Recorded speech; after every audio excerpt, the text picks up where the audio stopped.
the mop water though. Right. Okay, We Chad is ignore back. that? Like, which this is a great mop, man. That was a great mop. I got the same one, but. What the fuck was that? Chat was gone. Spins and everything in there. What's it called? Oh yeah, it dries it up, man. You step on the little pedal, man. It just sprays And it, now, dries it up. What's it called? whoever the viewer was is gonna come back. POV every time we eat dinner together. Alright, nice healthy meal with a lot of greens on there. Yep. I'm done. See ya. Is that like a normal thing? Apparently, like all guys eat their food that fast. I don't even sit down at the table. I just stand there at like the kitchen bar, counter. right next to the counter with. Yeah. I get in trouble because I used to eat so slow. Everybody would get mad at me. I remember we'd be like done. We like the restaurant. You know, they're like, oh, what's up, Raymundo? You know, we were like 40 minutes later. You got like half your plate late, and we're like, bruh. I guess it's good quality, you know. Unlike me, like I get my plate and it's gone. Like I'm done.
Okay.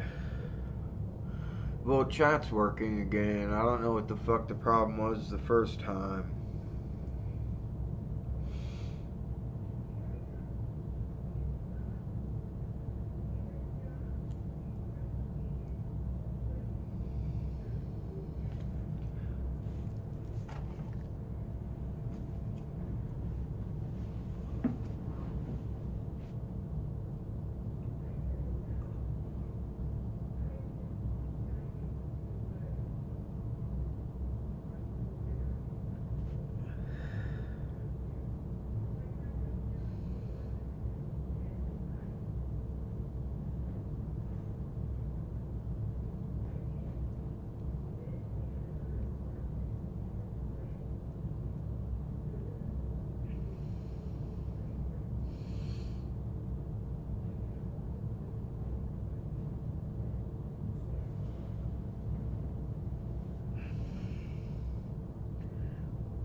What's up, gang? The behind the scenes is back.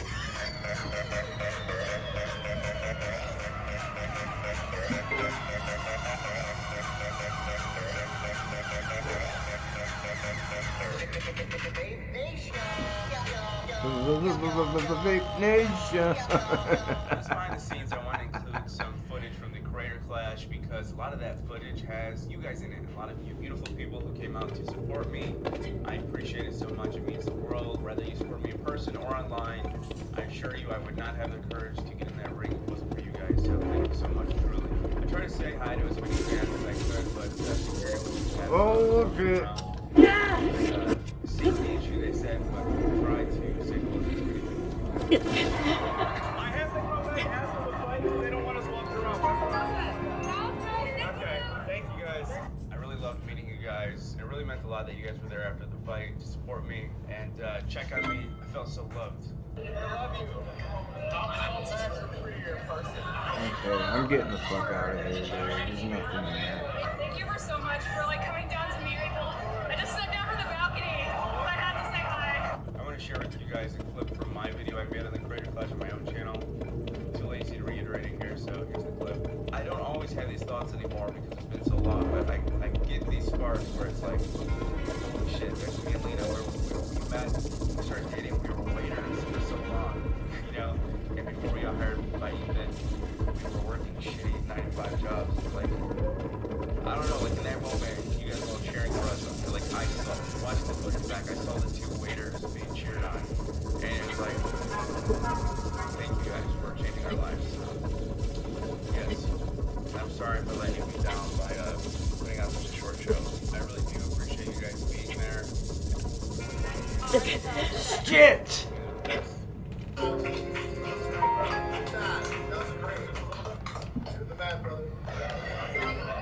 good, yeah. How you doing? Good. Hey, buddy. Congrats. Thank you so much, man. Thank you. Thank you so much. Thank you. Is that crazy? I thought it was a liver shot. That's something I've never felt. Like, when I sat down, I literally just, like, I couldn't even... What? Okay, good.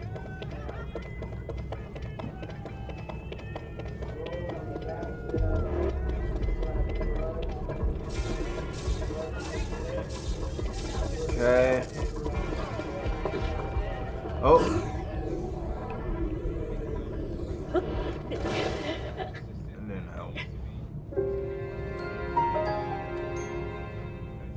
Honestly, we're putting on more shows now than when I first started putting on behind the scenes. And there's just not always interesting work, so I apologize about that, but I promise if there is something exciting, I will report. I'm trying to find a quiet place to record audio, but I also forgot to mention that with this job, stuff is unpredictable. Segments sometimes get trashed, or we have to move it around, or we have to wait to announce something. So, for example, the week I got back, I recorded something that we need to hold off on showing. So, when I remove that from the BTS, all I have left is me, Ian, and Cam receiving an Amazon. You know what? What it is? That package that me and Ian have been waiting on all week. We decided to upgrade our office. This isn't some other bullshit spot, right? I didn't actually. No, yeah, this is it. Okay. The only other thing you're gonna feel is the master door fair to get. Okay. Check it out.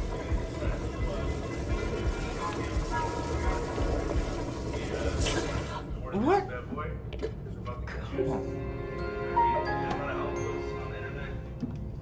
Fans of H3, so we gotta change our image. We got action. Yeah, Cam, we got the bar.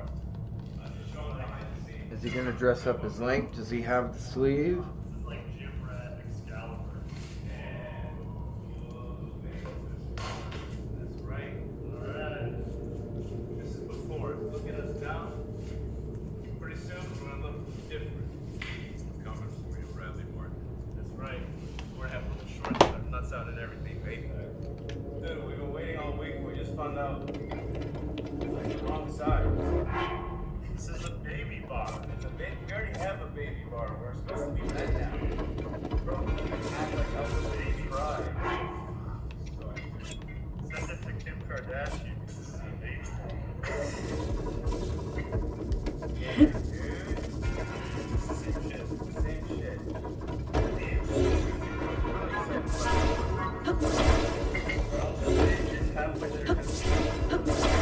Can't count. Yeah. Math is for. Yeah, I apologize.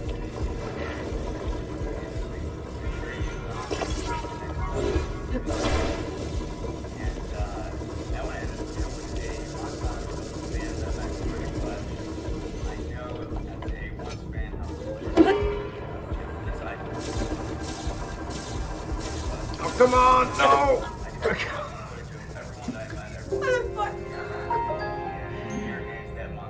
Sorry if it's long. It was initially an hour.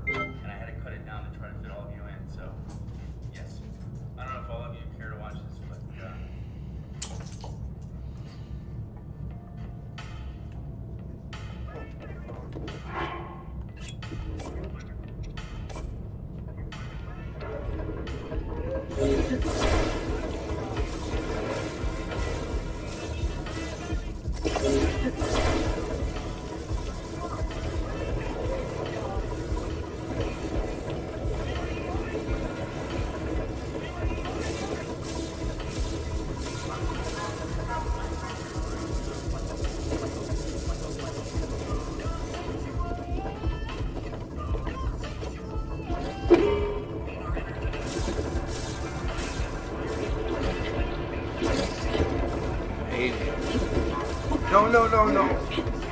Oh, thank God. Holy shit. Whoa, what the fuck is that?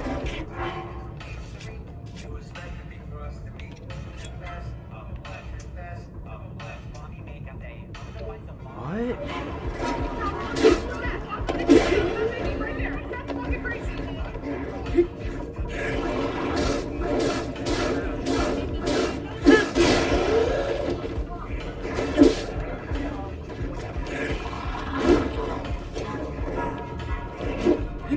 There's more of them?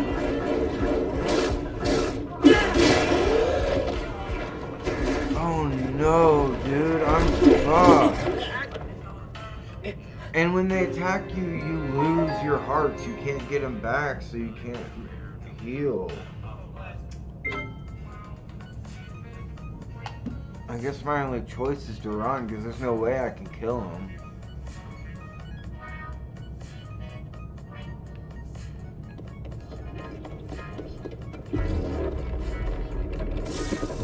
Where would I go?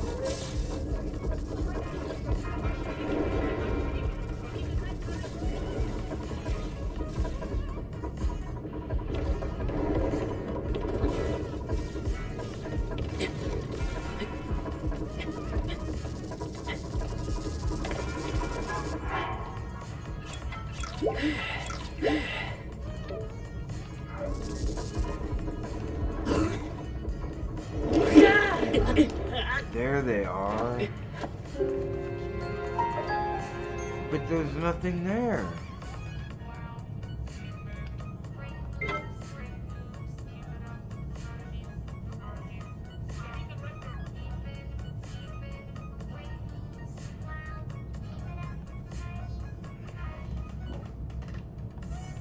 I'll come back later. That's just like...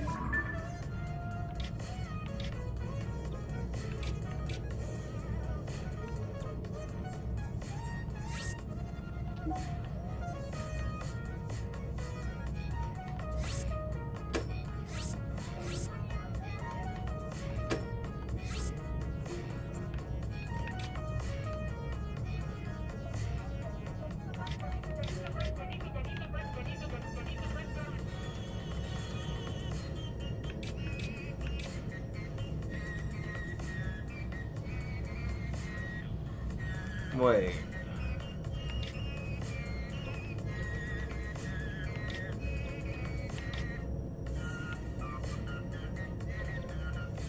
Oh, there we go. Okay, I was like, how the fuck am I supposed to get out of here?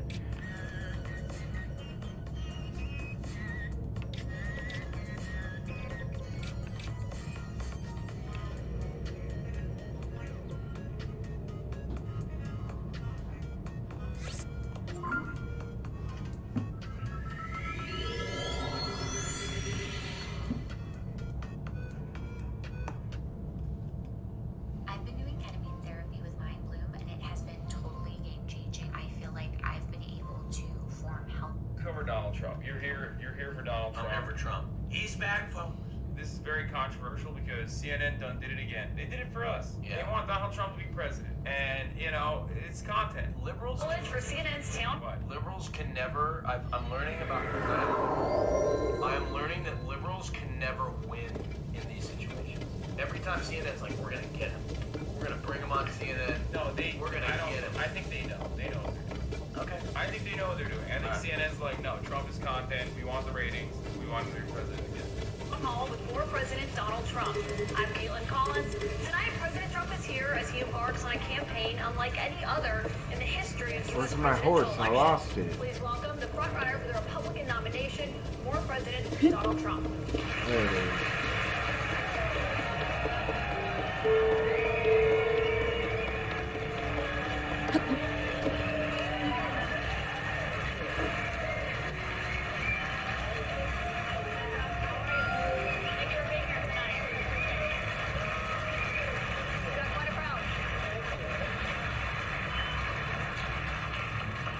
President Trump, thank you for your time here tonight. We got a great crowd here in New Hampshire, a lot of voters. with a lot of questions about what your 2024 term would look like. Your first term ended with a deadly riot at the Capitol, and you still have not publicly acknowledged the 2020 election results. Why should Americans put you back in the White House? Because we did fantastically. We're going to as you know, in 2016. And what metrics are you measuring how you did fantastic? Nobody's ever gotten as a single president of the United States. And when you look at the end result and when you look at what happened during the election, unless you're a very stupid person, you see what happens. A lot of the people. Oh, really? So you're Stacked him room with his supporters, dude. They're laughing at him. Oh my god, this is so good. At this point, you know already that I take a very nihilistic approach to this sort of thing. I don't expect anything good for the media. Obviously, it's been a long time since I've given up on the media being like actually contentious. Oh my god, dude. It's crazy that they also basically like solidified Donald Trump as like the main guy by basically. I mean, it's like if CNN is supposed to be the Democratic Party's like media operative, I'm telling you, DeSantis, they should be hammering it like some kind of division within the Republican Party's I primary. know they used to have these next to no, he lost when he went after and there's a bunch of horses here, so there's gotta be a stable somewhere, right? right now. Yeah, DeSantis going after Disney was definitely not a smart move. He thought that he could like culture war his way, and he fucked up. You can't culture war that way. Culture war too hard. Like, that's the most bipartisan place on the planet, is Walt Disney World, right? Liberals, leftists, except, well, actually not leftists. Liberals and Republicans love Walt Disney World. It's true. Okay? Leftists don't like anything, all right? But liberals and Republicans love Walt Disney World, okay? Alike, okay? Yeah, they're both. Leftists don't like Disney World because it's fun and everybody loves it, okay? That's why they don't like Walt Disney World. It's true. Leftists do hate fun. But what you just said there, Republican officials debunked those claims about fraudulent ballots. We want to give you a chance tonight. Republican officials in Georgia and every single state. There is no your own election officials, Mr. President. So we wanted to give you a chance. He's like, who? Your guy, dumbass. We wanted to give you a chance to We have acknowledge the elections results. that were horrible. If you look at what happened in Pennsylvania, Philadelphia, if you look at what happened in Detroit, Michigan, if you look at what happened in Atlanta. I'll be What honest, happened? fucking Tell us. You know, he always like. I know, but it's bad. Whenever Trump is Nothing under happened, you attack, fucking or he idiot. feels uncomfortable, he always slouches like that. Yeah, it's Especially if he's sitting down. yeah. He always does that. He's just like sits like this. Look at government cameras, you'll see them. People going to 28 different places to I think this doesn't help with the election. There is no evidence that your own Him talking about the election stolen Damn it. doesn't help That him. doesn't help him at I all. don't even know how to Doesn't do help in his this. rallies. In this regard, though, he's kind of come across as like doing a good job defending himself against the unjustifiable attacks from the lying liberal. Yeah, maybe to his base, but to the average person, he sounds like a fucking lunatic. Yeah, And I'm talking the independent No, you know what it voter. is? It's not that he sounds like a lunatic. Yeah. He sounds like a loser. Yeah.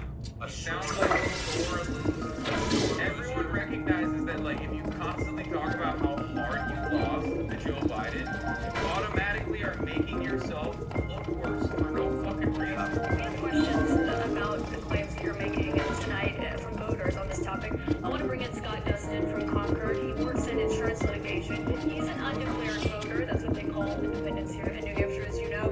He did vote for you in 2020. Scott, what's your... I'm curious if he's undeclared. Thank you. It's the new year. So I'm trying new ways to make more money. So I started DoorDash trying for a third, and I had no clue. But my buddy, who's been doing this for a while, told me about Grandma. This has made the whole electronic thing so much easier. Okay, I Realize guess. Nope, that I you're have a not. sidekick that tells me the best times and places to drive. It tracks all my mileage and expenses because Lord knows I can't do that. Yeah, I think he's out If you're now. trying to get your money up in 2023, you have to get Grandma's. Yeah, it's definitely out.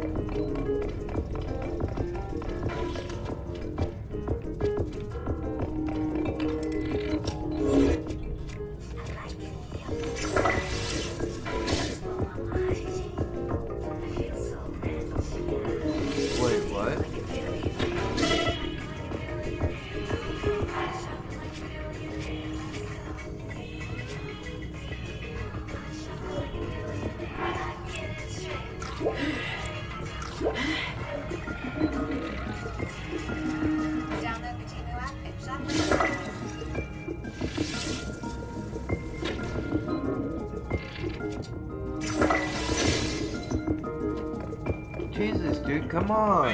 No, they're New Hampshire, that's why. New Hampshire and Iowa are like this. They love behaving like we give a shit about this. It's like my dad's an independent voter and he's voted Democrat for the last 40 years. Yeah, I mean, it's like you. It's like you claiming that you're. No, I really understand. What the I fuck? switched to the independent party. I lost faith. Yeah, New Hampshire is like very libertarian. They want to be like Florida, but they're in the north, so they can't be too Florida. But it's one of those. New Hampshire is so important. We're the first state to cast our vote. Care about us. Yeah, exactly. Straight up. That's the whole point. That's why they don't even call it independent. They call it undeclared. We have a different name for it. Okay, got it. Fucking Dude, Iowa I don't and get New it. Hampshire Are like the biggest dickheads. No one cares. Shut the fuck up. Is it like above him? Is it... Is he on something flammable? What? I think I have an obligation to say it. We should have one-day elections. We should have paper ballots. These mail-in votes. But the answer is yes, and I don't. Dude, you know more Republicans use mail-in votes than... Suspend talk to his question about the 2020 election on the campaign trail. Yes, whether it just win. What else was on there? And straighten out our country. One other question on this. Oh my Look god. how happy they are, dude. Oh my god. Dude, CNN How about this, literally was just like, motherfucker? can we just take your cock How out? about you take that? Take your cock out. Fucking Dude. double-handed, dude. Oh my lord, what a fucking... This is incredible. I love being an undecided New Hampshire voter in the room and going, fuck yeah, dude, I'm president. Yeah. If I was in that room, I would react to it. Oh, I know you would totally. I would be going crazy. I'm like, yeah! You would I don't even care. Yeah, I'd have the MAGA hat on. I'd be fucking I am, like, off who I think lost is at what the I'm biggest- supposed to be doing. You would be like excited to meet him and getting a picture with him and shaking his hand and Oh, taking yeah. a selfie. Oh yeah. You would be so into it. Yeah, 100%. I'm, dude, yeah. And you know what? I respect it because why waste the fucking energy arguing and saying what everybody's always said? It's like Oh, I'm supposed to throw What am I him. supposed to God do? damn. CNN's doing How it. is throwing You know what I him mean? Like, less oh, man, powerful or more powerful than shooting him with an arrow? I, from my Twitch stream, really owned Donald Trump with logic and reasoning. Yeah. Like, surely he won't become president when, like, the multi-billion-dollar institution is literally glazing him. Offered him a platform, glazed him up like a fucking Krispy Kreme donut. They're doing the most. Okay, come on. Okay? So why not enjoy the ride? You know what I mean? So anyone that goes, oh man, this is really fucked up, blah, blah, blah, blah, blah. It's like, yeah, it's CNN. They did this, and it's not because they're stupid. It's because they want Donald Trump to be the next president. How do your liberal parents look at the situation and not recognize the wrecking on the wall? They're like, mainstream media I wants to guarantee you if I call my mom, she will say that he got destroyed in this town hall. No, I think your mom would probably be upset at CNN. No. I'm pretty sure liberals are actually universally upset at CNN right now. My dad, who's an independent voter, was talking to me about Oh, it how tells you, Biden's it gives not you gonna It the don't matter. He said he's This is the first time the Donald Trump Zonai is words basically when doing it gives and you he's fucking the on point. He's thing. on That's fire. how you do He's in a it. room full of people that are giving him laws breaks. My dad's in his late Laughter. 60s, okay? I mean, give him a break. He's a liberal through and through. And so is my grandfather. My grandfather had a countdown clock till George W. Bush was out of office. We got him for Christmas one year. He used to write, hated Nixon. He used to write letters to Nixon because he didn't like the treatment of the Palestinian people. This is like back in the 70s or something. I'm Lebanese. I mean, what you know? I mean, Stackenkraus was. he was Lebanese. My mom was mad at 60 Minutes for the MTG thing. She won't like this. Like, liberals were upset at 60 Minutes. Liberals are like picking up copies of manufacturing consent, dude. They're out here. They're fucking mad at like the libtard media not doing the job that it's supposed to do. You talked about the 2020 election results in the past, you once suggested terminating the Constitution. Do you stand by those comments? When you were able to do certain things, I'm not talking about terminating the Constitution. I'm talking about cherishing the Constitution. The Constitution says that we're supposed to have legal and well-maintained and well-looked-at elections, and we didn't have that. Yeah, we did, dude. It got looked at and looked at and looked at and looked at and looked at and looked at and looked at. What the fuck are you talking about, dumbass? Because our founding fathers did own a lot of slaves, and they kind of didn't want everybody to vote. Well, okay. Technically, he's not wrong. Like, Yeah, according to their but vision of America, like Donald Trump, despite the fact that he's German and therefore swarthy, like his understanding of like what elections should look like, i.e., benefit the side that wants to maintain the racial imbalance that existed even back in those days, is closer to the founding fathers' understanding of how the government should run. Look no further than the Senate to recognize that there is a genuine imbalance built into the entire thing. Let me tell you about the Constitution. Tell us about the Constitution. What do you say? It. Say the line. This is an old school Austin trope. Our founding fathers were ahead of their time. They created a document that wasn't stuck in that time period. No, what do you use? It was living. It's a living, breathing. Yes! He said To be interpreted in the context of time. Oh, he said it! Oh, It was God. ratified. He's spitting. He's spitting. In 1787. He's spitting. All right, and our forefathers understood that maybe 200 years later we would have different problems that had to be dealt with differently than things were in 1787. God, you are such a little. And therefore, we have the ability to amend this Constitution. cereal. Damn straight. Similarly, We're back. what we've done through time, right? Oh yeah. For now, I don't want to really burden anybody with what I'm talking about. Trump's time now. Do you have any regrets about your actions on January 6th? January 6th was, again, we go back to it, but January 6th had to do with the fact that hundreds of thousands of pictures were held. A lot of the people here probably were there. He can't help himself but be proud of the crowd that was there. How big the crowd was. January 6th, it was the largest crowd I've ever seen. He can't help it. That was prior to the walk down to... He can't help it. He can't help himself. I don't think, and I've spoken to hundreds of thousands of people, I've never spoken to a crowd as large as this. He can't help That it. was because they thought the election was rigged. And they were there proud.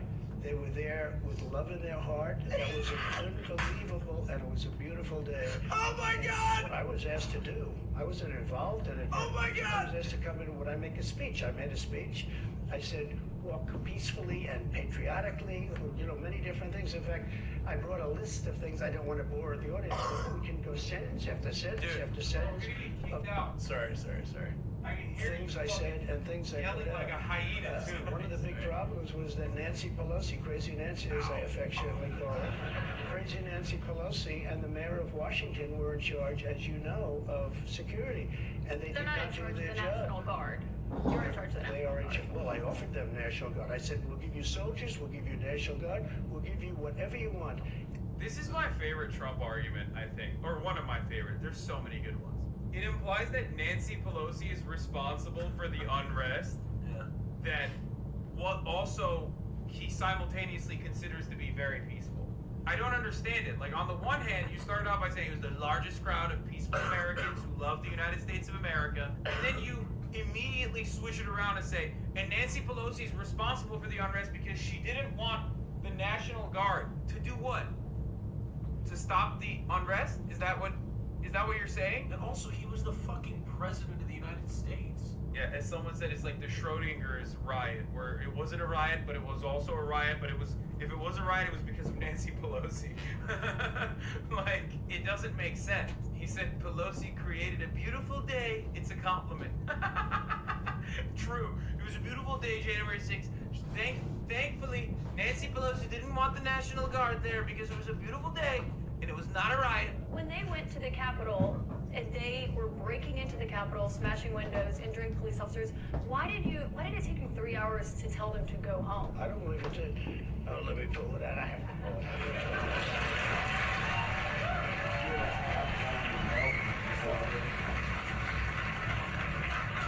So if you look at... CNN, by the way. Dude, I love this, dude. Dude, listen. I don't want to hear from anybody ever again. Anytime anyone comes in here and says, Hassan, like, you're the reason Love why you America too. is such and such. No, motherfucker, that's CNN, dog. That's their What? shit. What Okay? if the only reason he agreed to do the town hall No. is if he could put his supporters in the audience? I mean, you don't have to do the town hall then. You can just do, nah, we're not going to cover this town hall. We're not going to give you a town hall. That's true. Yeah. No, they did it because they're hungry. They're horny for ratings, and Well- they, more importantly than that, want Donald Trump to be president. There's no doubt in my mind. I know. There's zero doubt in my mind that CNN abso-fucking-lutely knows what Donald Trump is, knows what kind of a fucking media demon he is, and they absolutely want Donald Trump to be president. Dude, I can't believe there's a fucking election next year. Yeah, I know. Jesus Christ. It's starting. The primaries are like upon us. Dude, the primaries are upon us. Wow, not only is CNN's ratings about to go through the roof, Hassan Abi's ratings are about to go through the ceiling. Yeah, this is when everyone acts like they give a shit about politics. Well, it's an incumbent, so it's a little. I'm ready for the fucking debates. Are you kidding me? Remember? Am I gonna be on your debate covering squad again? Or No. am I gonna eliminate? Sorry. Really? Yeah, I hired a new gay. Oh, really? George Santos. Okay. Yeah. Okay. He's our new gay. Okay. I see. Whatever. I like that you're like kind of bitter. Like Yeah. it's very clearly a joke, but you still are I mean, a Hassan. little upset. Yeah. Whatever. I'll be fine. Got on January 5th, the day before, I said, please support our Capitol Police and law enforcement. They are truly on the side of our country. Stay peaceful. Stay peaceful. This was the day before. And this was in the form of Twitter. Now use social. I think it's false. You're right. This was in the form of Twitter. Okay? I hope everybody's up to, if you look, and this was in the form of Twitter. Now use Truth Social. I think it's far superior. Okay? I hope everybody's up to, if you look, January 6th, is at 2. They really laughing like with him. I I am think they're asking laughing for at everyone him. at the U.S. Capitol to remain peaceful. This is right after, as it was happening. But what happened is they took it down. I don't know why. I think they took it down because it was so good. They didn't like it Bullshit. being up there. I'm asking, He's so good. Oh, he's so good. He's so fucking good. Oh my god. Oh, dude, he's so bad. This is Trump at his best. This is peak Trump, okay?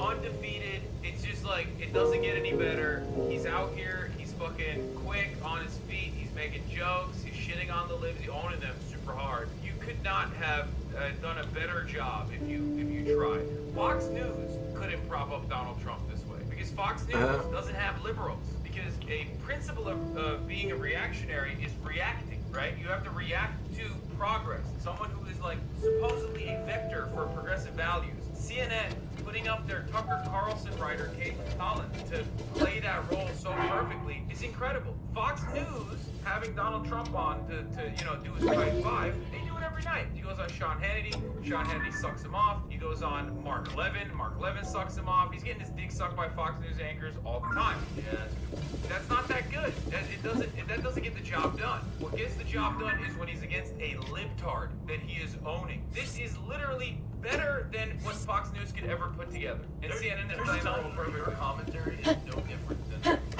one of his comments. Wait, what do you mean? Just called her a libtard. I mean, she's a libtard.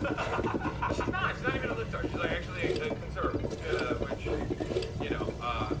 mean, I didn't even know that she was. I didn't know she wrote for the Daily Caller. That actually shocked me. I did not know that. until I got it back. Because now I have 90 million people waiting for me to go back, but I'm on Truth, and I'm staying on Truth. Listen, I am asking for everyone at the U.S. Capitol to remain peaceful. No violation. We want no violation. We want no violence. To be fair, everyone Remember, we are the party of law and order. Respect the law and our great men and women in blue. That was at 2:30. That was very early. President, I looked at the same timeline that you did. It was clear. You know what? We did report it. I just But But when it was clear to you that they were not being peaceful, you saw them rushing the Capitol, breaking windows, they were hitting officers with flagpoles, tasing them, beating them up. When it was clear they weren't being peaceful, Sorry, buddy. why did you wait 3 hours to tell them to leave the Capitol? They listened to you like no one else. You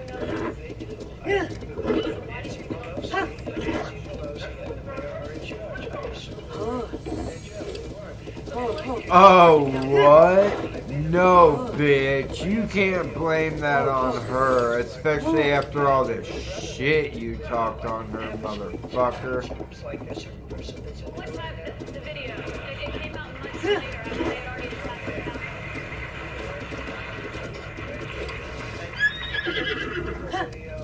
And said, I mean, I don't want to read it all, but you have to go on now. We have to have peace. We have to have law and order. No, we have to respect our principle of law and order. We love the people of law and order. We can't lay into the hands of people. We have to please go home. I said that. You know what they did? 3 hours after people died, you fucking piece of shit. It's so good and so conclusive. And all of this nonsense and all of the tens of millions of dollars that have been spent are just wiped away with this one. And they never put it back up. They had another one that did the same But that thing. video that you referenced there, it wasn't posted until 4/17. Within that 3 hours, over Excuse me, 140 it was officers posted were after the first one I just read, though, and that was at 2 o'clock. Here's another 3 hours. one. Yeah. 140 officers. 4 hours or 4:12 is after 2 o'clock, you fucking idiot. You know what? She was killed, and she shouldn't have been killed. They killed her. She was a good person. She was a good No, she wasn't. She was breaking in. and television brag about the fact that he killed her. The officer was not bragging about the fact that he killed her, but one person who was at the Capitol that day, as you know, was the Vice President, Mike Pence, who says that you endangered his life on that day. Yeah, he was pissed. They were going in there to fuck his shit up. Because he did something wrong, he should have put the votes back to himself. Oh, this dude is a psycho motherfucker. He's like, no, he deserves the death threats.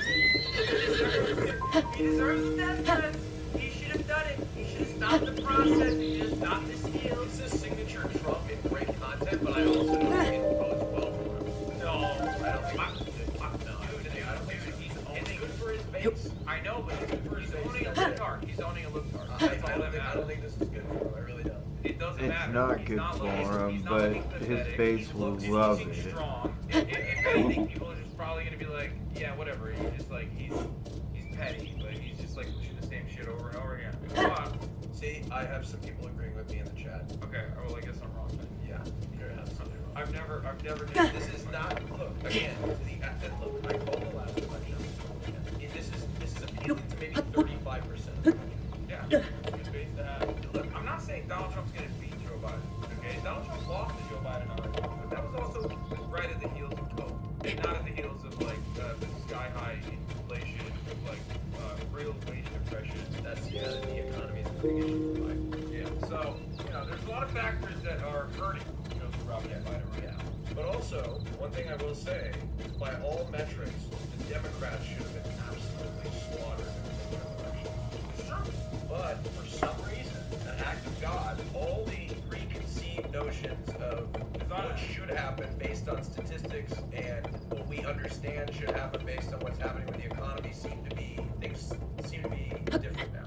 I'm gonna be honest, I don't think it was an act of God. What do you think about it? Brother, I think it was Rejection Trump of MAGA making a bunch of Republicans feel like their vote doesn't matter. The election being stolen, Yeah. and going crazy mode over it, Yeah. and two, like they're like satanic, pedophile hunters who are constantly talking Yeah, about. that's some constantly psycho talking shit. about children's genitals and Roe v. Wade. Roe v. Wade being the biggest one.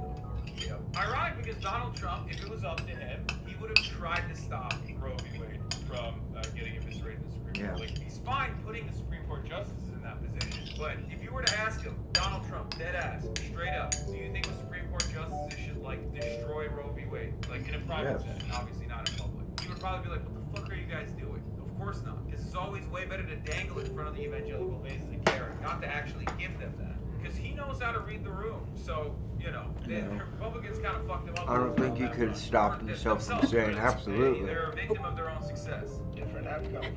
I really do. But he doesn't have the authority to do that. The Vice President does not have the authority to reject votes. Let's keep it interesting, right? I like Mike Pence very much. He's a very fine man. He's a very nice man. He made a mistake. His lawyer said, you cannot them. I called them the human conveyor belt.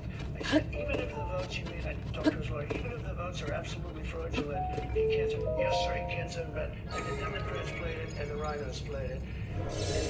The rhinos? Oh, give me a break, you fucking loser. Trump, you are a loser, Because dude. right after the election, they all met, the rhinos and the Democrats, and they worked out a Oh, plan the to make sure rhinos. you guys Oh are no, the fictional rhinos. The Republicans in name only. That's why we need more fucking more parties. Why did they change the law then, saying that you can't do it? They didn't change the law. So you're gonna have the Republicans, the Democrats, the psychos, and the crazies.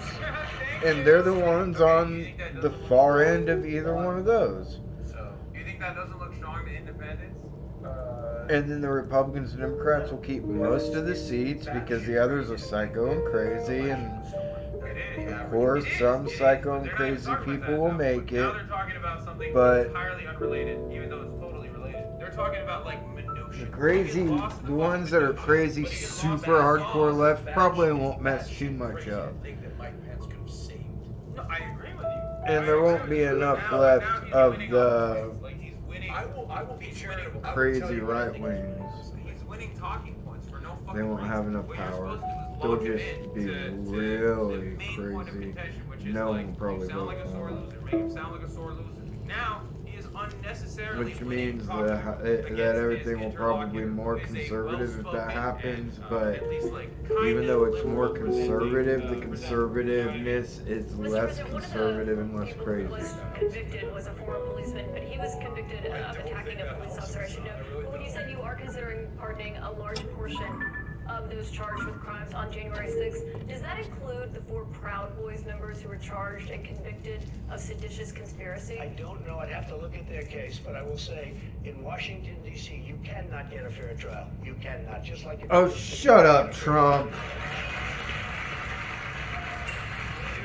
Is that a little bit of fear for your own safety, bitch? Have a preconceived notion, which is understandable. I do too. It's like, oh yeah, I'm gonna pardon them. To be fair, you can't get a fair trial anywhere in the country, but still.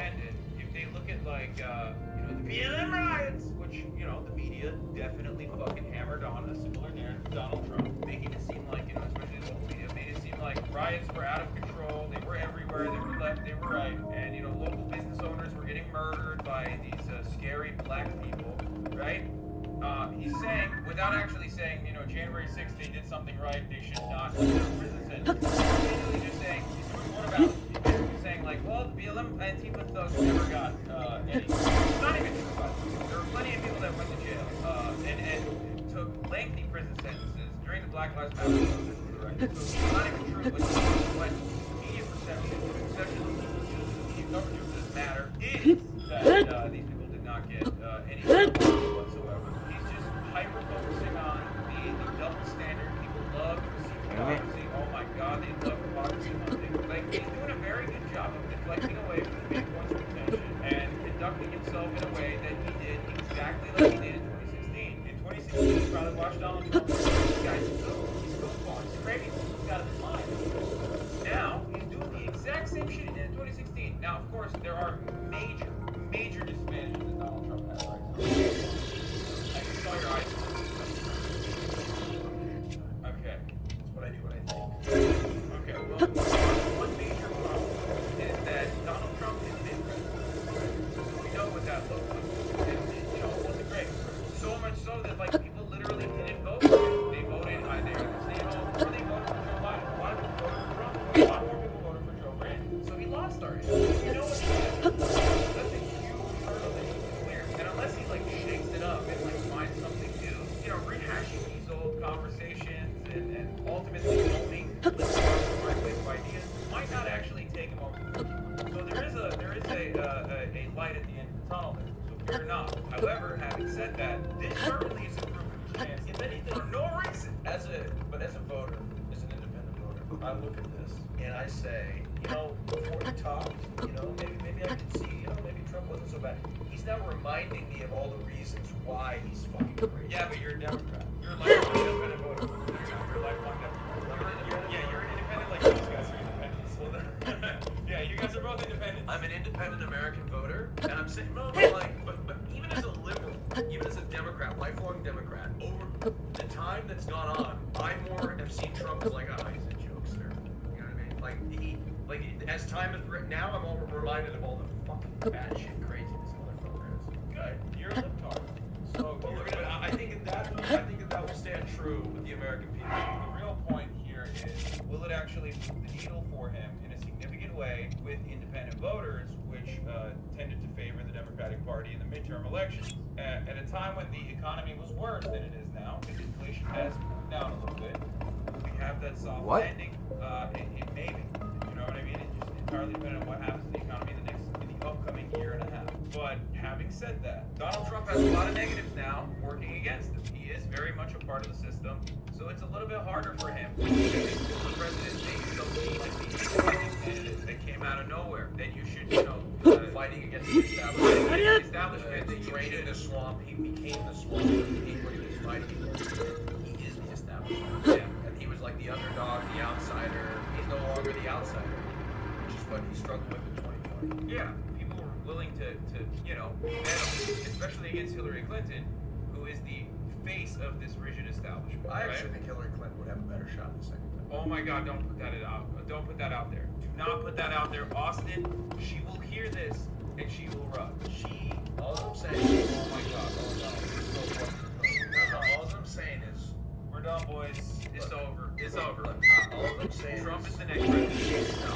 Hillary Clinton runs right now. Trump's the next president. I'm 100% Joe guaranteed. Biden is a carcass. Joe Biden is still, as a carcass, better than Hillary. Joe Biden was a carcass last time he ran, and he beat Donald Trump. You know who didn't beat Donald Trump? You know who didn't beat Donald Trump? Hillary Rodham Clinton. I don't know how to say this, but he's somehow less lifeless than he was a few years ago. I didn't know how that was possible. That's not even true. He was way worse on the campaign. They're gonna have to give him cocaine before the debates. Dude, no shot. They're gonna have to pump him. They're gonna have to concoct something that will keep his, like, I don't know what's gonna happen, man. I don't know. He just needs to not campaign. Bro, Biden is the incumbent. The incumbent advantage is gigantic. Speaking of New York, I want to ask you about a significant verdict that was reached yesterday. I know this is something you want to weigh in on as well. The Manhattan jury found that you sexually abused the writer E. Jean Carroll and defamed her. You've denied it. Oh, this is the best part that's incoming right now. He goes off for like 2.5 minutes. This. But what do you say to voters who say it disqualifies you from being president? Well, there aren't too many because my poll numbers went up. That's a great response. I think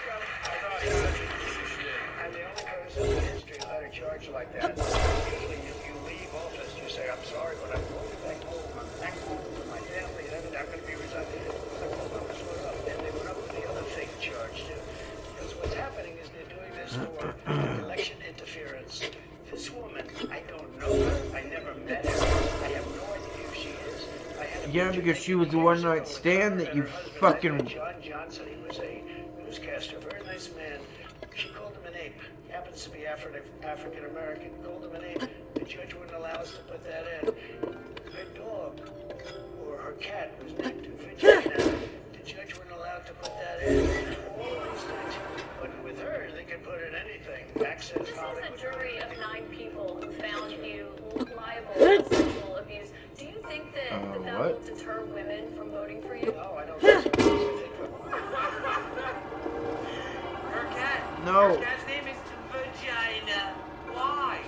Why did you? What does that have to do with the case? Like, he's trying to say the judge wasn't impartial. How does that prove that the judge was impartial? I mean, the judge was partial, sorry. Vagina. Listen, why is that relevant to the court case at all? I gotta run it back. The way he said that is so What the funny. fuck am I supposed to do here, dude?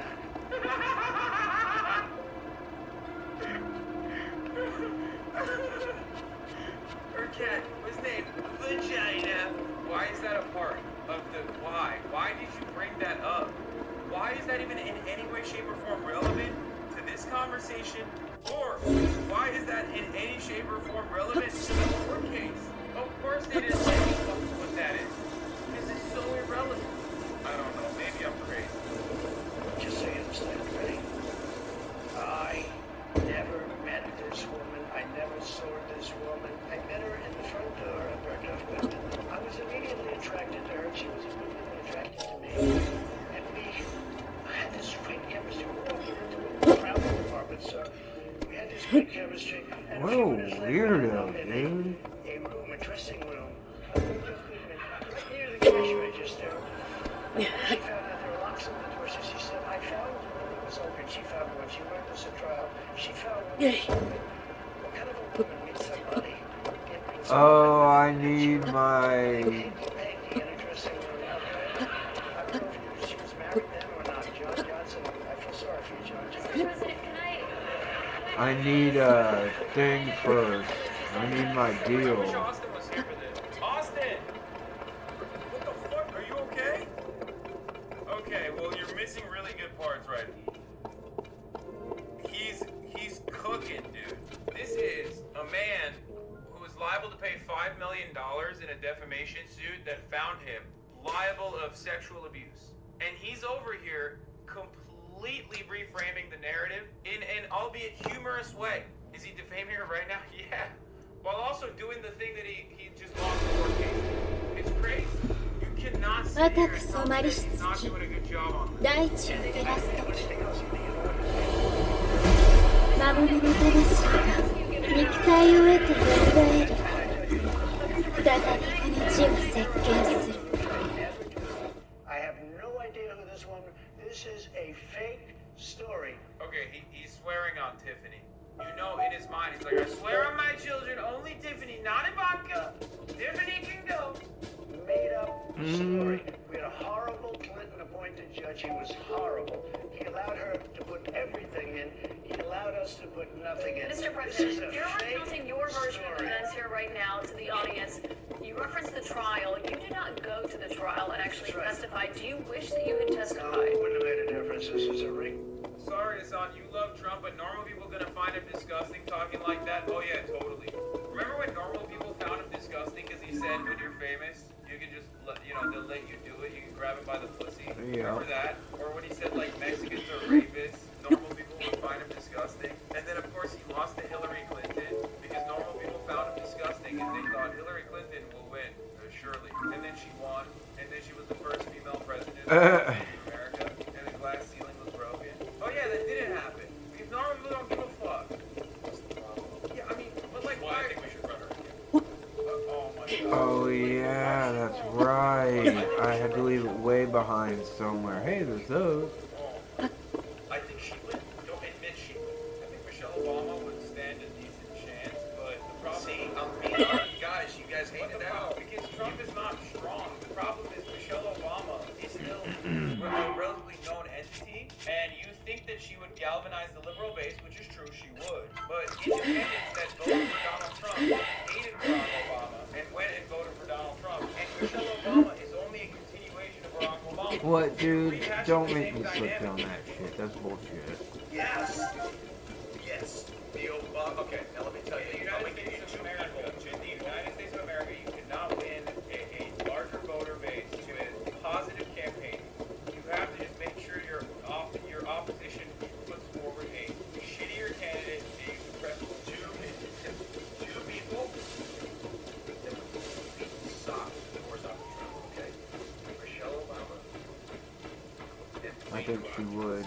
Okay, Dwayne The Rock Johnson clears, yes. Would beat the doors off. I mean, that's not even a question. You can't even put Michelle Obama and Dwayne The Rock Johnson the same thing. Dwayne The Rock Johnson would destroy 100 Donald Trump. 1,000, 1 million.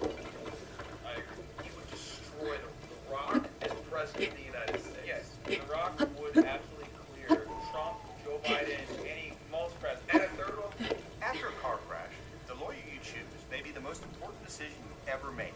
At Peterson & Associates, we've been fighting for the injured in Kansas City for almost 30 years.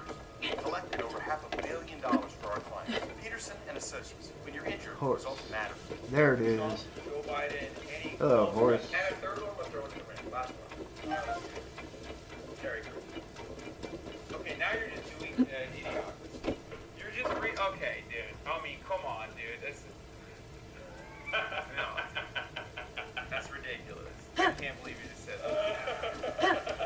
Yeah, he runs his Camacho. That's his name. Herbert Dwayne Elizondo Camacho. Mountain Dew. I forgot. Herbert Dwayne Elizondo Mountain Dew Camacho. It's a fake story, and you don't want to give it credibility. One thing you did do in this. And I swear that I've never done that. And I swear to I have no idea who the hell this is. A whack job. Guys, Arnold Schwarzenegger wasn't born here. Like, he can run for governor and win, but he can't be the president. Yeah, no shit. You did not testify in person in this trial. There was a tape deposition of you from October in it. You defended the comments that you made on that Access Hollywood tape about being able to grab women how you want. See, those comments? the audience already got, oh, you want to know why? Because they're all yeah, well, that is true, but also they're going, oh, because this is all jeopardy at this point. He has been found not guilty in the eyes of the American public for saying what he said about women, like letting themselves grab, like letting Trump grab by the pussy.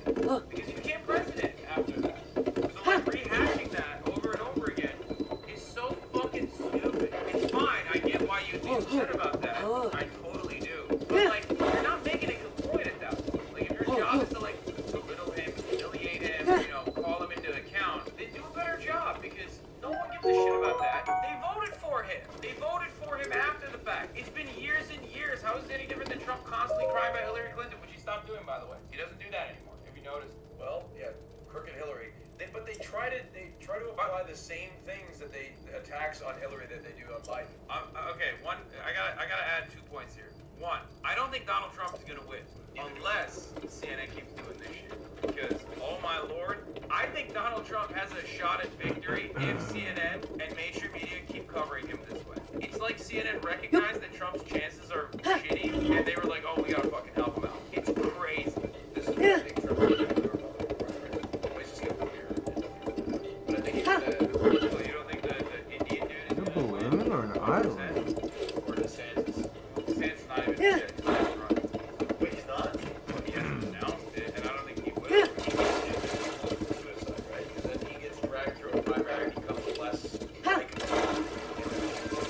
Yeah, I mean, Trump will destroy him. He's yeah. Well, even Trump even show up to the debate. No, I think, it depends, but look at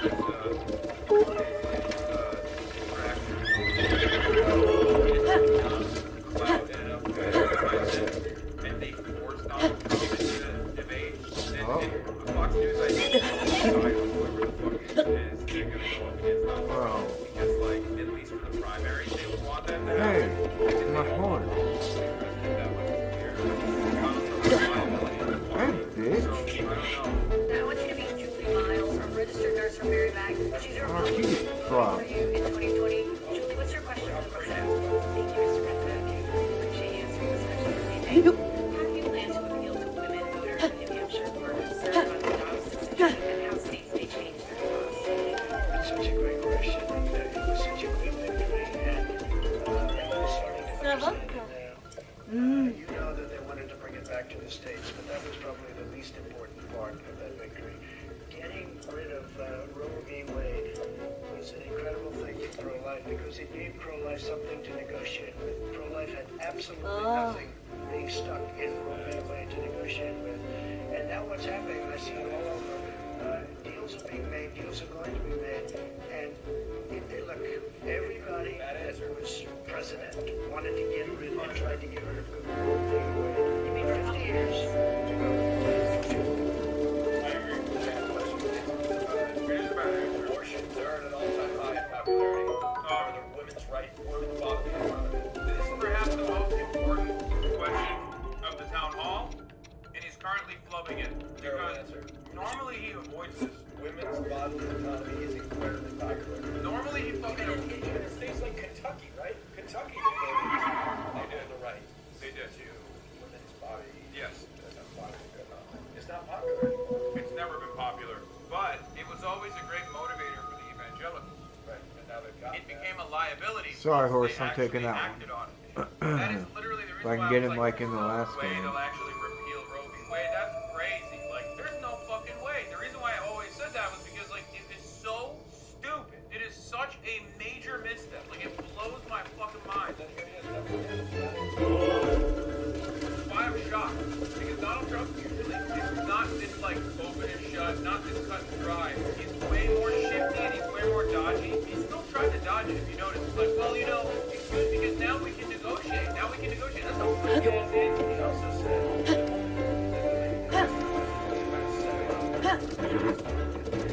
Yeah, and he said, oh yeah, you know, it's good that we address the concern about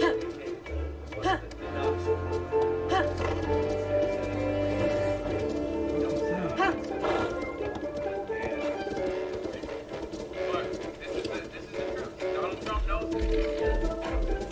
Yeah, that's why it was shocking that he fucking answered it that way. I'm shocked because that's such a bad answer. Trump knows how to read the room, man. He knew that, like, abortion is a good motivator for eventually, but never when you actually, you don't let the dog finally catch up to the car, because the dog doesn't know what to do when he's chasing the car, everything's fine. When you finally catch up to the car, all of a sudden you have no fucking clue what's going on. actually comes to tell us for 50 years this has been going on. And I was really honored to do it. But again, things are happening that are very, very positive. And you have to, I have to believe in exceptions like exceptions like Ronald Reagan believed in exceptions, but I happen to believe that I think it's really important to do that, but a lot of people are, you know, against that. A small, relatively small number of letters. The way I look at it is where it goes.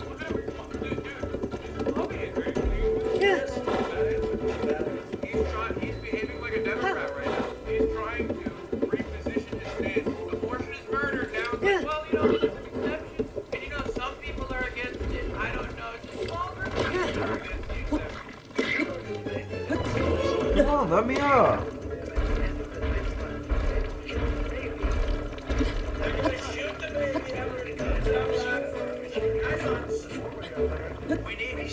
Let me up, dude. What the fuck?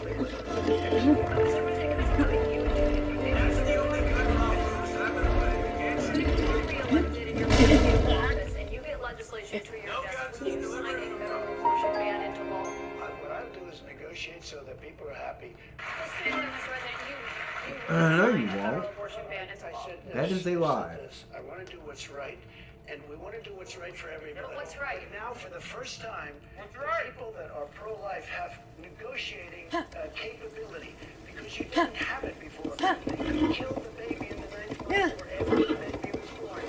Now they want to After, no, they did that when the baby was born and it had no chance of life because it was aborted early. Upcoming election.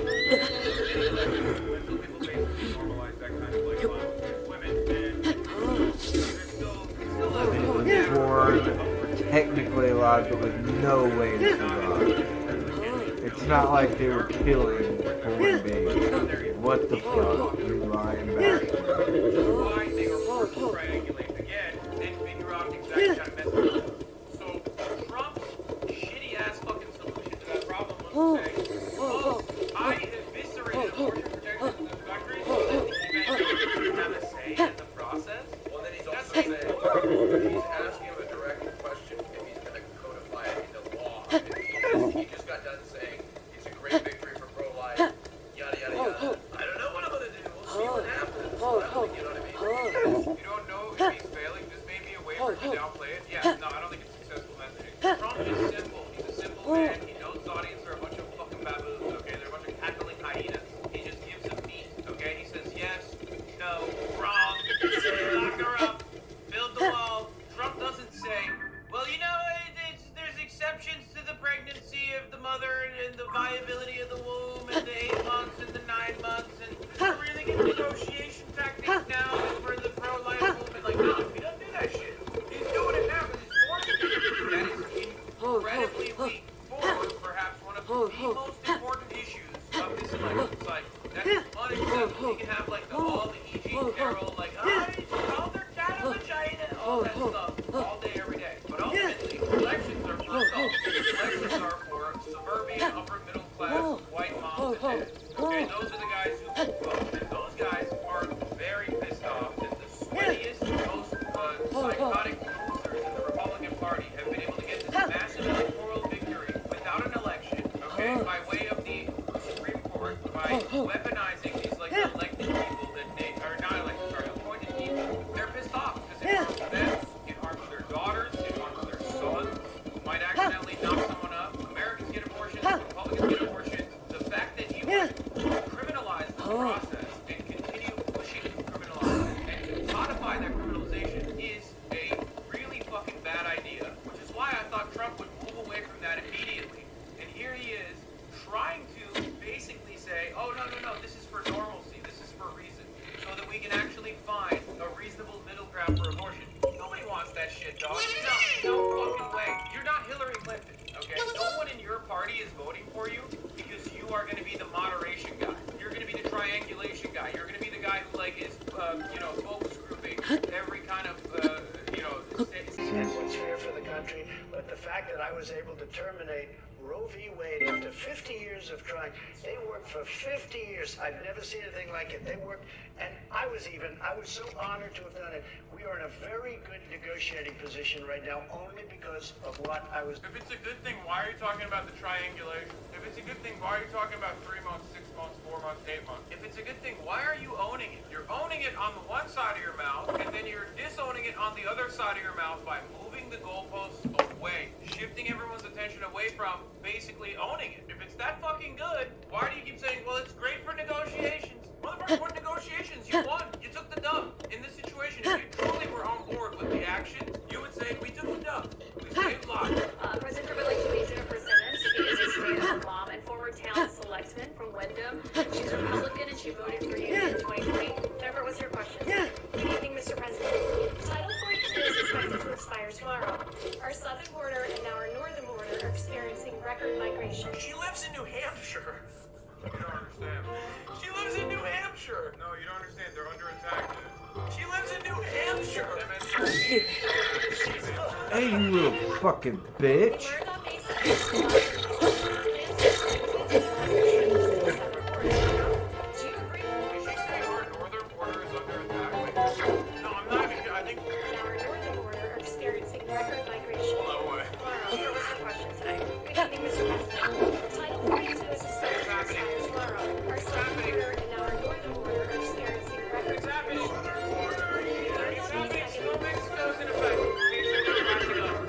Republicans are finally coming on board with the Hasanabi mindset. Oh my god. I have been waiting for this. The journey to Canada is insane. Like, dude, I've been waiting for this moment, dude. I've been sneaking into Canada, then sneaking into the United States. I've been joking about how we need to shut off our borders to Mexico for the longest time, and now Republicans are finally advocating for it. People are sick and have infectious diseases and lots of other problems. Oh, let me out. What the fuck?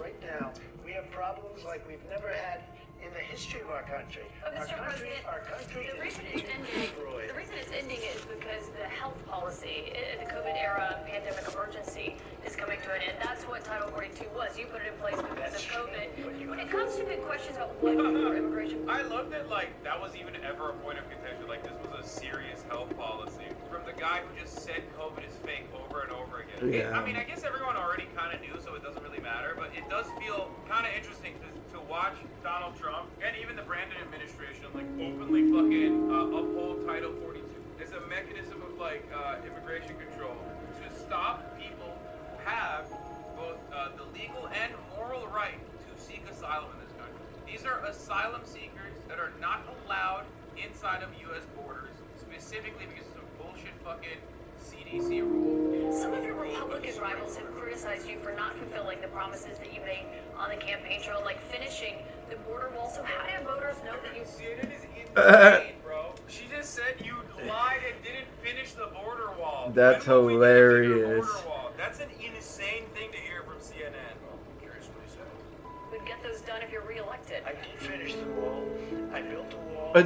Yeah, right. And I finished it. And then I said, we have have to build some more because there are areas like water going through a dam. There are some areas where a lot of people are coming. You close up one and they come into another. And we started another 100 miles of wall. In fact, I said to my people, It's not that much if we for start this and don't finish it, and then we had a re-election, I'm sorry to say it. The election was not rigged, Mr. President. You can't keep saying that all night You long. can't keep saying And it. then they took over and they decided not to finish it. It would have taken them. Like, she's upset that what? Trump didn't build a bigger wall like he promised. She's upset about the election. She's upset about abortion a little bit. Like, God, she's such a classic fucking American. Dude, she's making fun of him. Who is, of course, on the conservative side on almost all the issues. She's like, Mr. There's President, no way why she's didn't serious you, about kill more that. Muslims during your presidency? You promised, and you did not fulfill that obligation. Why not? How can your voters believe you on this issue? If the family hears that they're going to be separated, they love their family. They don't come. So I know it sounds harsh, but if you remember they said I was building prisons for children. It turned out that it was Obama that was building. Would you re-implement that if you were re-elected? Is that what you're saying? We have to save our country, right? So it sounds like that's a yes. Obama did a good thing, like, this, but Americans are very stupid, but, like, definitely under the Trump administration, we reached, like, a new level, like, we definitely leveled up with stupidity, where Donald Trump routinely will contradict himself, and it doesn't fucking matter. And it makes me so mad. Like, it frustrates me to no fucking end. Haha, almost did break and now you lost. But, like, it just frustrates me so much when Donald Trump will say, oh, you want me to not, separate the babies into mothers. Okay, very bad policy. But they said I built the prison. But actually, true, Obama built the prison. It's like, okay, so did Obama do this policy then? Like, what are you saying? There's no fucking thread to follow. And these donkeys don't even give a shit.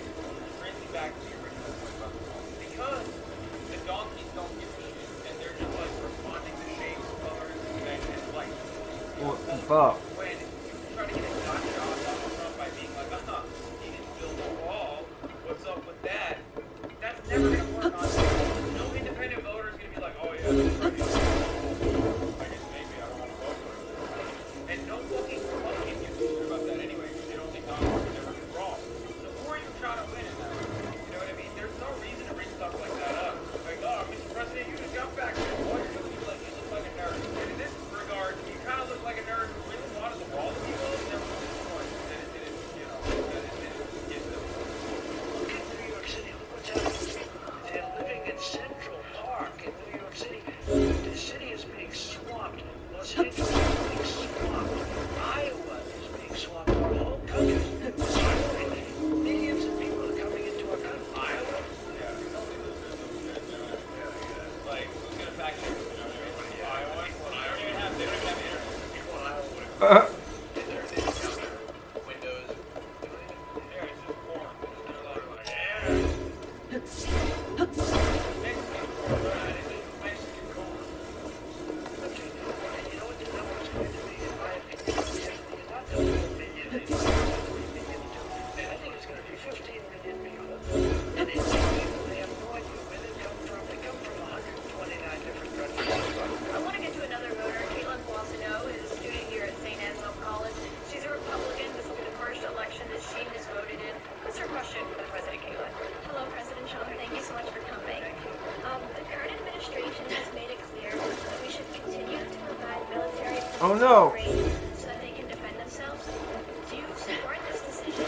And how would you deal with the increasing threat of gun violence? It's a good question. I'm curious because he may actually, because he's gonna get his fun. It's gonna be a fun one. Because like again, he needs it. Again, he will say like, we're giving too much money. Guess to I can Ukraine, use this. right? Very bad guy. Who would fight Ukraine under me? I would think no more. He respected me. Ukraine would respect me. First of all, thank you very much. It's really because we're giving away so much. Oh, come on! Ammunition for ourselves right now. We don't have ammunition for ourselves. We're giving away so much. But here's the thing. I have to say it to start off. No longer matters. If I were president, this would have never happened. And even the Democrats admit that. It would have never happened. And his pipeline would have never happened. A lot of things would have never happened. But this would never happen. People, both Russian and You're so full of shit, Trump.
Joe says he's not gonna know Zelensky's name. Just like I asked in that very perfect phone call.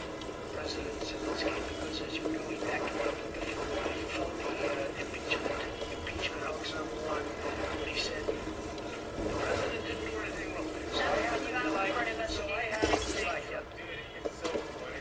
Like, I like him. I like Zelensky. He's a funny guy. He was, yeah. Zelensky, he's gay, folks. I like him. Very gay, different strokes. Funny guy, funny guy. No, not at all. I told you, I see his ball. No, I know. Alright. So, see you guys later. Mr. President, I will have that settled in one day, 24 hours. Bullshit.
Doesn't make him smart. He's a fucking loser. He's a dumbass. They want you to say he's a stupid person. Okay, he's not a stupid person. He's very smart. He's very cunning. God damn it! I made you a bridge. It took me forever. Without the ones like you working tirelessly to keep things running, everything would suddenly stop. No matter your industry, Granger's here for you with professional grade supplies. Call, click Granger.com, or just stop by. Granger for the ones who get Bro, his answers for the Ukraine stuff, in the eyes of the overwhelming majority of like, or not overwhelming, but like in the eyes of normies, is probably one of his strong suits. I know that this is the worst place to say this because it's hyper online and mostly it's a hyper online and hyper focused, very political community. And for them, it's like a non-issue. It's like, what? Of course, like you're gonna say, yeah, I want Ukraine to win. I want Ukraine to win. I'm sure everyone here feels that way to a certain degree. So like, to you guys, it seems ridiculous that he won't say this because he's like, it's like, what the fuck? But to the normies, dude, this looks great. Like, he literally, why the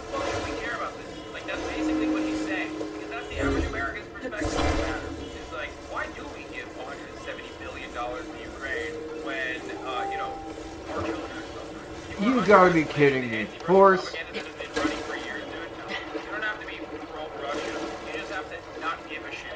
You If you think Americans fucking give a shit, stupid asshole. Americans didn't even give a shit about Afghanistan, brother.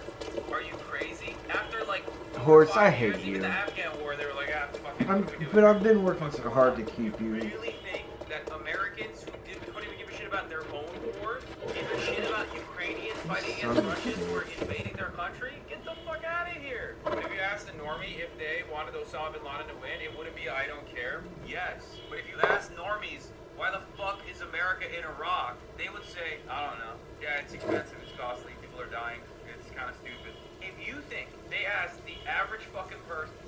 So, just a couple of announcements before we jump in today with Voice Critical. Critical with a K. On September 4th,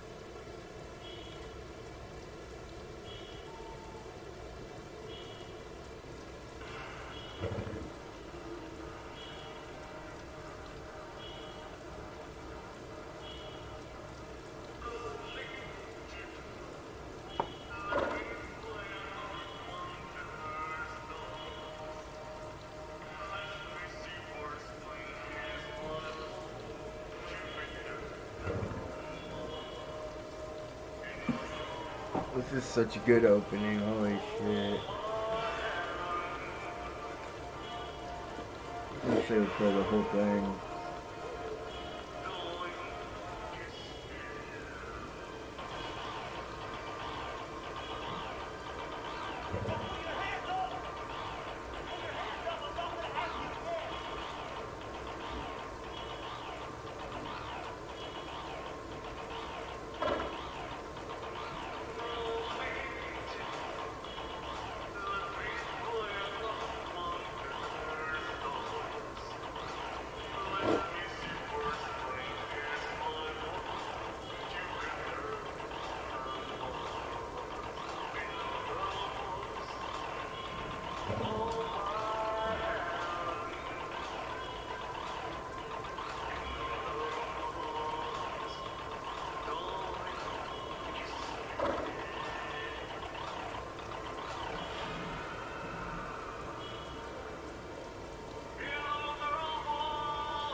I did play it down the street. He forgot he was in that. Oh, dude.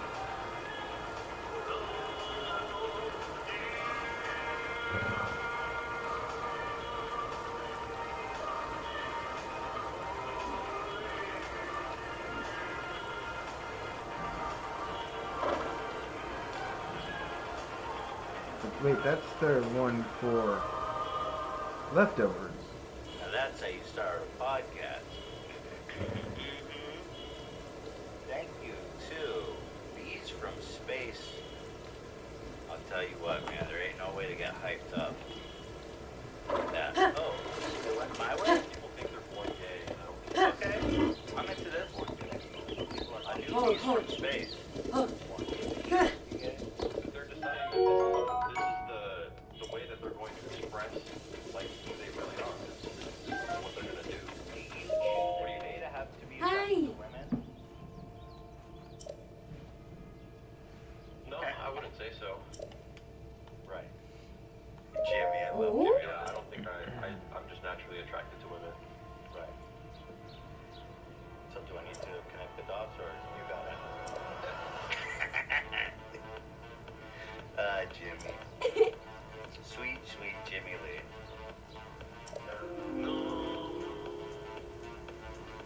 Ah.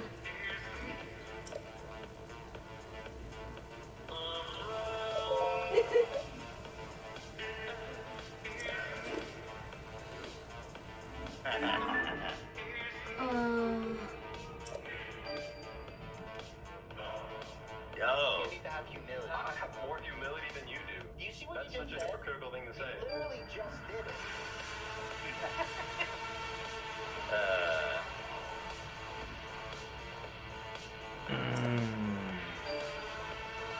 Want that one for sure. Don't care about the rubber one.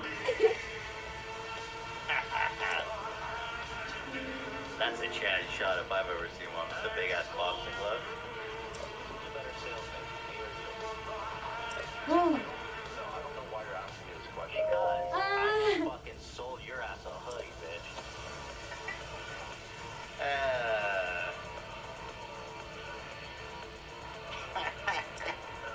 Oh shit. Ah.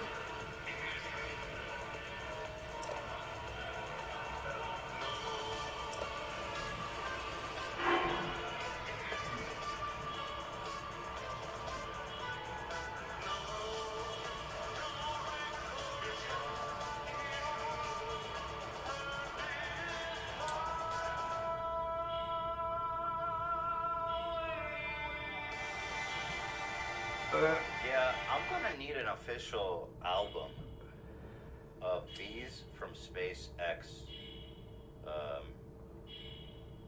Our boy, Enough there. Well, anyway, hello everybody, and welcome to See You Next Tuesday. So nice to be here with you guys. Thank you to our beautiful members. Thank you guys for There it being on is. the show. It means so much to me. Aha. I'm so happy to come here. You are my horse from Every Tuesday and share finally. this special time we have together. Angelica says it's my 29th birthday today. Feeling retarded. What's going on? What happened? Sorry, I got excited. Let's talk about it. Okay, You know what I mean? let's go. Did that hurt me? You know what I'm saying? So unfortunately, I have to do a little bit of a shorter episode today because I have to leave at 4:15. I have a call to take with my psychiatrist who The fuck are you? it's really annoying because I'm like running out of meds. Uh-oh. Like my Lexapro and my You don't want to do that. Wellbutrin. And you're Oh, not not the supposed to Wellbutrin. fucking stop taking that shit. Just cold turkey. You cannot do that. And my doctor is like, he won't fucking refill it unless I get on a call with him. It's like, dude, okay, I'll get on the call, but goddamn, why you gotta cut it so close? It seems like so super unprofessional. That's why I hate not being able to stock up on your And meds. then the call is always so dumb. He goes, okay, so how are you feeling? You doing good? I go, yeah, it's good. He's like, all right, cool. Well, I'll see you. I'll talk to you in a month. I'm like, okay, bro, just fucking, dude, that's serious. Yeah, exactly. $400 for 15 minutes. Stupid. But okay, we gotta do what we gotta do. Oh my God, I think we'll have there's some really fun Crowder updates, but I suppose I'll save it for tomorrow. And also, That was a good episode. I'm out we with have a you guest guys. that I think is going to be really good, but I don't want to spoil it. What the fuck? Paula said my dog took me up Lexapro cold turkey 2 months ago. My life has been hell. Wait, hold on. That sounds Hey, like Beetle? malpractice. No, you can't have my Where did you get that fucking from? energy beetle. You know what What do happened? you The got? pharmacist was fucking awesome. We called the pharmacist to see if there was a refill, and the pharmacist was like, I can give you, you know. Yeah, like my 5 days pharmacist worth does of that stuff with to my. tie you over. They did that with my So I blood was like- pressure meds one time. Nice guy. So the pharmacist actually hooked me up. Ethan, can we get him from the live show? Tickets are on sale, I think, for members on Wednesday or Thursday, and then everybody else Friday. In terms of if it's going to be affordable for you, I mean, if you have to ask, you probably should. You know what I mean? I don't want you to. I don't want you to have to squeeze. You know, just watch from home. It'll be fun. You'll have a good time too. The tickets won't be expensive. The travel will. I don't control the price of the travel. You know what I mean? My beetle's gone. No wonder you didn't Hotels say in LA's anything. expensive as shit. You know. I think it fucking flew away. So the live show is on June bitch. 23rd, and let me show you guys the theater we're doing at is the Ace Theater, and it is beautiful, you guys. This is gonna be, look at this. It's stunning, like literally stunning. Oh. Look at this shit. The Ace Theater. Freaking iconic, dude. Yes. Oh. It's like one of those good old theaters, you know what I mean? Oh.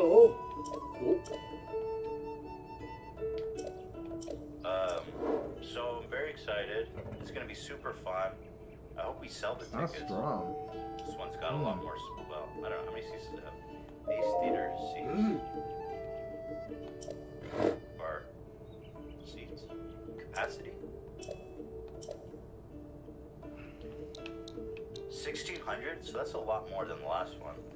It's like double. Oh. So I hope y'all are feeling like a live show in June 23rd. Hi, longtime trooper. I'm hosting my first ever event I've organized in the Saturday Club We Protect Us.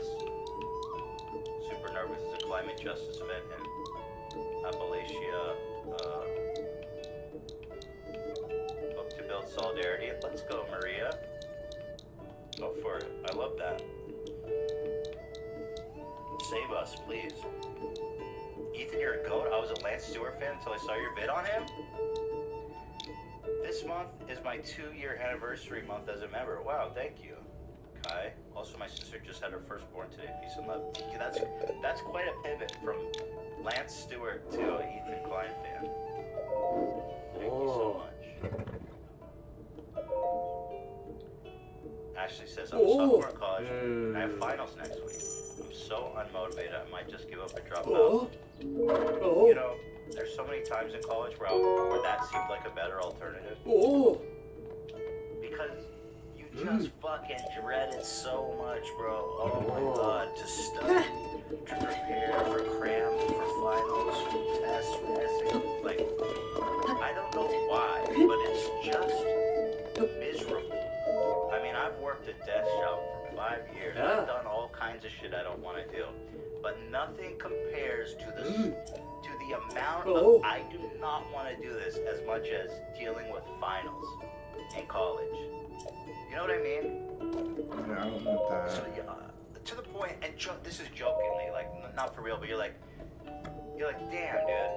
If I was never even born, I wouldn't even have to do this shit. Like it's so miserable. I don't know why. Why is it so miserable? But I will say this. Once you will get through it. And then once you get through it, it'll be ancient history. You know what I mean? So don't give up. Just do it. You know what I mean? Just fucking time does not stop flowing, you know what I mean? So you're gonna flow right through it. You're gonna figure it out one way or the other. And then it'll be a distant memory.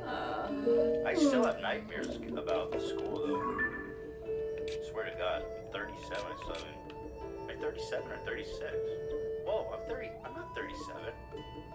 Why did I say that? I am 37. Oh my God. Jesus, Ethan. I'm Probably gonna in be there. 38? I'm 37? Yes, Ethan. We've established this on the show over and over again. It could be worse. Bobby Lee's 51, cool ass. Jesus, Ethan. He already thinks you hate him. He's a little boy. Oh, God. I did just Google myself. I did just Google to see how old I am. Dementia's kicking in already.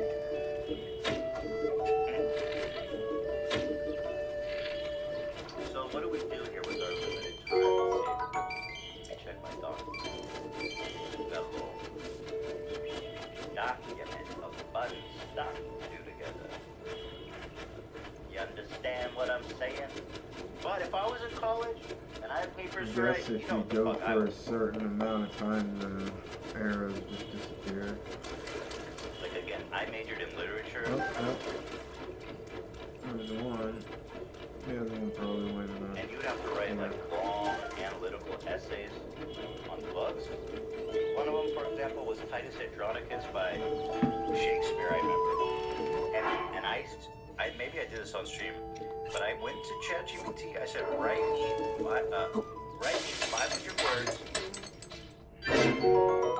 about how, in the book Titus Andronicus, the consumption of human beings represents. Oh wait, that's only good when I have and it slaps. When I have full health. So y'all should just be on ChatGPT. Oh, but Yeah, I mean you could do it for math. You could do it for goddamn everything.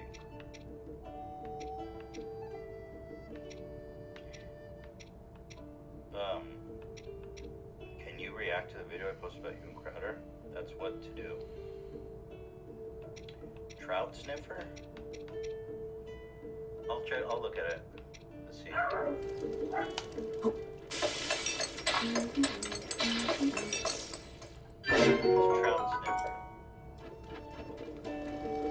First thing that comes up is Home Alone 2. What's the deal with that?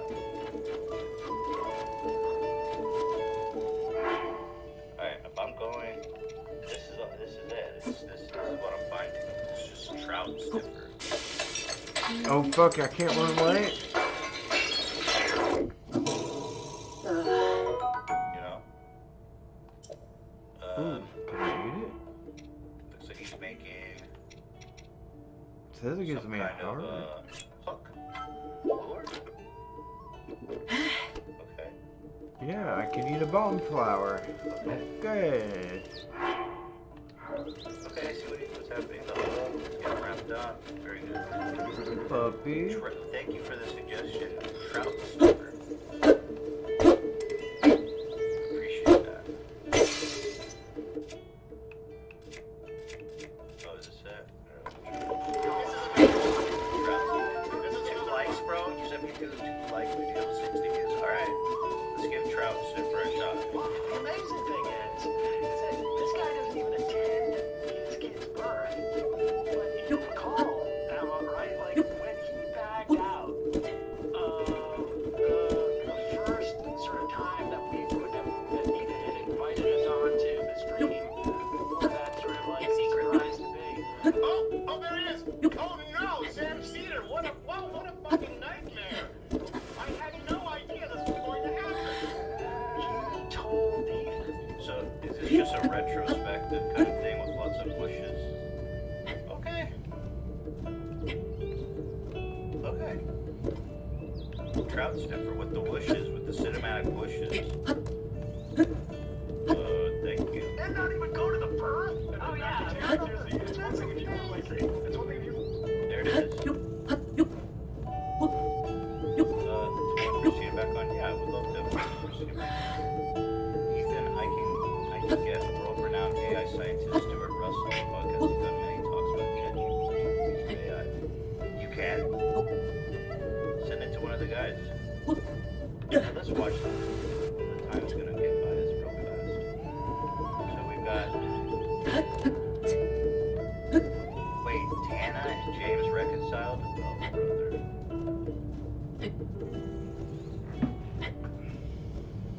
This really happened. James Charles? It's safe to say.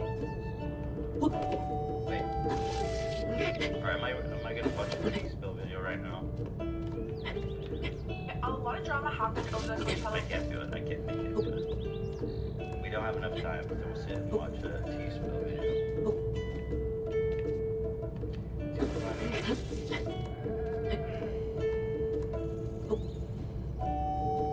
Okay, did you guys like... Here. This is from the Met Gala. about this. Just so loud.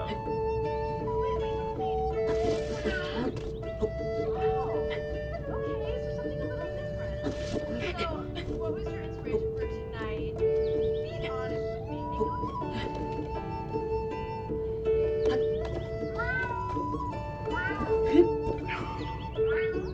What are you excited to see in there today?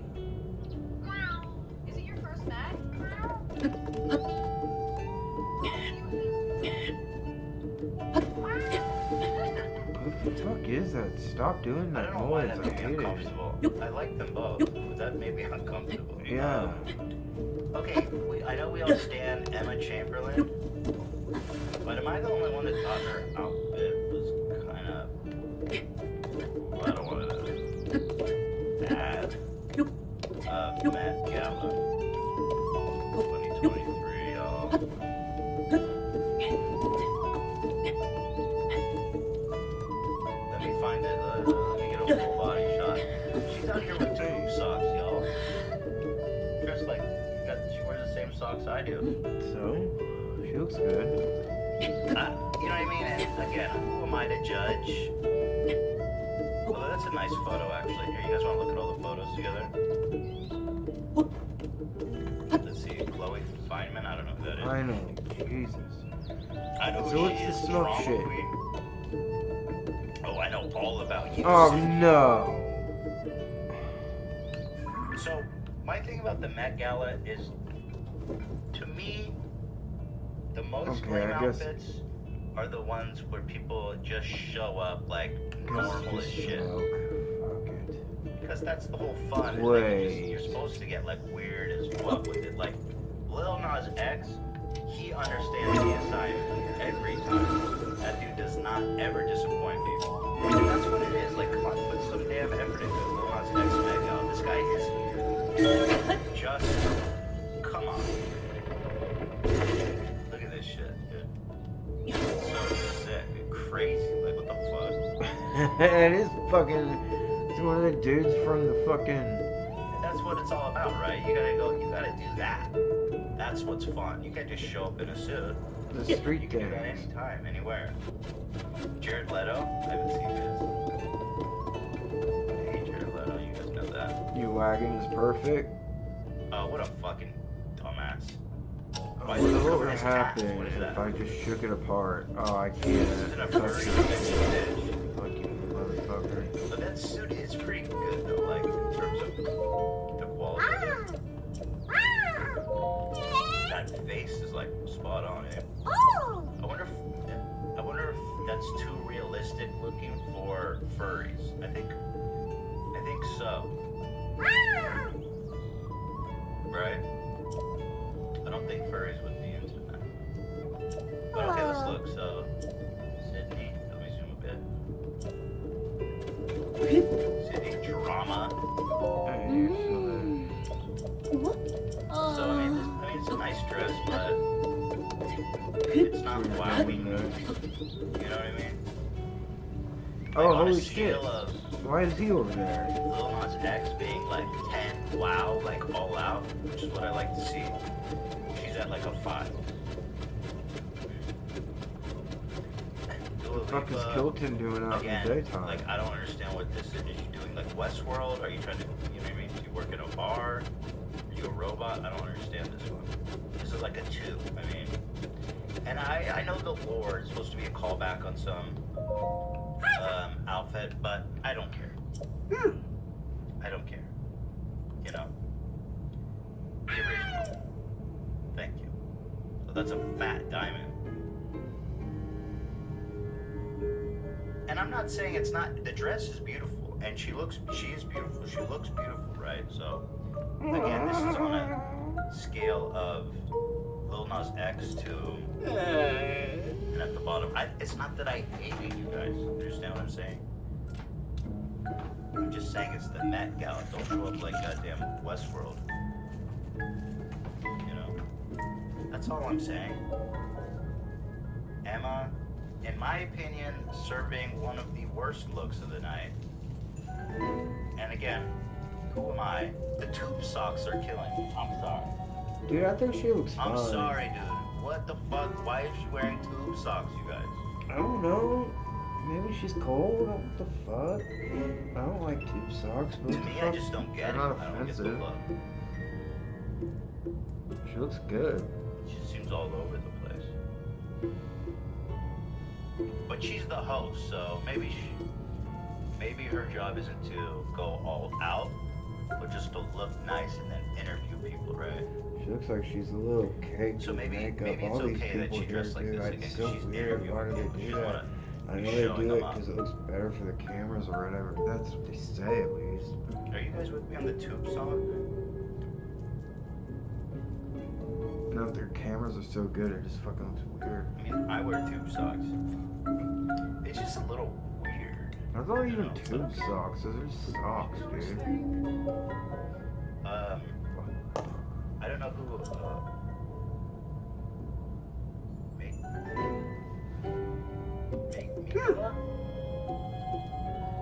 this dress is like, I already got a Satori.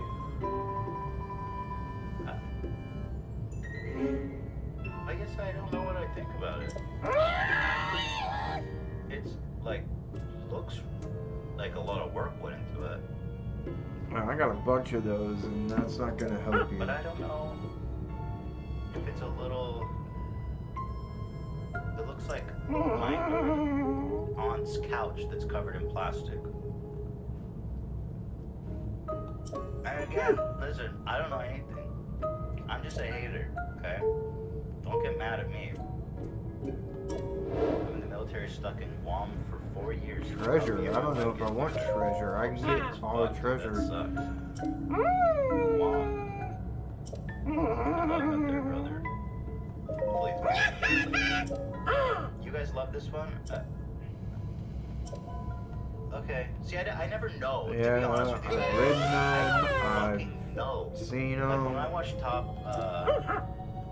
Final Cut or Top Design, what was it called? Whatever, with Heidi Klum and Tim Gunn, the old one. What the fuck's it called?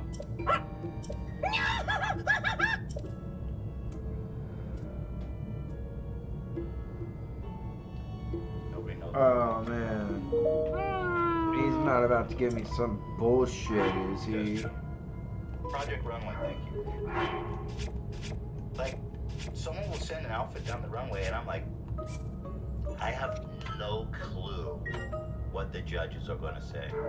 I don't understand it. Like, the high fashion is just not accessible to me. Like, I understand that technically it's cool and very hard to make and execute while you dress. Of course it's real, motherfucker. You know me. That it's beautiful. Because it's just giving. I'm the one that fucking. Oh. Yeah, obviously, Ela would be more interesting to listen to. You're giving me his shit. That I should still have. God damn it. And again, I don't even know what to say about this. I genuinely don't even know.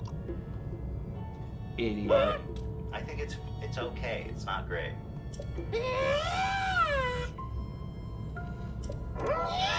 Did it get you high? Am I wrong? What's your guys' take on this one?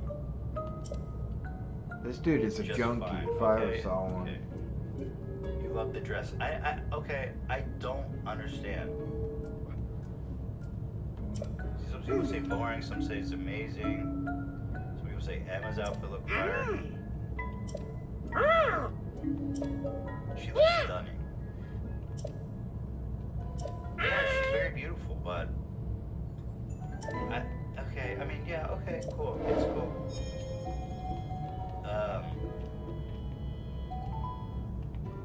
Don't leave. You prick. Fucking douche. Y'all you guys really want to hear my thoughts on this shit? I feel like I don't like anything except Lil Nas's outfit because it's so crazy. It's so good. Like, to me, I like the big bow and all that. I think that's dope. I like her hair. It looks super cool. But to me, Well, no, like, don't when you go. can see the texture. You see how you can kind of see the texture of the dress? Here and here. It looks like cheap. You guys are gonna hate me. Oh my god, you're gonna hate me so much. It looks cheap.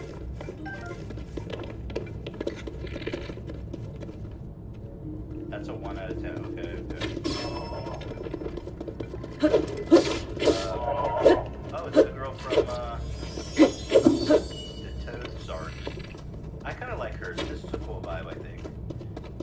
white and black contrast. I love the cape. It looks so like lush and beautiful, and how it kind of pools at the bottom. It's a nice contrast. See, now this outfit I like. Are we in agreement here? Or do you guys hate this one? I think this one is really nice. It's very dramatic. Very nice. Okay, good.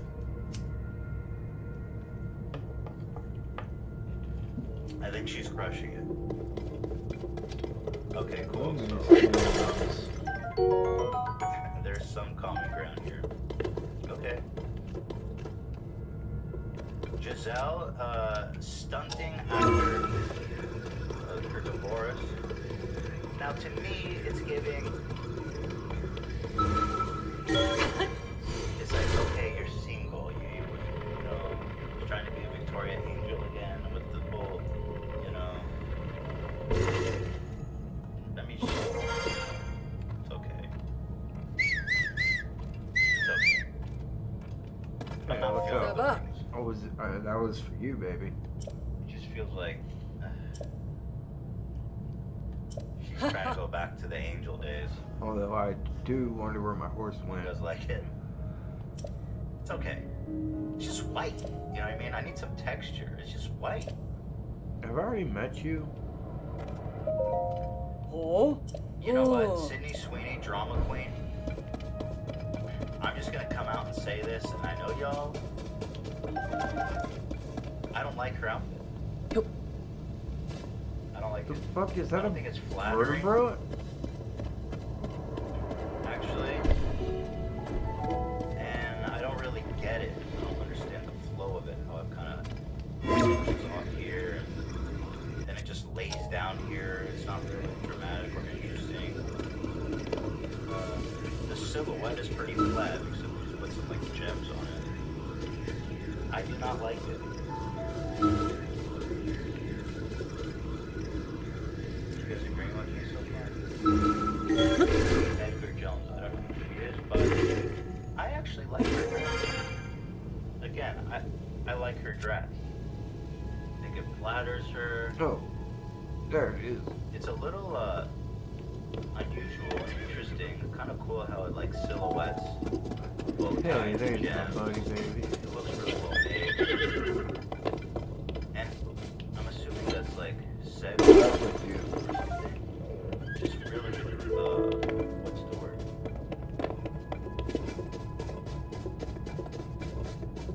Drapes well.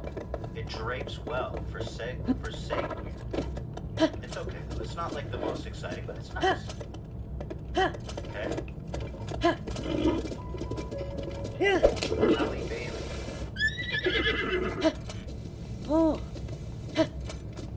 It's almost nice, but I'll tell you what I see. This whole thing, it looks like dirty snow. It just looks like dirty snow. Dude, stop, whoa. Segue. I don't know, I'm trying my best out here, y'all. Ask me to do this. Are we talking about sequins? Sequins? Is that what it is? Sequins. Dresses. Sequins. Elis told me how to pronounce that like probably at least 100 times. Let's get ready, guys. Sequins. Sequins. Her thing looks like dirty snow. Sorry. This looks like 2 days after it snowed in New York City streets. That being said, I almost like it, but I'm just not quite there. It's a little too chaotic looking. Naomi Campbell. I don't get it. It's fine. Margot Robbie, it's fine. Lizzo's kind of crushing it out, actually. I think the pearls is really cool, how they used it. And again, I really like the contrast of colors. I think Lizzo's actually crushing it here.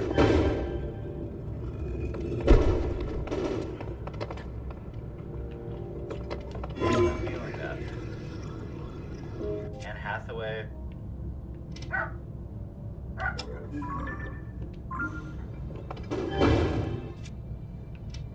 I mean, it's a nice dress, but I don't know if it's Met Gala.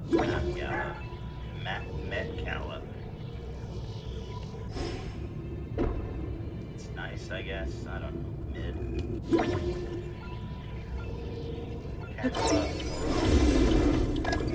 Hey! He's got a feel, right? It's kind of hard to tell, but I mean, what is this, coaster? A doily? You wearing a doily scarf? Come on, girl. She looks great, though. I mean, the dress is really flattering. I'm not sure about the doily, though, to be honest with you guys. Doily.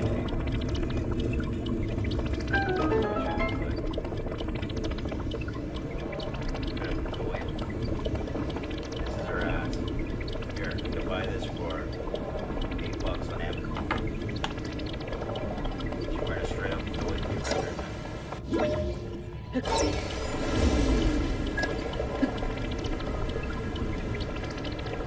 But okay.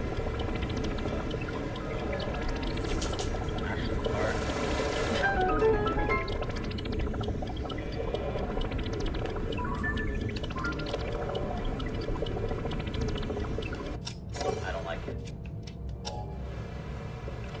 I can't really say why, but I don't. It's giving me a set, but that's not the problem. The problem is that I don't like it. And I can't tell you why.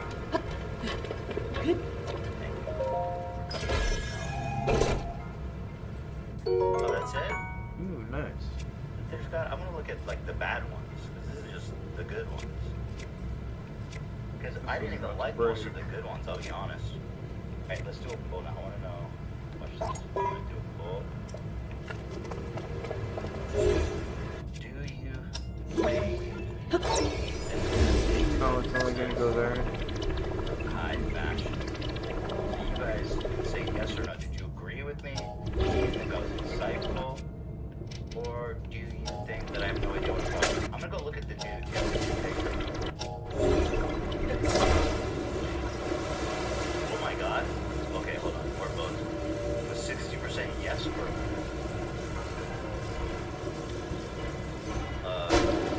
we're split. We're split on this. Come on. Uh-oh.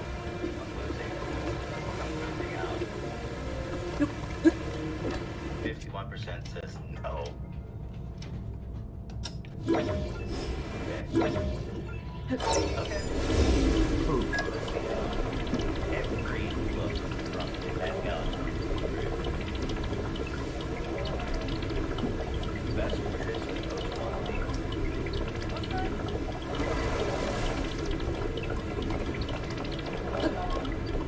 You guys can continue to vote as I rate these. Here we have, okay, wait, is this from this year? How come I'm not seeing this one? Oh, this dress is dope. Hold the phone. Is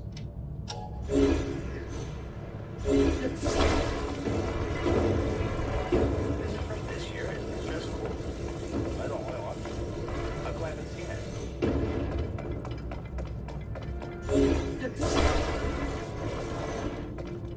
This dress is awesome. It's like super well made. I'm loving the rose theme. It's just, I'm loving the body of it. It's just, it just looks great. It's really a nice dress. I don't know why this wasn't on the. I'll get more if I want. Better than all the other shit I saw. Most of it, a lot of it. I mean, this shit's boring. Come on. Where the store markets. Not the Met.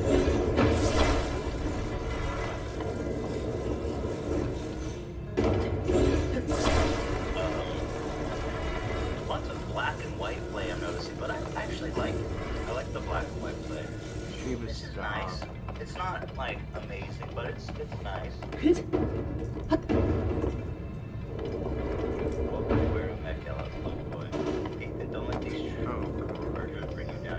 Trip God. Thank you, Zach. Unrelated, have you listened to any of Matt's album he released? I haven't listened to it yet, but I do want to. 9-hour bonanza of Marco's new album. I'm still trying to get on you guys. Wait. I want that too. What was I dressed the net? You want this? I need my thing for that. I need my I don't have my damn hang glider yet. I need to go do the missions that I'm supposed to do. Dress up like the Grinch. Oh, that's the theme. Okay, well that explains why everyone's wearing black and white.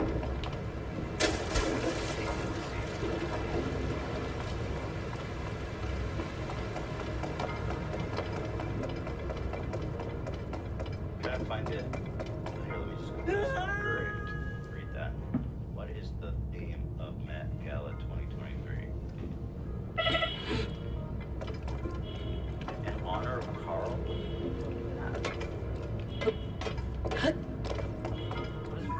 In honor of Carl. For Mr. Beast?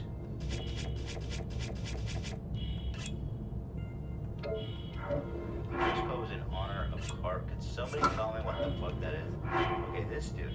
Logos reported the event's dress code is in honor of Carl, which indicates guests should nod to the late designer with their looks. It is not uncommon. Okay, this guy. Serving white and black. You know, this guy doesn't need a last name. He's just Carl. Okay.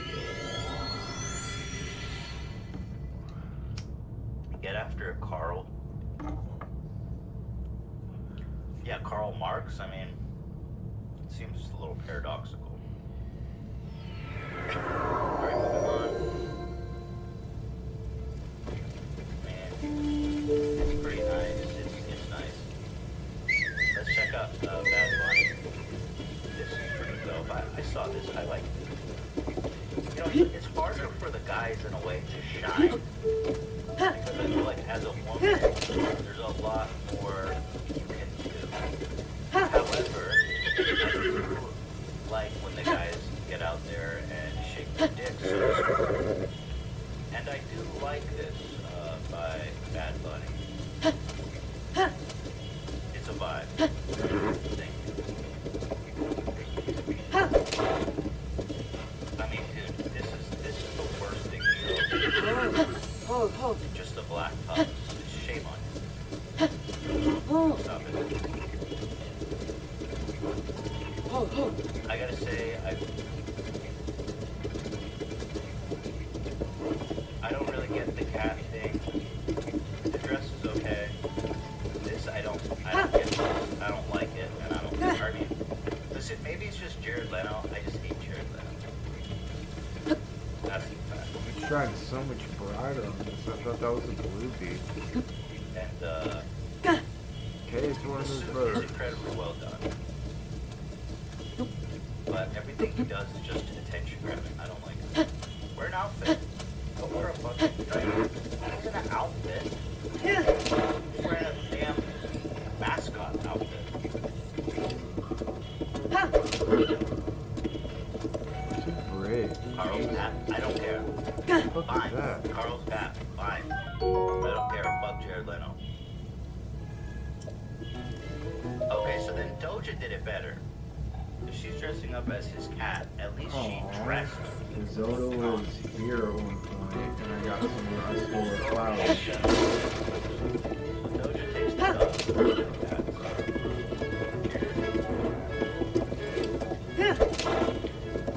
Okay, Riri is slaying it.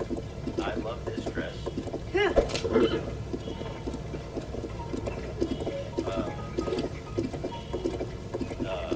Yeah, that's great. That's doing some work for me.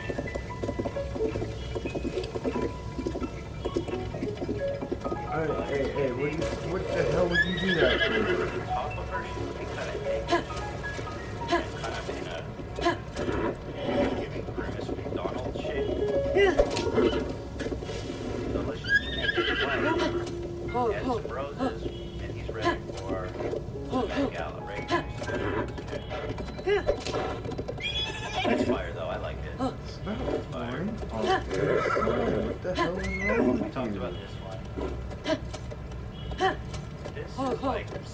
lying.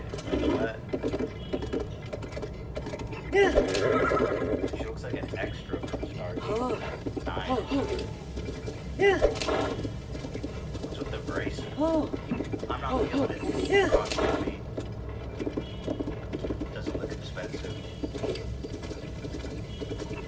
She's pregnant. Okay, fine. This is real life. How pregnant is she? Let me ask that. Olivia Wilde? How pregnant is she? She's not pregnant. It says she's not even pregnant, you guys. Wait, that's from May. Man, what the fuck kind of information is that, Google? What's going on here? Is she pregnant? Is she not? No, Riri's pregnant, yeah. Oh yeah, I know Riri's pregnant. She's crushing. I'm still saying, okay, that's a vibe, that's a vibe, that's a vibe. I like Rihanna, so that makes hers even better. I got you guys. Riri's pregnant. That's awesome. So she's crushing. This outfit is horrible. Does anyone agree with me?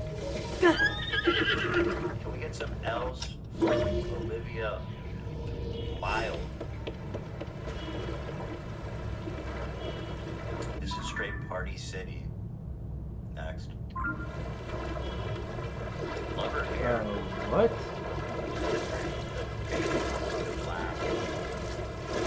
I like this dress. Very classy.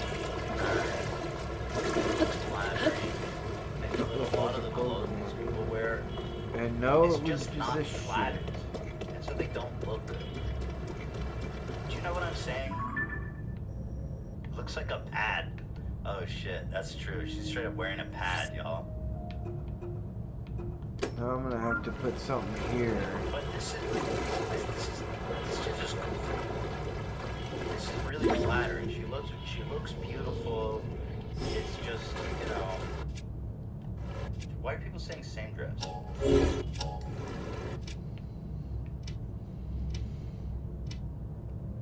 It's giving Doom casual.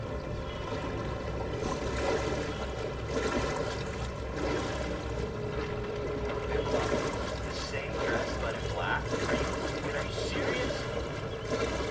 Oh, well, I didn't see it from the front. I guess if I saw it from the front, she is not pulling it off. It's the same dress. She looks great. She looks goofy. What do you do about it? But she's got a... This is her cloak. You cloaked at this. Because she got a cloak, I think. No, it's not the same dress. Stop it, you guys. Hers goes out. Look at how her goes out. It's got a cloak. It's not the same dress. It's a little different. It's a lot different. She's not wearing bracers. Come on, you guys. It's not even the same. I don't know, dude. It's Not the supposed to same be way right you're here. There's no bracers on her. She's not going to war against the Egyptian gods. It's not the same dress. Stop it. Also, I just think the black looks better. It's not the same dress. It's not even close. She brought bracers, y'all.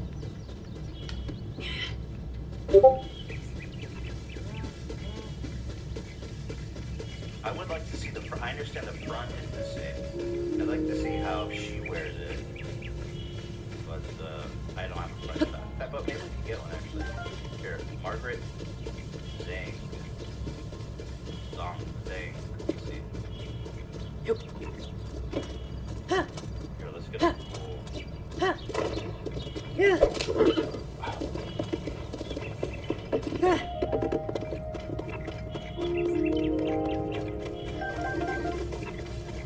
Okay, well, to be honest, I don't like the front still.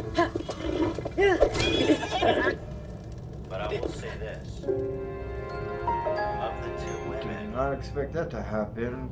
Okay. she's wearing it better for sure. I mean, it's cut differently. Don't you guys see what I'm saying? Like, oh my.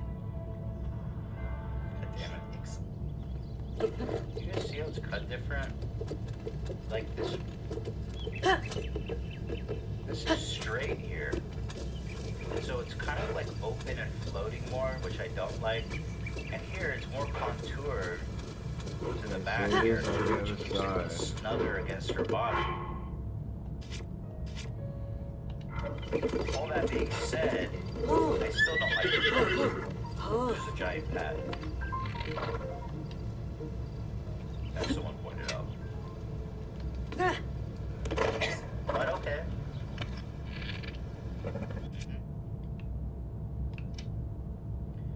This Ocarly cloth.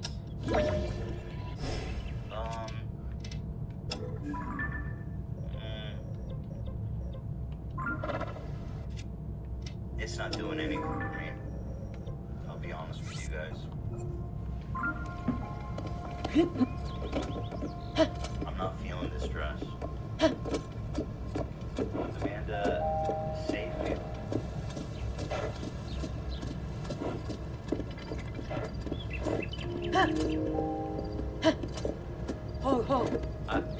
It's not doing anything for me either.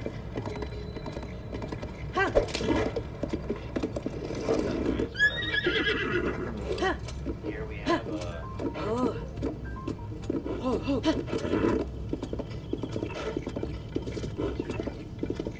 Harry Washington. Fucking river.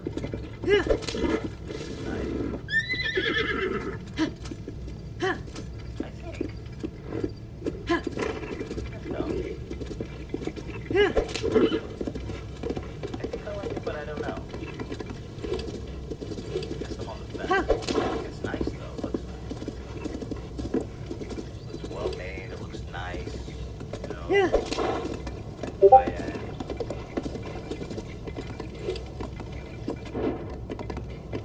this is so Kristen's.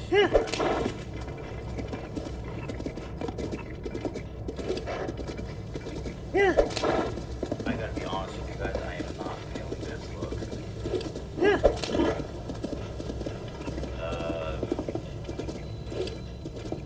I don't know what more to say about it. It's like, leadership. You know what I mean? You about to serve me hors d'oeuvres or take a seat at the table?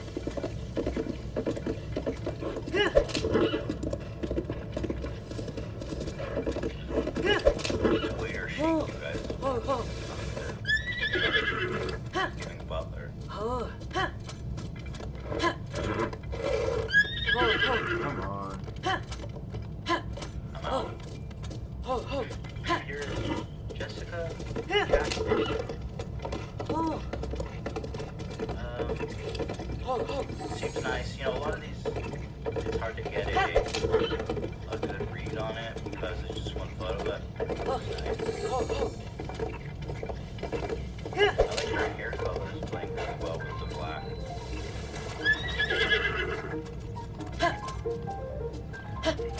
Yeah, I liked it. Here is Teyana Taylor. Oh, fuck. That's the crazy dude. I think I like it actually. Just because it's so crazy. Like, I don't think I've ever seen a fabric like that in my life. It's just kind of shocking in a good way. It's like, whoa, damn, what was that? So I'm feeling this one. I like it. It's doing something, right? And that's what this is all about, this event.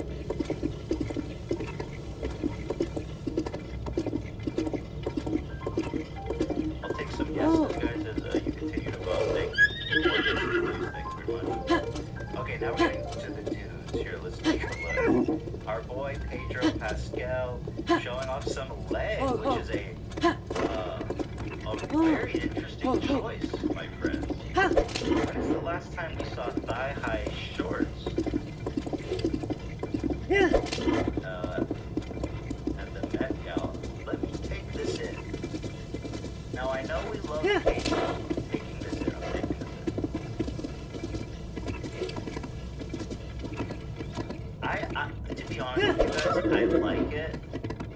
I don't know about the shorts. But I love Pedro, and I'm glad he's out there having fun and being adventurous. His hair's so bad. I don't know about this short. Whoa, what the fuck was I that? love the red color. I love that he's serving just like red, and black. Of course, I always wear shorts. I'm just trying to be a serious fashionista.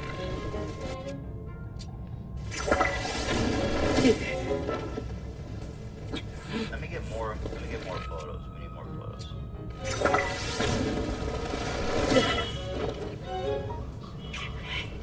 Everybody's talking about Pedro Pascal. Oh my god, yeah, hey boy.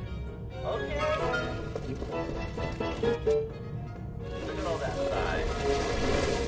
Look at this shot here, I love it.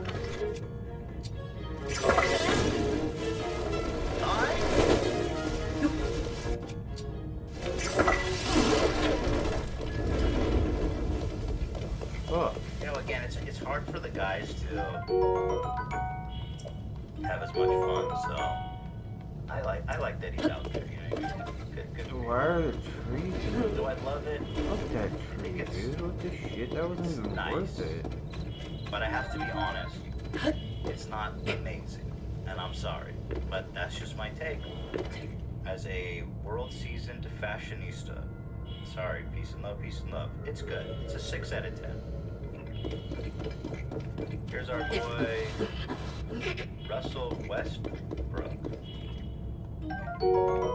Again, it's so hard for the guys to wear. Somebody's growing these. Like, this is cool, but I guess I like what Pedro did more. It's more adventurous, more interesting. Better than this. He looks good, but it's like... The weirdest? Okay, hold on. See, this is what I'm saying. Now, I'm not crazy about this look, but they're like, oh no. This is a cockroach. Anne Hathaway. Ew, weird. It's like, it's not that fucking different.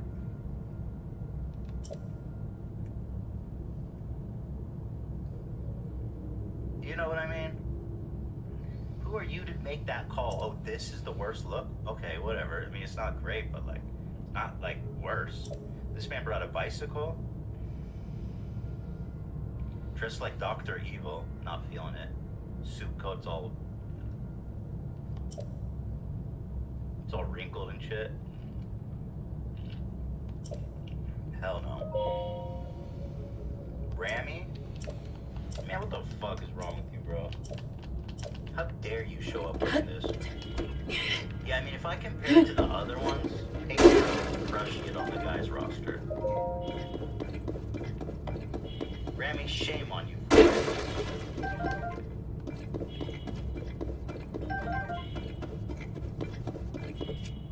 There was a cockroach there. This cockroach. Yeah, I see this actually. I love that he's taking photos. But to be fair, they did put her under weird. They said this cockroach, this Anne Hathaway moment. Shut up. This is not good. Okay, Lil Nas X wins this whole event. I don't know what the resolution is, no shit, but that's dedication, my guy.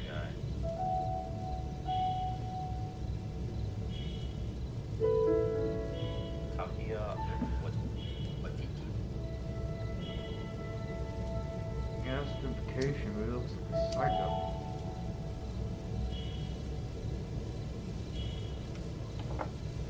I don't know how I feel about it. It's okay. I like the pink lining. But I think the outfit is okay. tribe we talked about. I don't know. I feel like I've seen this. It's like a texture. It's like goddamn big. It's not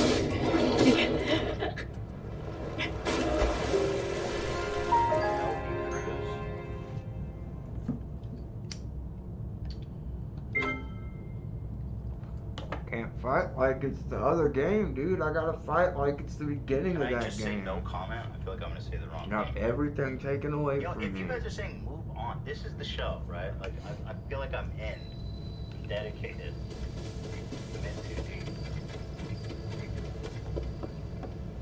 Hit that movie, do you?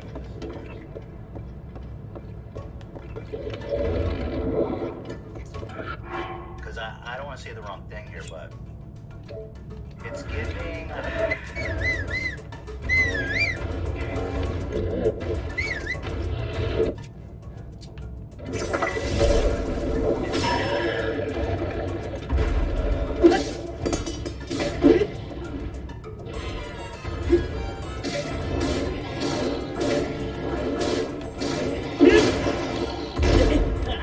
Oh my god, that killed me even though I jumped over it.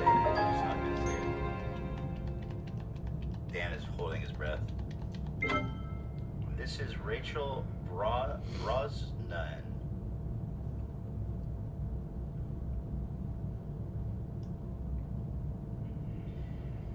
Okay, so I don't like it. It looks like she has like little picks on her boobs, like what the little black dots.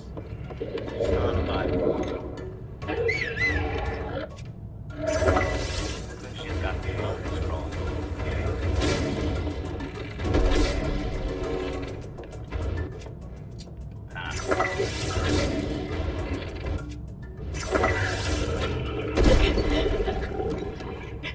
Fucked up on that one.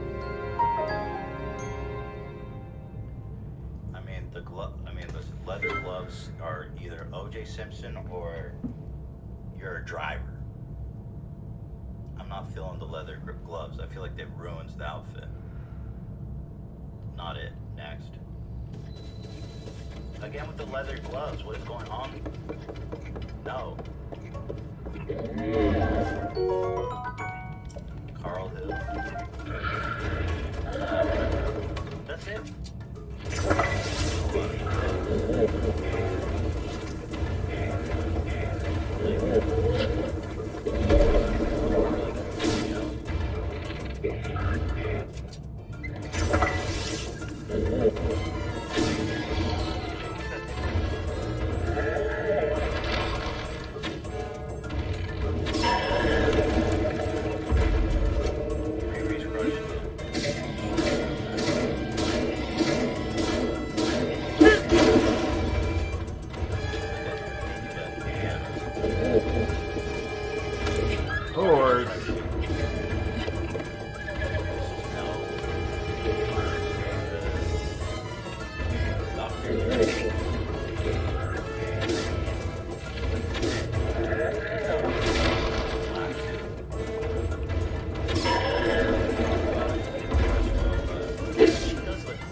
No! Because I feel like I don't like 90% of these. I will happily accept that job. In fact, Emmett Chamberlain, stand down. Did I lose weight? I'm trying. I'm trying goddamn hard as shit to lose weight. I'm giving witchcraft. It's giving shaman, Phineas, and Billy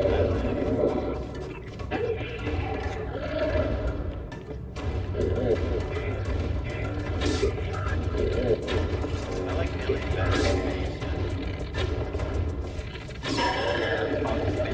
Phineas guy, but I fucking hate that little brother.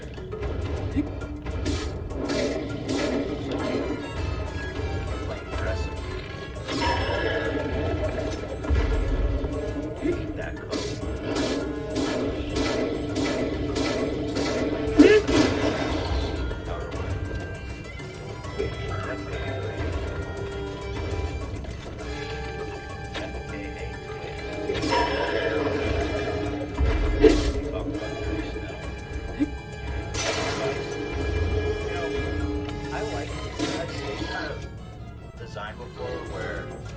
Uh-oh. It's almost like an illusion. I like it, actually. And I'll show you the one that I saw that I really like. It's like... Yeah, that fucking... I'm so glad I ate up this I apple. don't know how to find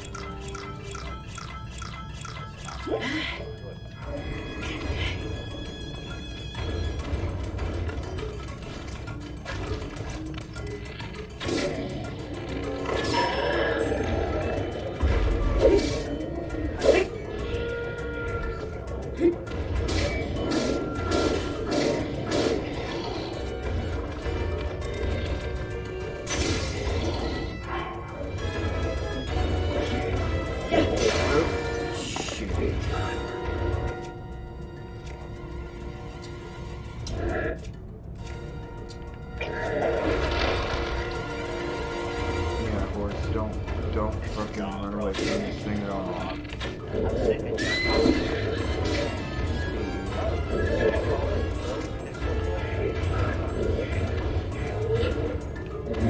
Oh, shit.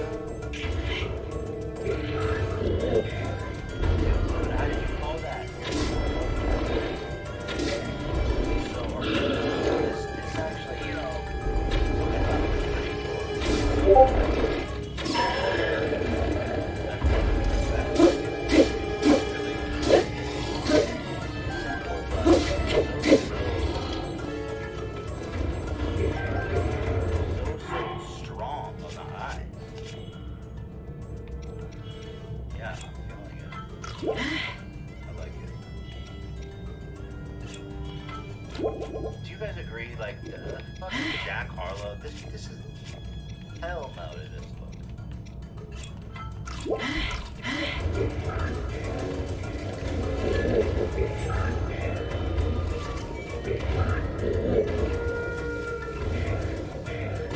Like, from also, did he say some dumb shit like that white rapper?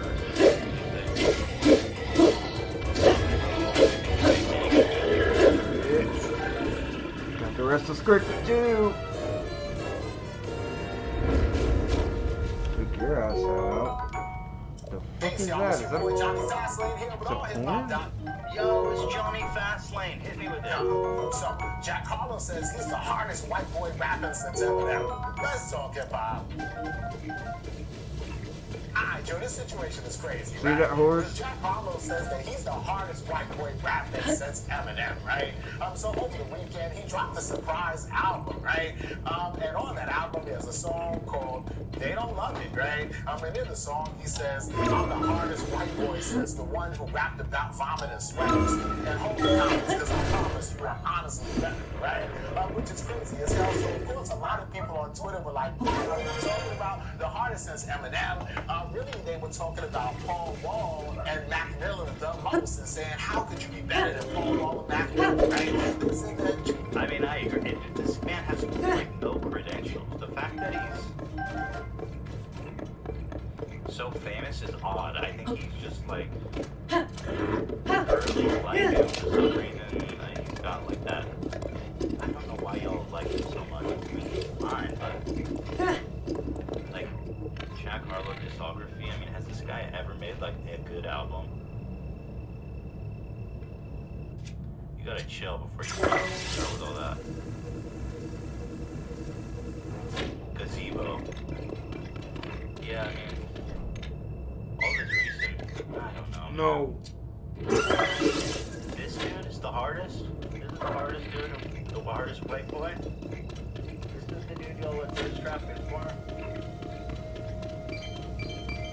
He's charismatic. He's funny. That's it. He's very charismatic. He's funny. And he's fun to watch. But this outfit is hell no.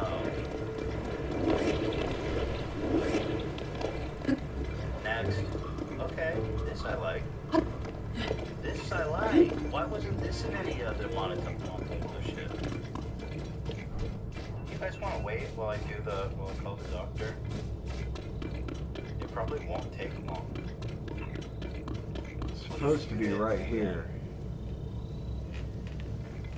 Right the fuck here.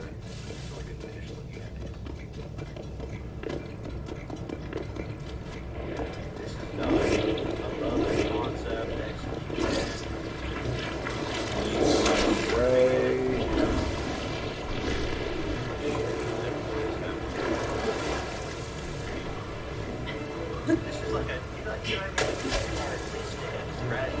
Somebody.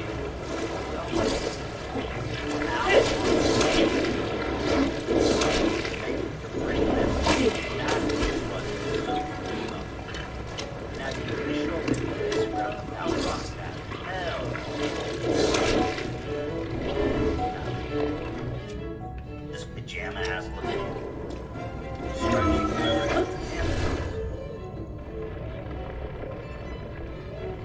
You know about Jenny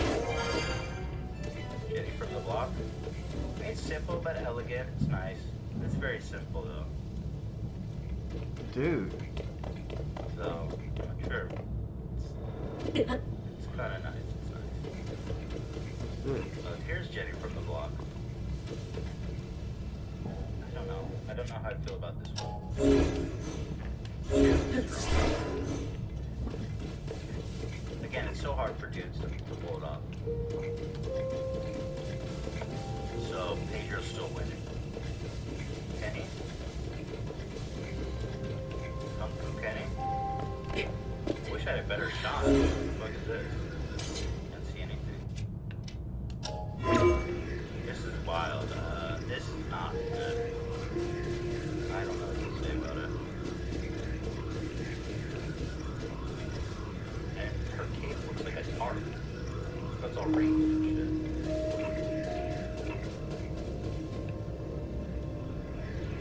You guys agree? It's not good.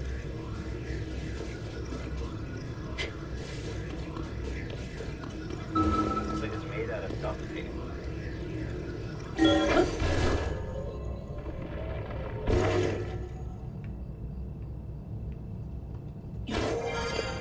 I don't like Kristen's look.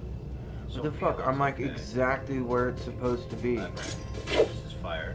See, I thought this guy served pretty good. Love the red colors. It's gotta be one of those things that has I it. like this. I like this better than Pedro's.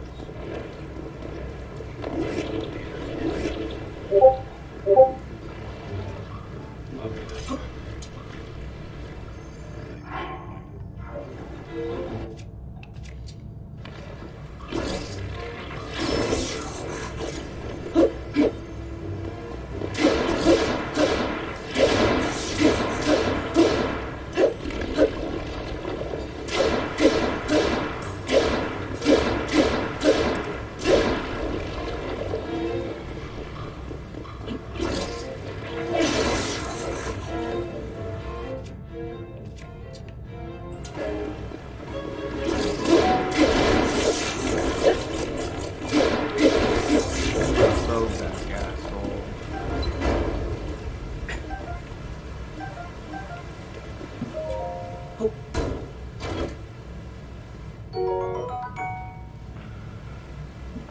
Alright, I'm just gonna mute it.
Wraps around that way, I could go back and get that thing that she was telling me about.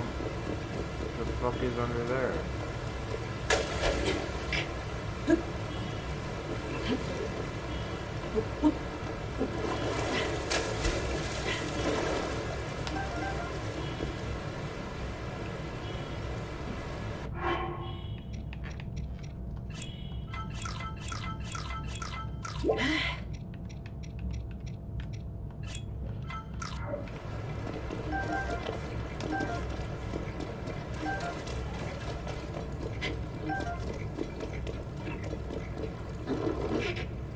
Who's in there?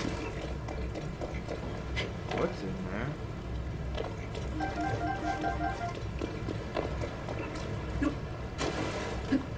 Treasure chest.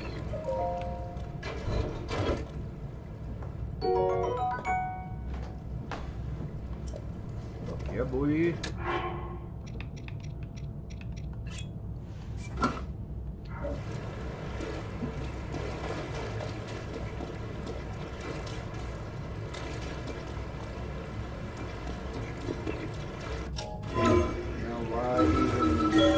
Try to go all the way back out here. I can just get out. This game is fucking great.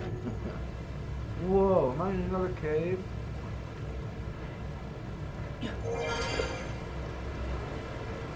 I'm getting your ass, you bitch.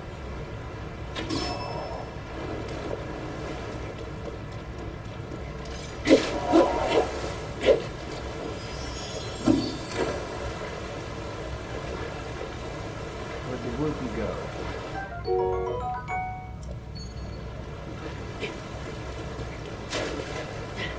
Ooh, what's that?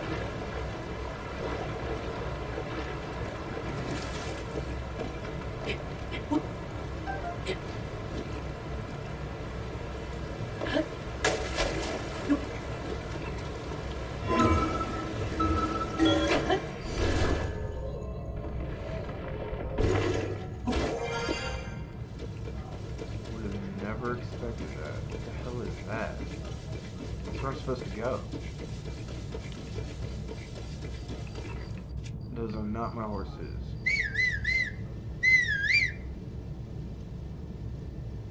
Here it comes.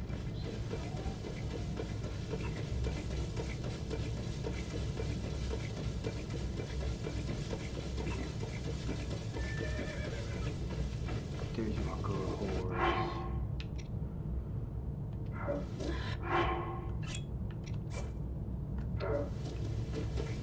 There you go.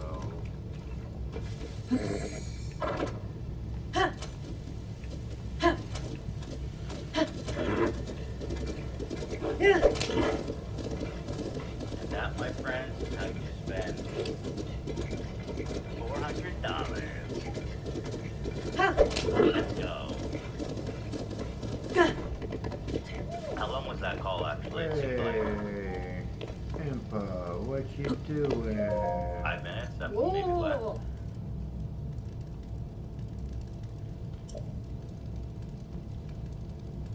You know what? That reminds me.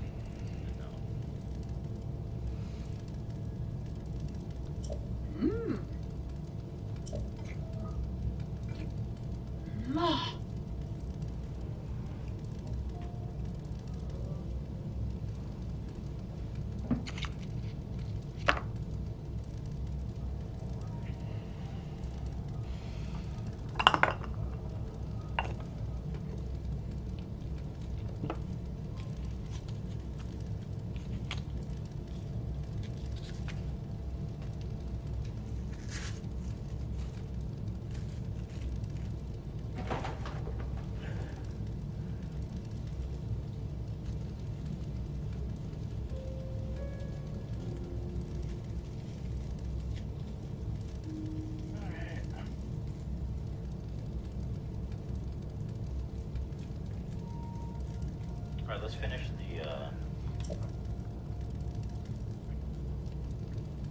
let's finish this. So did you guys like Labyrinth? I thought it was nice. I like it. Little Nas X, Lizzo, we've talked about. Maluma.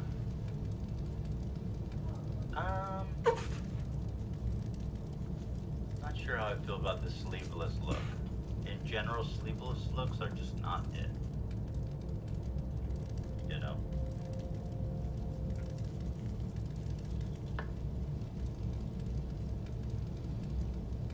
You saw my pussy.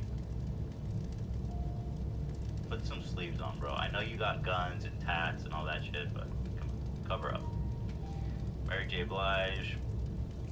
It's pretty cool, actually. I like the colors, so vibrant.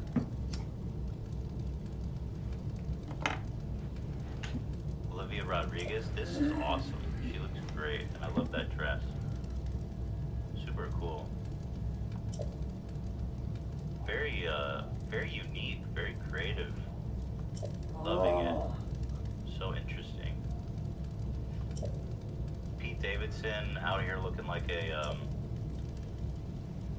Roger the Rabbit villain. Stop it, Pete. Just stop it. What the fuck is this, dude? Stop.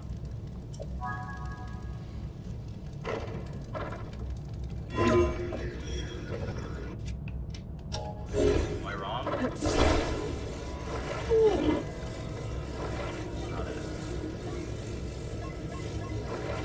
Scared the shit out of my horse. Let's get back here.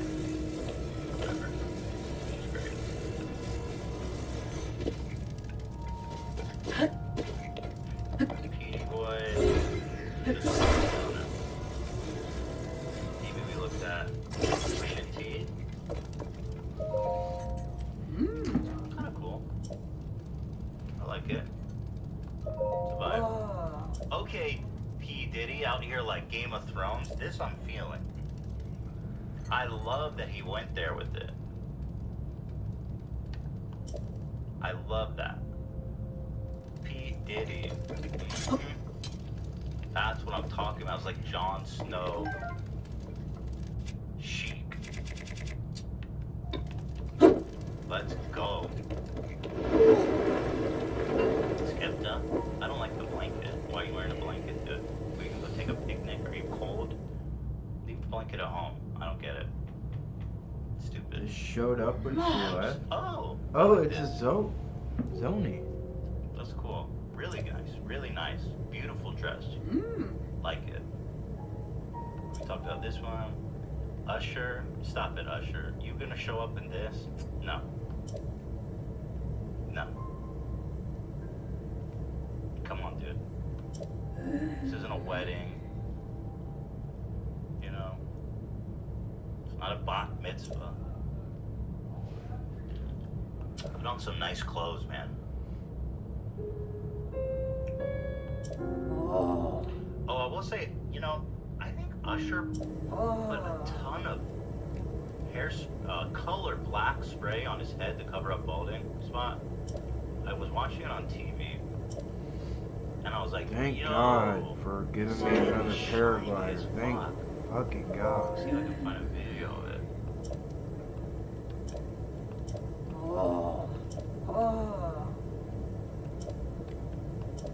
Thank fucking God. Finally. Hey, hey, hey! I thought I had a paraglider. Fucking, I'm gonna break my neck. I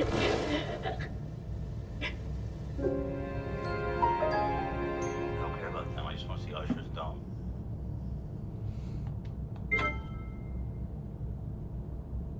What's this got to do with Usher?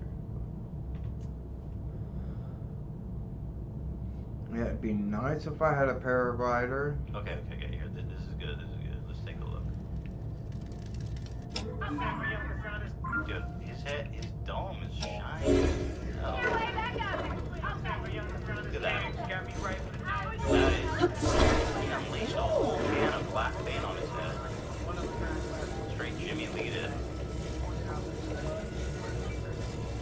Oh yeah. Oh, dude, come on. I mean, maybe that's normal. I don't know.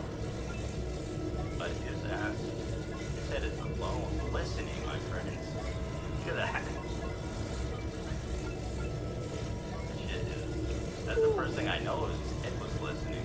Mate, this is the first time for Bianca-san. This is her first time in that liner here. His waves are good though. Yeah, he's got good waves. You know. You know how to make folks have a good time. Folks have been having some good times with you out in Vegas and I'm everything. having a lot of good time here. I do my part in Vegas, but it's all about Bitch, take that. What are you gonna Shiny do? Don't like the outfit. Young might have Yeah, I can't do I like that. I like that she's out there. I don't think I've seen it all. Couldn't I gone up there and just like dug through it? Everyone is tripping about this post. I did see it. I mean, the guy lost a lot of weight. I don't know that y'all need to be so worried about him. I don't think he likes people speculating about his health. So I won't. I mean, I wouldn't. It's not something he told me. I'm just assuming. I mean, he could just be high. He just, you know, blazed a fatty. I actually just think he's being so sweet, like normal. He's such a sweet guy. I don't think I've ever been that nice to anybody my whole life. He's definitely fucked up on something. That doesn't mean he's, you know, not doing it. You're talking about the I actually post just think he's being so sweet, like normal. Yeah, his recovering Such addict a post could be sweet guy. fine. I don't think I've ever been that nice to anybody my whole life. He's definitely fucked up on something. That doesn't mean he's, you know, not doing well. Alright, they just framed it to make it look like that. He could have been completely fine. There's only like 5 seconds of footage. Come on. Well, my friends,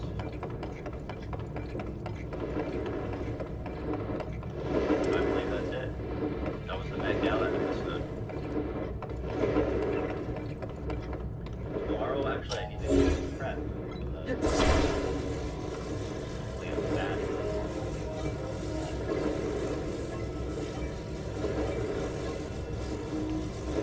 This should be in 3 months.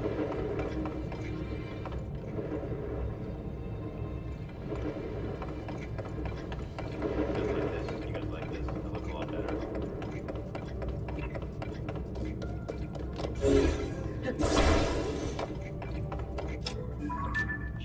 Chad is fuck, dude.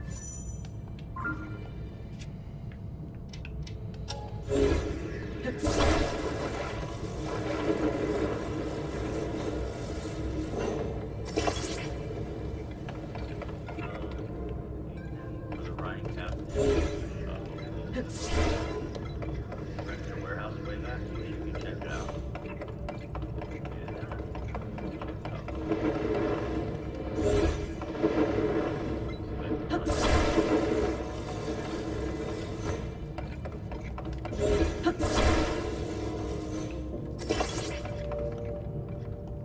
Here it is. Scary. Oh, that didn't help at all. What the fuck?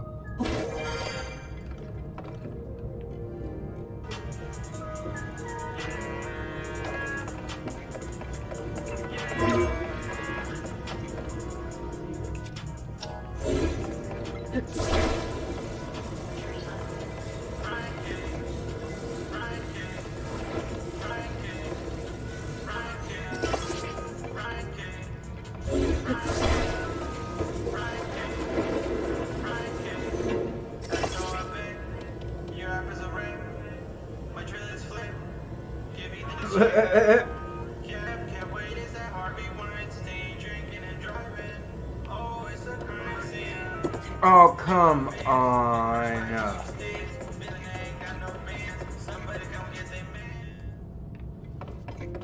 yeah, we can't. I denounced this. I heavily denounced this. Not. No, not endorse anything like this. from me. Come on.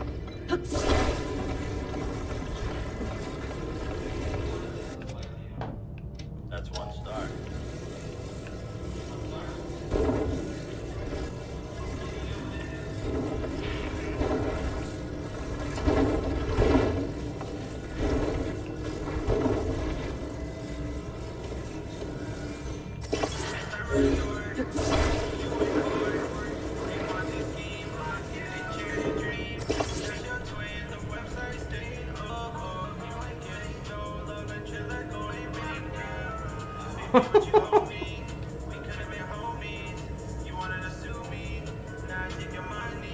Oh! It's the worst app I've ever used. I got on and it was all like flips.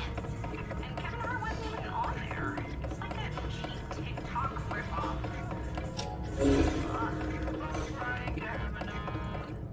So, it's dope that you went all out. They got like the space, you got the shipping container, you got the gel cell, which is pretty legit. So that was cool. Honest, the music wasn't crazy. Didn't go crazy hard, but the video was dirty. But it's nice. Thanks, bro.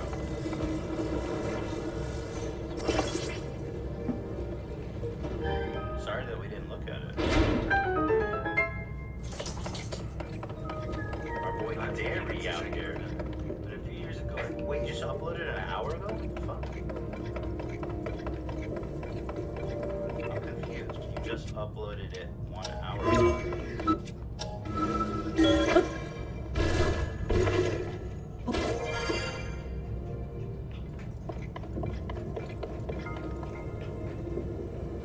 Alright, go get some love to your boy Derry. Wait, how is it you uploaded an hour ago, but there's comments from 7 months ago? This is very confusing. What is this for? I don't get this.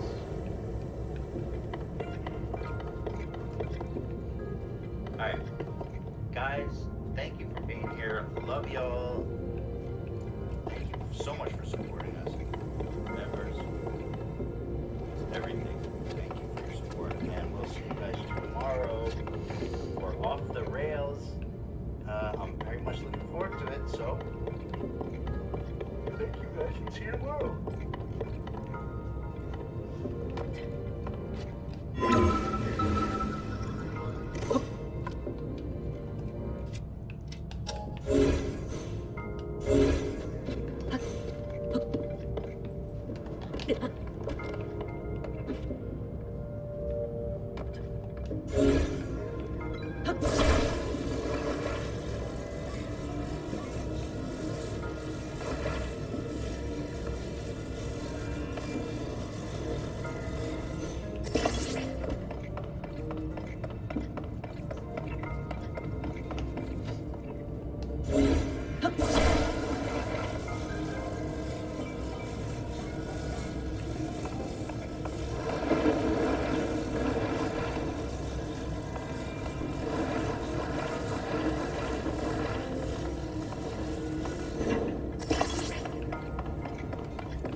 Dude,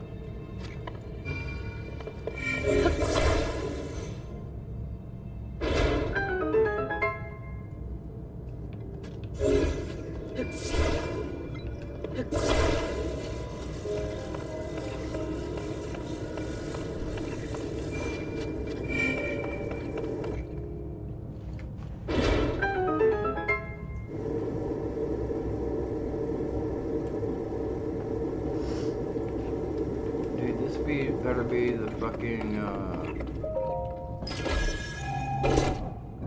wind thing. Nope. Bullshit. That's what it is. I want my fucking paraglider.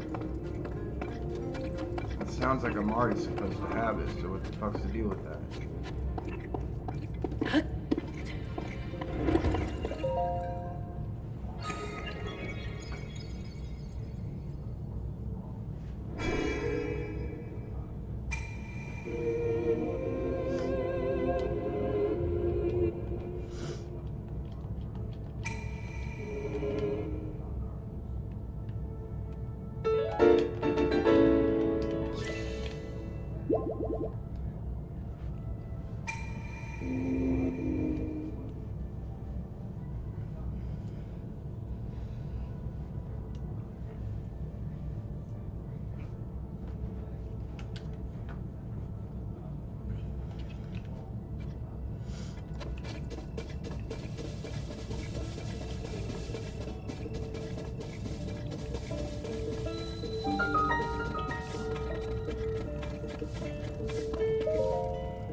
Why does he always stand like that? Is it because he's got the goblin hood on? Or a goblin hood?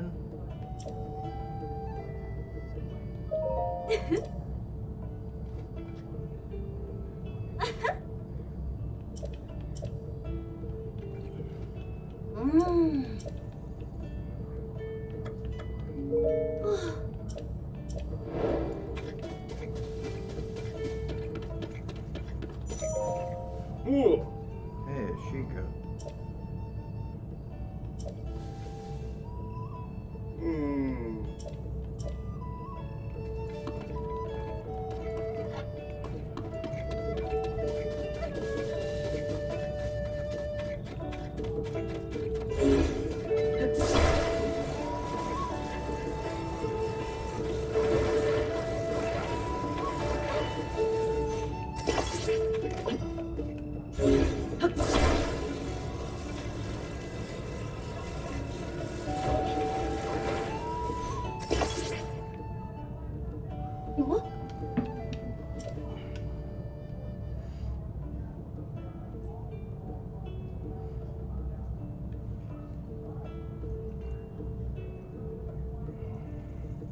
Huh?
You don't fucking get your own harness, bitch.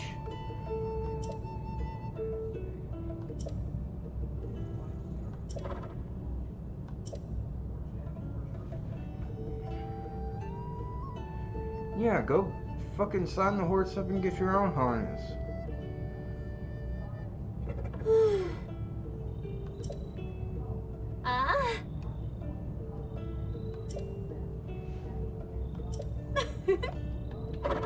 I should have done it and got my own points, actually.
Well, yeah, what if?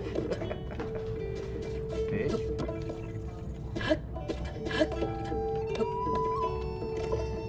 Run! Run!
I don't have a paraglider.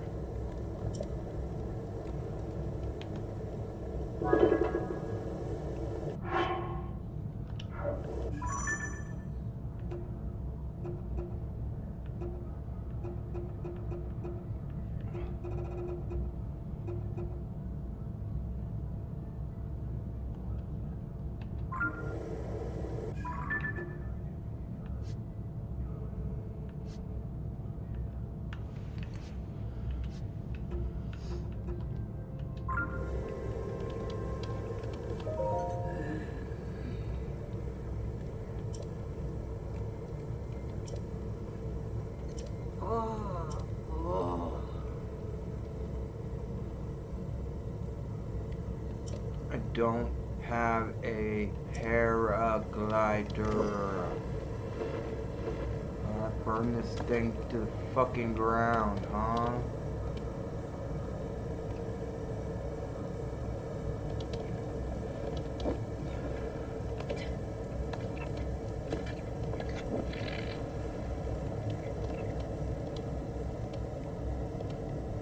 Oh, I can eat an apple just by hitting up.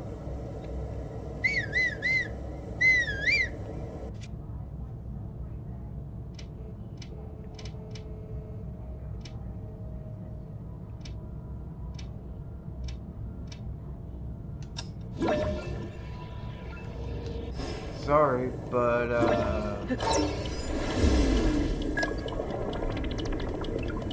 yeah, I kinda can't, oh no. That's still not enough ways. Can I redo it?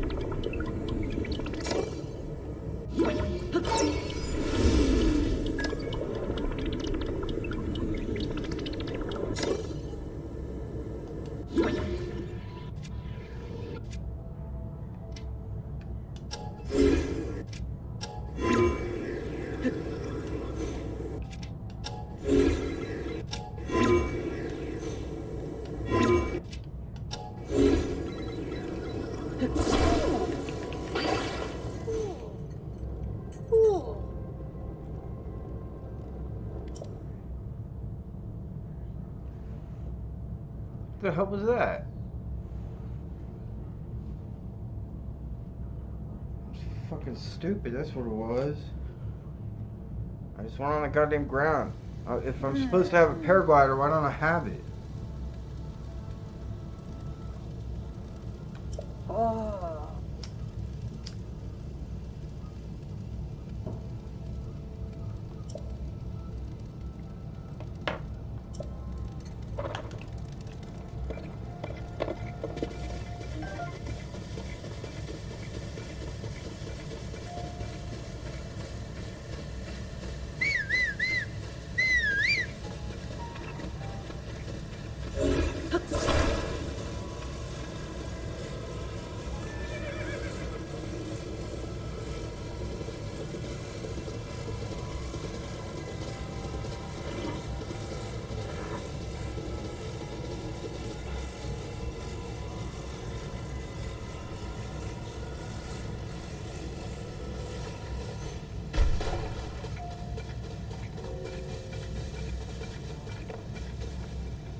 Is this gonna give me a paraglider?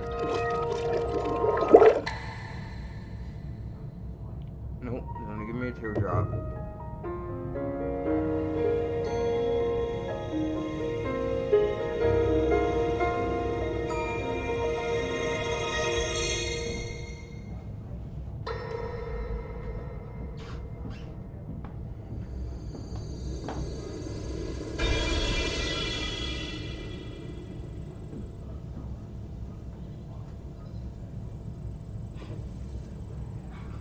Take me to the roof. Huh?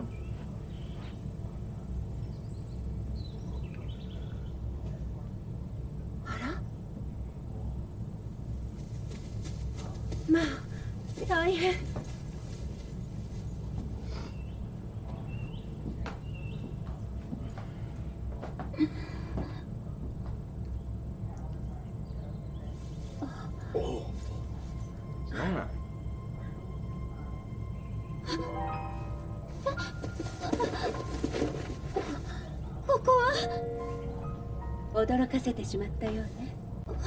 ごめんなさい。私はソニアと申します。そなた、名は何と？私はハイラル国王ロームが娘ゼルダ。これは異なことを。ハイラルは我らが起こした国。私以外に王はおらぬはずだが。お二人が起こした。あなたが王？うん。我が名はラウル。この国の王だ。ラウル王とソニア王妃。まさか。So she's been going back in time. What the fuck? No, so this is creating a multiverse theory. What?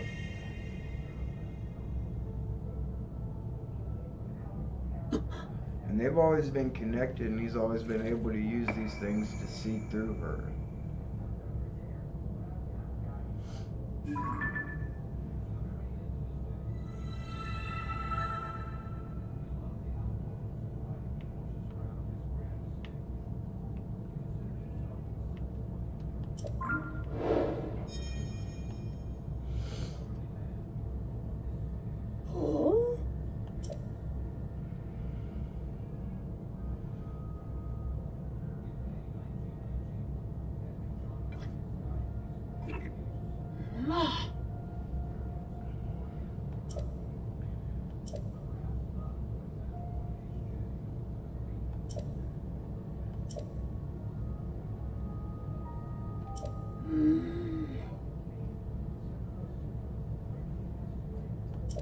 Oh no, not all the way there. Yeah, I know.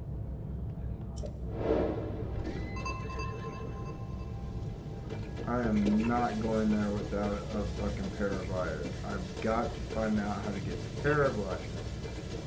That seems like something they should give me at the beginning of the game. Yeah, that's the fucking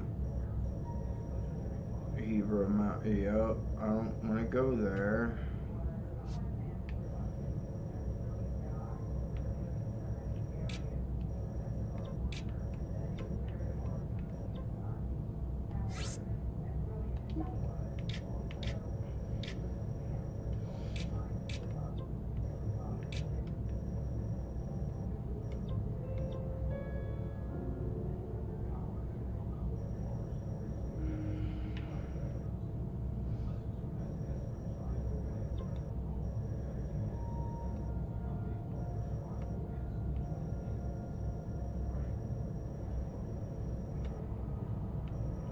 I mean, I accidentally fell off an island. I can't remember where I fell off, but I landed somewhere where it was okay. So, maybe I missed where I was supposed to...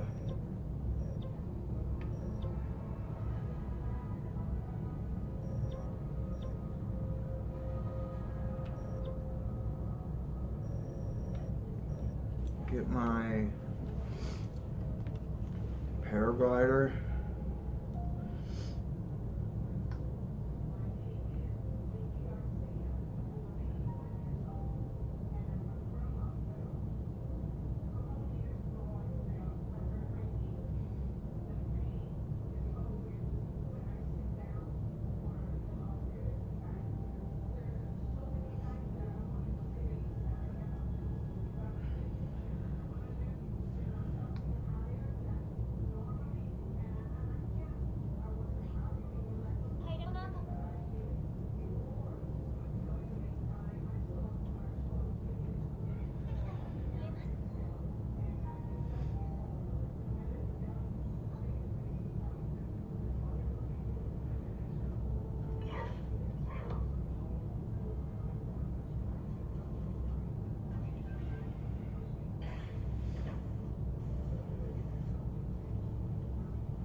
The paraglider wasn't. In order to do that, she'll also give you the paraglider. The paraglider I've already performs been to- exactly the same as before. It will let you glide through the air, but once you're out of stamina. I've already been to her.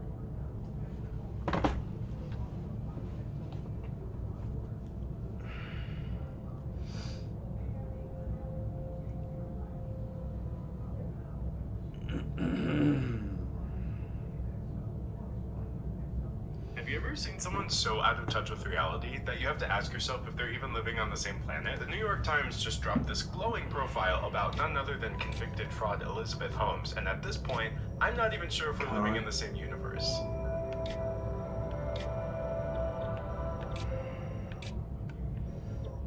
Hi, I'm a random person on the internet. You're a random person on the internet, and together, we're here to talk about Elizabeth Holmes. Now, I feel like Elizabeth's fall from Psycho world-changing bitch, liar, billionaire CEO to convicted white-collar putting criminal has people been in happening in the public eye fucking for danger years now. on Between purpose. the 2018 book, the 2019 documentary, the 2019 podcast, or even the 2022 TV adaptation of the 2019 podcast, there's literally no telling how many people are familiar with her unethical actions and criminal fraud charges, which resulted in an 11-year jail sentence that she has not yet started. Now, even though the world has been fascinated with her story, Elizabeth herself has laid relatively low this whole time, but I guess she had a change of heart because the New York Times just published her first interview since 2016, and it is terrible. Since Elizabeth's rebrand into Liz is obviously just a desperate attempt to avoid her jail time by rewriting history, we'll revisit the actual key details involved in her case before getting into the article. So even if you're not 100% familiar, I've got you covered. Now, this is just a quick video about something I felt like talking about, but I'm always working on much bigger deep dive videos, like my last one about internet menace Andrew Tate. So if you're ever looking for something much longer to watch, you should definitely check that one out. If you've already checked that one out and you're wondering about the next one, then the good news is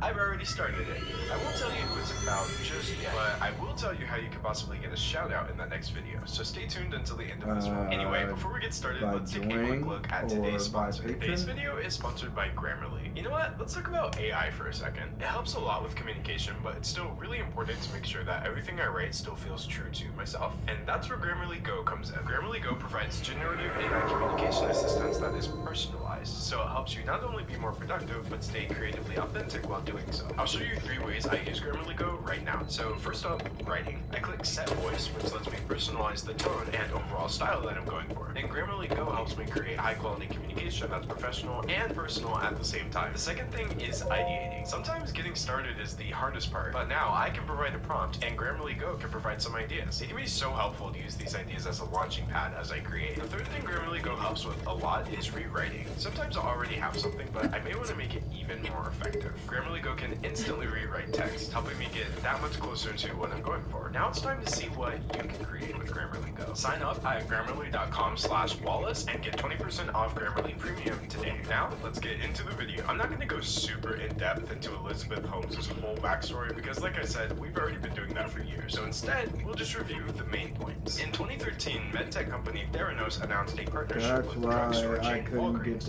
in which Walgreens planned to put Theranos' revolutionary new blood testing machines in locations all over the United States. Theranos had been operating under the radar up until this point, but it had already generated tens of millions of dollars in venture capital funding in the previous years. And the face behind these mysterious testing machines and massive Walgreens deal was one Elizabeth Holmes. It's about technology, it's about people, it's about the conviction and dedication that an entrepreneur has in going into it to make something work. Now, Elizabeth was already pretty successful at this point, at least financially, but the very next year, she and Theranos were about to become household names.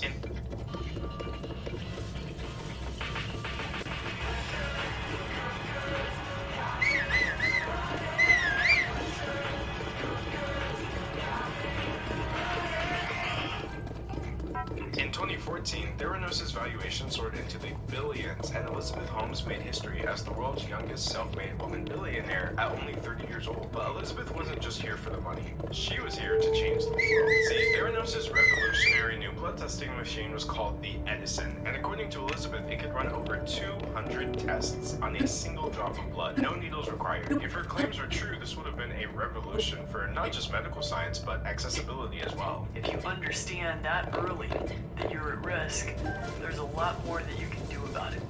And we'd like to see a world in which every person gets God, access that's to a fake this ass type of voice. basic testing. At this point, Elizabeth Holmes was on the Forbes list, she was being called the next Steve Jobs, and she basically became the poster child for breaking the glass ceiling in Silicon Valley. Everybody loved Elizabeth Holmes, but there's just one little problem. In 2015, the Wall Street Journal dropped a scathing and detailed expose which showed that Theranos' entire premise hinged on a lie. The Edison machine didn't actually work. In fact, they gave out inaccurate blood test results. But if that's not bad enough, the article claimed that Theranos was fully aware of this. Instead of just delaying everything until they got the Edison machines to work, Theranos made it seem like they had it all under control by using existing blood testing devices from other companies and passing it off as their own work. Overnight, Elizabeth went from the pedestal to the hot seat, but she claimed that this was all just some elaborate plot to take her down. This is what happens when you work to change things, and first they think you're crazy, then they fight you,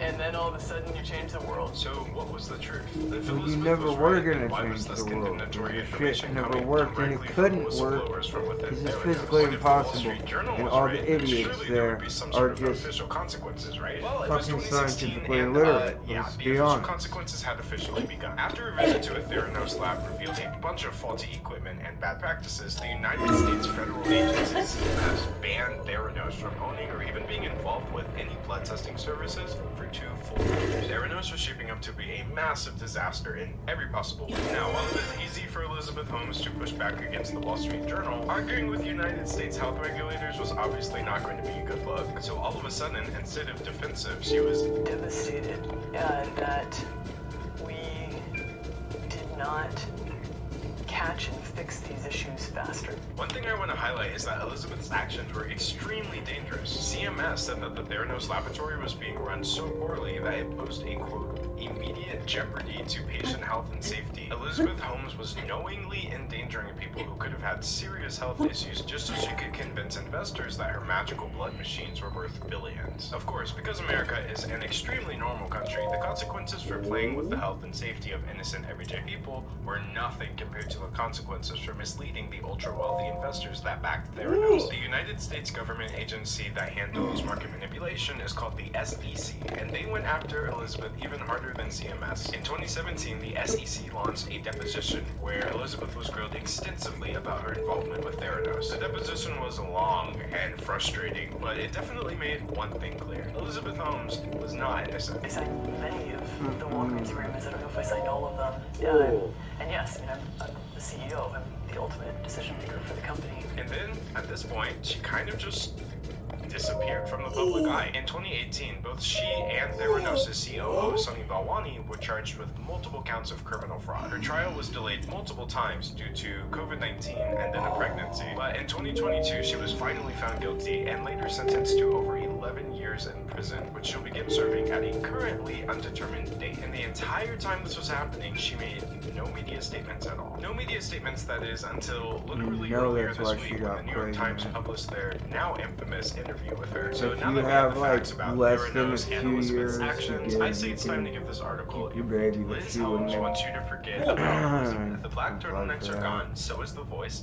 As the convicted Theranos founder awaits prison, she has adopted a new persona, devoted mother. Alright, so it seems like Elizabeth is doing a bit of image rehab here, and very conveniently timed considering her impending incarceration. Elizabeth Holmes blends in with the other moms here in a bucket hat and sunglasses, her newborn strapped to her chest and swathed in a Baby Yoda nursing blanket. So the author shows that she and Elizabeth are at the zoo having a conversation about her imminent prison time. You know, just like all the other moms. In case you're wondering, Miss Holmes speaks in a soft, slightly low, but totally unremarkable voice. No hint of the throaty contralto she used while running her now defunct testing startup Theranos. You know what? I actually was wondering about that. Honestly, even before people realized she was a fraud, it was still super obvious that she was speaking in a very unnatural and forced manner. Yeah. Like, there's having a deep voice, and then there's whatever this is. There should be questions, and to me, that's a sign that you've actually done something that is transformative. So it's interesting to see that she's being at least slightly less fake now. Let's see if that applies to her narrative about Theranos. I made so many mistakes, and there was so much I didn't know and understand. And I feel like when you do it wrong, it's like you really internalize it in a deep way. So I'm upset as we stop to look at a hissing anaconda. I feel like the word mistake is doing a lot of the heavy lifting in that sentence. Like, there's a huge difference between a mistake that you make because you didn't know any better at the time, or a mistake that you make where you deliberately choose to do something knowing full well that it is people wrong, about how dangerous, and dangerous, illegal. yeah. Yes, everybody makes mistakes. Heck, one might even say everybody has those days. But I think it's safe to say that not everybody commits wire fraud while jeopardizing the health and safety of innocent patients. How would you spend your time if you didn't know how much time you had left? Miss Holmes said, her impending prison report date top of mind. Perhaps even more so given that we were surrounded by animals behind bars. Not the 2014 Tomb Raider. How would you spend your time, bro? This is not the fault in our stars. The fault was in your defective blood testing machines. Also, why is the author comparing her to the zoo animals? In fact, why are they having this conversation at a zoo in the first place? I feel like I'm gonna leave this article with more questions than answers at this point. Anyway, the topic of the conversation switches from Elizabeth's prison sentence to her persona. At Mint Mobile, we're always looking for innovative ways to save you money, so you can keep paying $15 a month for premium plans. That's why instead of hiring an expensive director for this company, we found someone willing to work for Candy and I tell her that I heard Jennifer Lawrence had pulled out of portraying her anymore.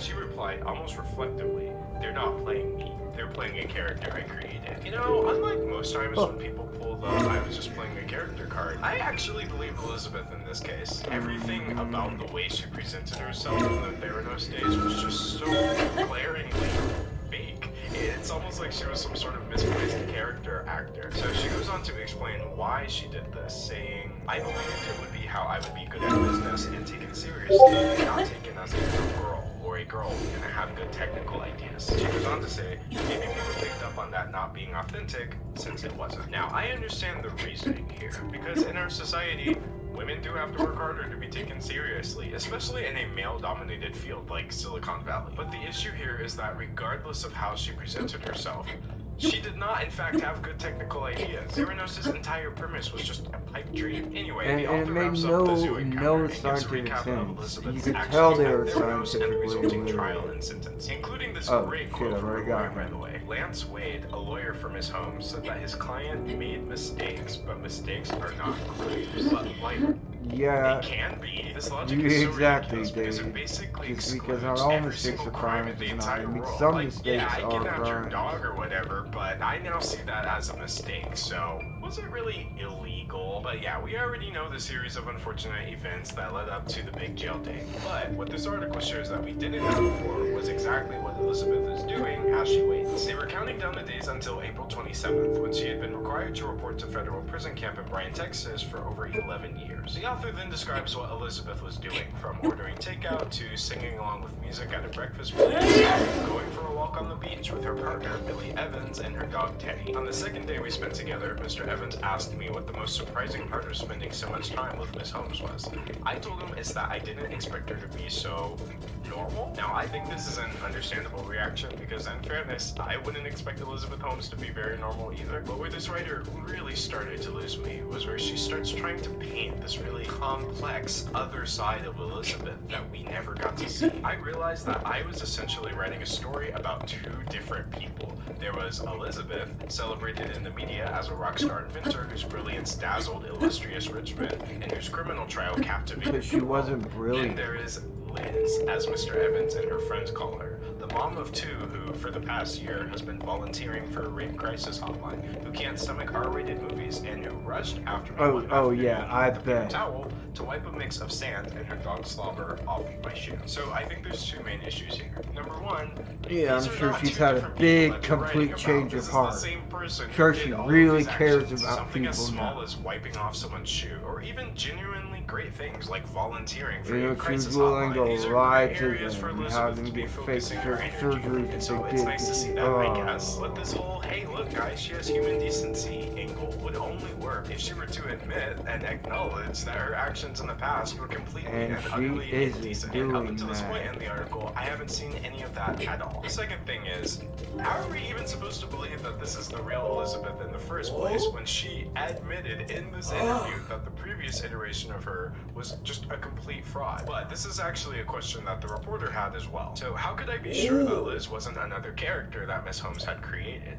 I was admittedly swept up in Liz You're as right. an authentic and sympathetic person. She's gentle and charismatic in a quiet way. So in order to get to the bottom of this, the reporter talked to people in Elizabeth's life to see if they were buying into Liz as well. I worked my way through a list of Miss Holmes' friends, family, and longtime supporters, whom she and Miss Evans suggested I speak to. One of these friends said Miss Holmes had genuine intentions on Theranos and didn't deserve a lengthy prison sentence. Then this person requested anonymity to caution me not to believe everything Miss Holmes says. I guess when you're a fake person, you wind up attracting fake friends. Who would have thought? If the people who actually know Elizabeth personally aren't even falling for Liz, then I have no idea why this article seems to think that we're going to. I tried to ask Miss Holmes this directly.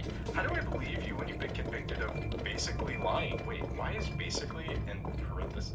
She lied! But how could I ask someone who was nursing her 11-day-old baby on a white sofa 2 feet away if she was actually conning me? And speaking of the baby, the article goes on to explain that a lot of people think Elizabeth is just using her kids as a get-out-of-jail-free card. Ms. Holmes' defense team partly cited her 2 very young children and arguing that she should remain free while appealing her fraud conviction. A Daily Mail headline referred to the baby as a last-ditch bid for a new trial. Now, I obviously can't say whether or not someone had an entire family just so people would feel sorry for them and not send them to jail. But the fact that her legal defense team literally did try to use her kids as a reason for why she should be free right now says a lot, regardless of what her intentions were. It all just feels very convenient. But according to Elizabeth, she and Billy didn't even think she was going to go to jail when they decided to have kids. She fell in love with Mr. Evans in 2017. They did not anticipate that she would be indicted. They did not anticipate that she would be sentenced to 11 years. They always wanted a big family. I don't know what's worse, if this is a blatant lie since it was obvious to anyone with a brain that she would wind up facing jail time over this, or if she's actually being honest and she genuinely thought that she was going to get away with what she did. But yeah, according to Elizabeth, this was all just the power of love. Finding your person in the middle of all of this and experiencing that love when you're going through hell is the most beautiful thing I've ever experienced. I'm really glad that she was able to turn her crumbling empire built on lies into a beautiful experience. If only the experience was as beautiful for all the people who worked at Theranos and wound up losing their job because you decided to burn the company down by lying and to the everyone. credibility. Anyway, speaking of Theranos employees, Elizabeth goes on to claim that Sunny Balwani, aka the other person who caught criminal fraud charges over this, was not only abusive and controlling, but that he was actually the one behind the Holmesification. She said that Mr. Balwani forced her to stop talking to her family and Stanford friends and pressured her to adopt the black turtleneck, red lipstick persona. Now, there's absolutely no doubt that Sunny Balwani is a horrible person as well, but the idea that he's the one who turned Elizabeth Holmes into Elizabeth Holmes is such a cop-out that even the author checks her on that one. Meet Google Pixel 7a. It removes what you don't want with Magic Eraser, and fixes what you do from any photo with Photo Unblur. Starting at $4.99. On sale now. Limited time offers.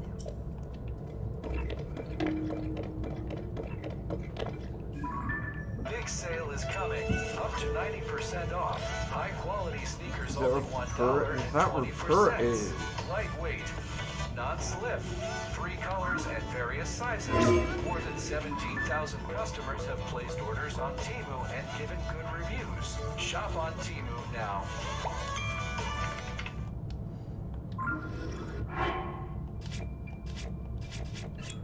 I asked Ms. Holmes to clarify what she meant. As CEO, wasn't she in charge? She said that Mr. Balwani did not control her every interaction or statement at Theranos, but she, quote, deferred to him in the areas he oversaw because I believed he knew better than I did, and those areas included the problematic clinical lab. So now her story is that the devastating lab visit that wound up getting Theranos banned from blood testing wasn't even her fault. Great to know. Again, what good is this just a harmless mom act when she can't even acknowledge the extensive harm that she did in her years at Theranos? Anyway, the author realized she wasn't going to get any more accountability out of Elizabeth here, so the topic changes to the enchanting love story of how Lizzie met Billy. While her entire legacy was falling apart, she was falling in love. They went went to parties together, they went to the Burning Man festival, they went on a cross-country road trip. Even though that period was a crisis, and Theranos was my life and like my child, I gave everything I had to it, she said. After it was gone, I also became free. Well, I hope she enjoyed the freedom while it lasted. But of course, lest we think Elizabeth was having too much fun, the author tries to paint a picture of how hard it's been for Elizabeth after Theranos, since people would always recognize her and then she and her partner would have to move. However, something tells me that the fact that her boyfriend came from a wealthy family and was pretty much loaded probably made it a lot easier for them to move around nonstop. Mr. Evans took a few calls for work while I was visiting. I asked what he does. A lot of different stuff.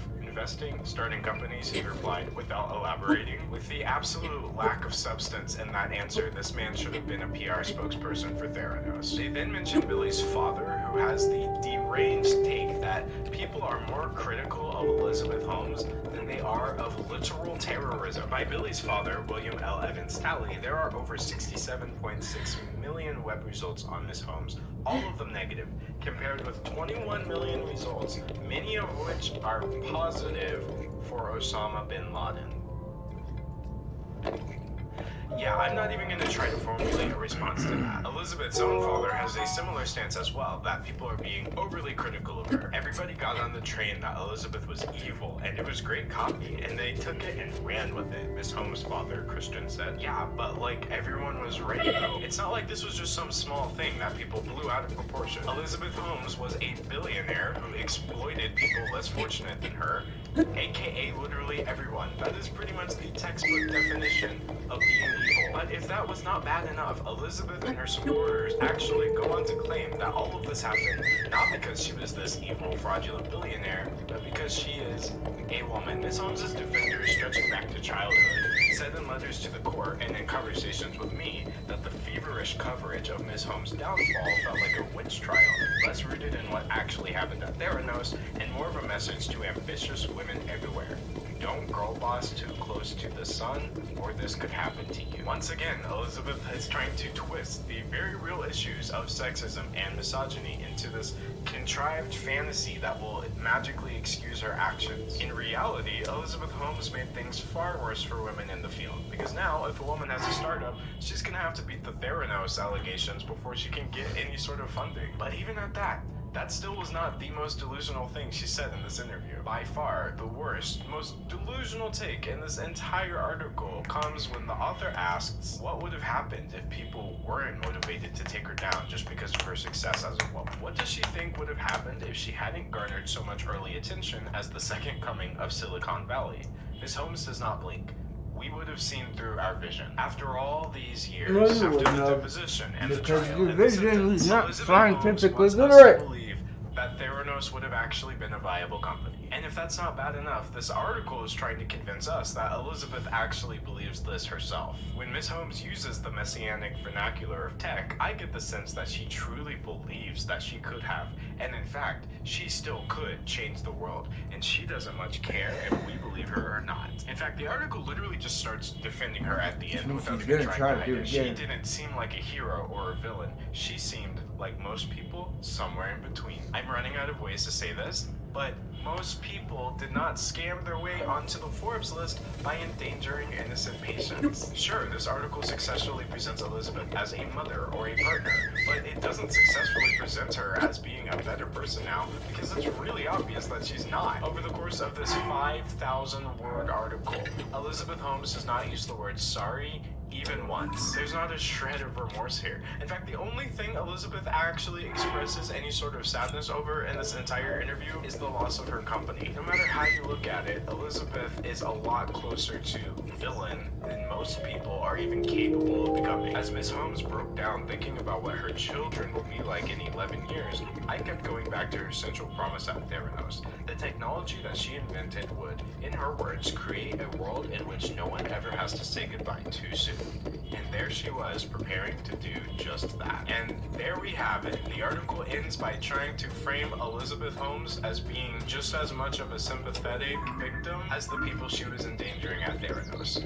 Literally, what did I just read? So that's the story of how Elizabeth Holmes and the New York Times tried to start a redemption arc that was even more worse than the voice she used to use when she worked at Theranos. But oh man, did it backfire. Because the New York Times is so big, this article reached quite a few eyes, and those eyes did not like what they were seeing. From the moment this article dropped, people were being very vocal online about the fact that they were not buying into Elizabeth Holmes' new persona, even for a second. It's great that she wears neutrals now, but people would have died. This person is, of course, referring to the 2 original photographs taken for the interview in which we see Elizabeth Holmes' new style. She really thought that all she had to do was trade in her turtleneck for a Target sweater, and then everyone would just magically forget about her controversy. Ladies, get yourself a man who loves you as much as the New York Times loves rehabilitating the reputation of white-collar criminals. It really does come across as some sort of weird pseudo-romance between the New York Times and Elizabeth Holmes' previous prestige and current privilege, but there's even less chemistry going on here than there was at Theranos' laboratories. Responding to the author, this person said, "You spent a lot of time with Elizabeth Holmes and got conned, just like her board, her investors, and her employees. And at least none of those people knew she was a fraud. At this point, if you believe anything that comes out of Elizabeth Holmes' mouth, that is on you." This last tweet, though, I think is the most poignant. Pretty incredible to write a performatively angsty bazillion-word profile of Elizabeth Holmes without ever addressing the certainty that her lies would have killed people if she hadn't been busted,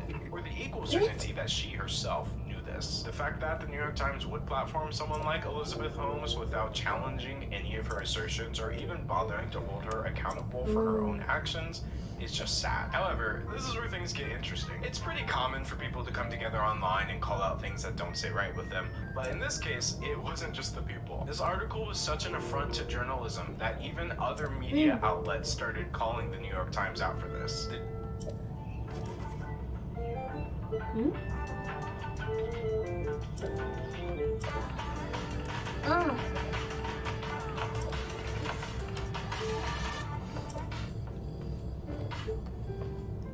The New York Times' fawning profile of Elizabeth Holmes did not need to exist. There really is a special kind of annoyance that comes from seeing something completely devoid of necessity, like that article. It's not even like it was a slow news week, because in 2023, something happens literally every 5 minutes. This Guardian article says in the subhead, "The Theranos founder and convicted fraudster used a New York Times profile as a shameless PR exercise. If only other female convicts were given a first chance, let alone a second." I wish I could act surprised that they want us to have more sympathy for a former billionaire than they do for your average person, but my acting would pretty much just be on par with Elizabeth Holmes' Steve Jobs impression. By far though, this last headline was definitely my favorite. Cute! New York Times helps Elizabeth Holmes launder her reputation before prison. Just as she's set to serve 11 years behind bars for a horrific grift that endangered people's lives, the paper wants you to know she's also a devoted mother. Very cute indeed. So, yeah.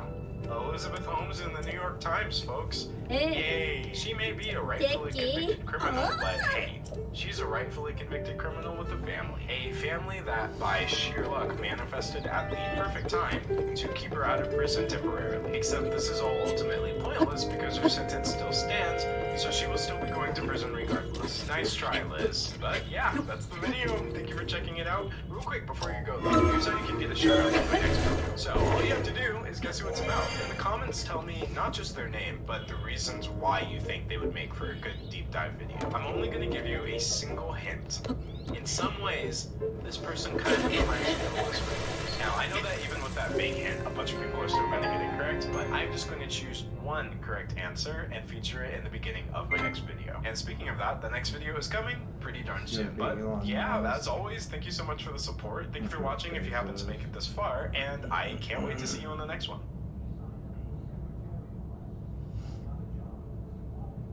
Bye.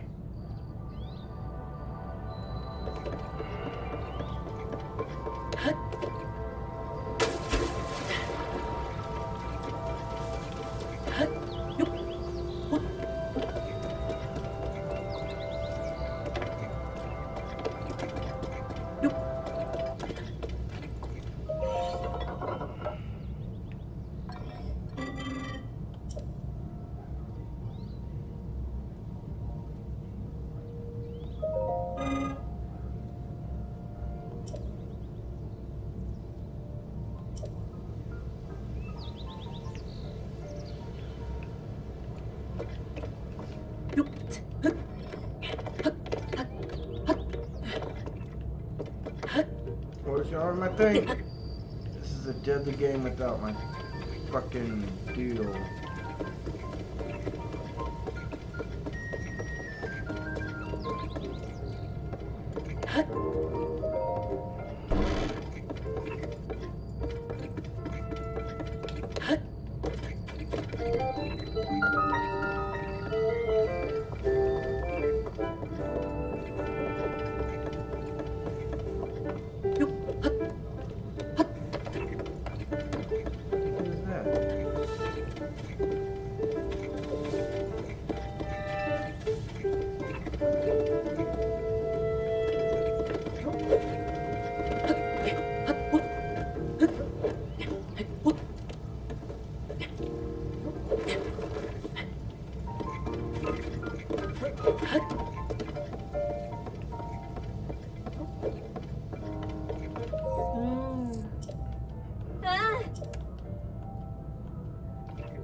Oh, you want me to test it out, huh?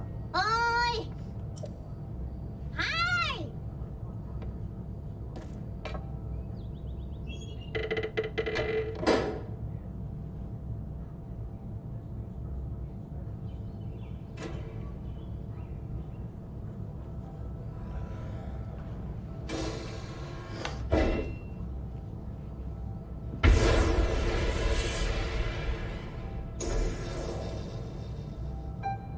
Fuck was that?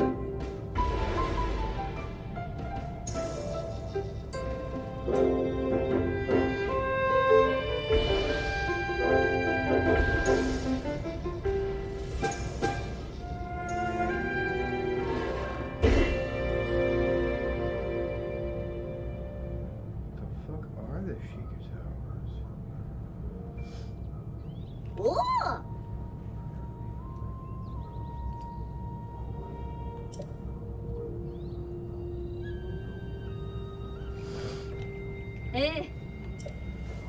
Nice, I can go to them. You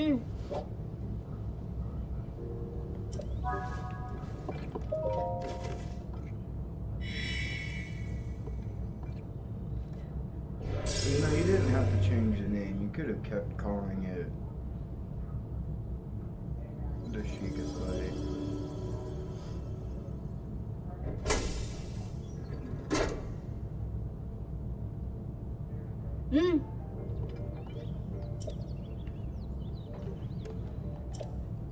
To the top of it.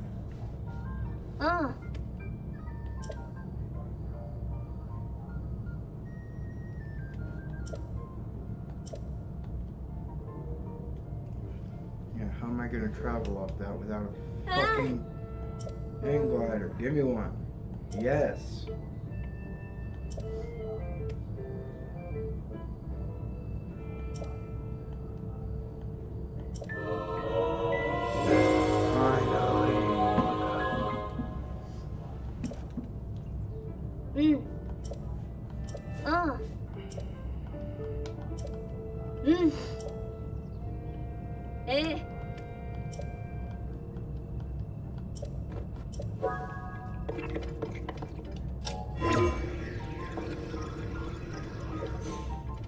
Oh, what?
Oh, I forgot.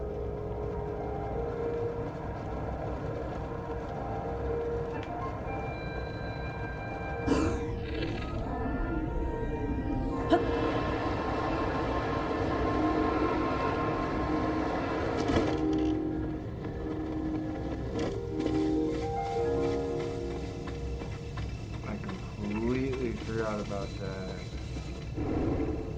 Ah!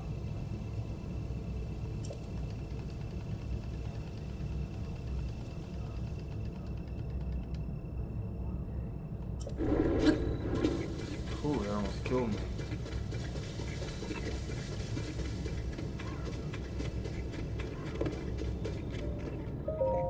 Oh!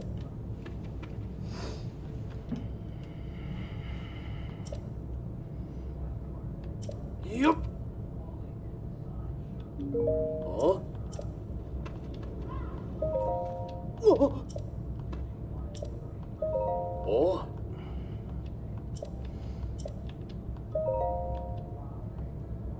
Oh.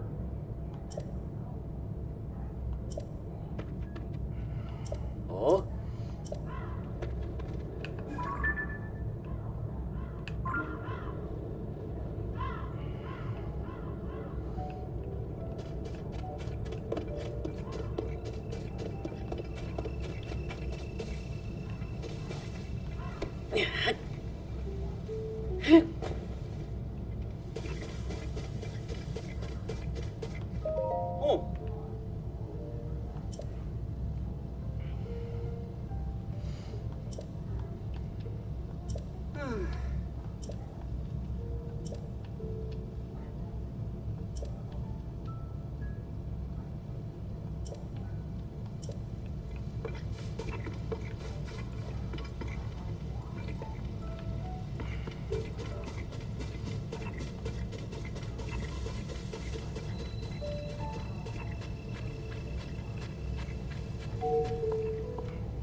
This is the one I needed to fucking,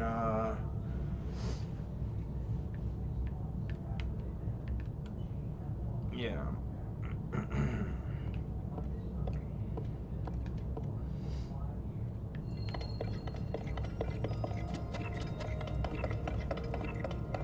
Oh no, not this one.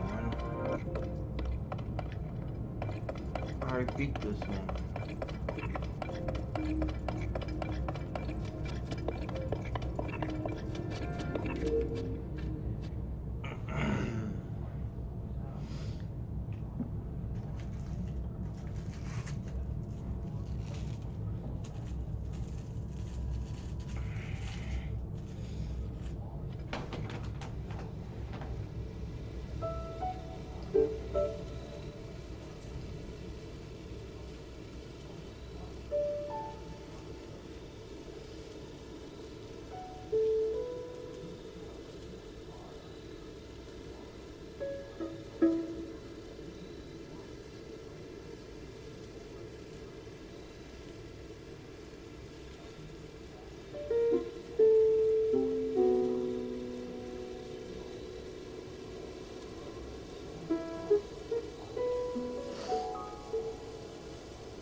Oh. So now going down there then.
that's definitely Zona magic.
Are you looking to change your mood? Well, these are full spectrum infused gummies from Hello Mood. I've been trying mood products for about a month now, and all I can say is this video is brought to you by viewers like you. Thanks for letting me do this for so long.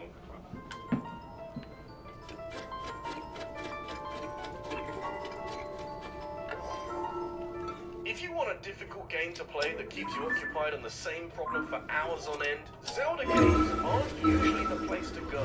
Sure, they have challenging moments, but it's one of Nintendo's flagship franchises. You can't expect them to be really difficult. As it turns out, if you want a Zelda game to fight back a bit more, you have to do it yourself through any of the impressive variety of fan-made challenge runs that range from fairly simple to kind of weird and obscure to absolutely insane all the way through.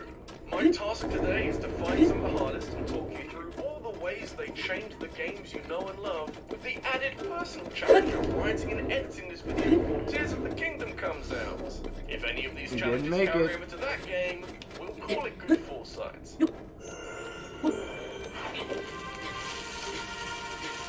There's no better place to start with self-imposed Zelda challenges than the action game staple, the Pacifist Run. It's also one of the easiest playthroughs to explain, although it is worth noting that only really Breath of the Wild and Tears of the Kingdom are built to facilitate a pacifist approach, since Link is generally a merciless motherfucker and most obstacles in basically all of the games are set up to be approached sword first. That being said, pacifist is definitely doable in the Zelda game of your choosing, but with a couple of notable caveats that that's what that dude was wanting so many outside of dungeons, these pacifism is not just doable, He's it's getting not a that bunch. difficult to do at all. It's kind of hilarious how bleak some of these Zelda games are and how Hyrule has been subjugated by some oppressive force, and yet the required number of fights are surprisingly low. Nearly all of them are in dungeons, beyond mini-boss and boss fights that reward a little focused violence with new items and more health. You might end up in a room where the puzzle is to kill all the enemies or one particular enemy.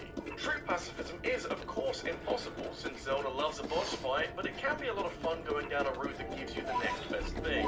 Breath of the Wild, Tears of the Kingdom, and to a significantly lesser extent, Wind Waker, sometimes, are more built around stealth, so there's the added element of avoiding conflict altogether instead of running away like a terrified idiot. I don't know, it's not very difficult, but it can be fun to retune your brain to avoid conflict. Playing Zelda with so much zen right now.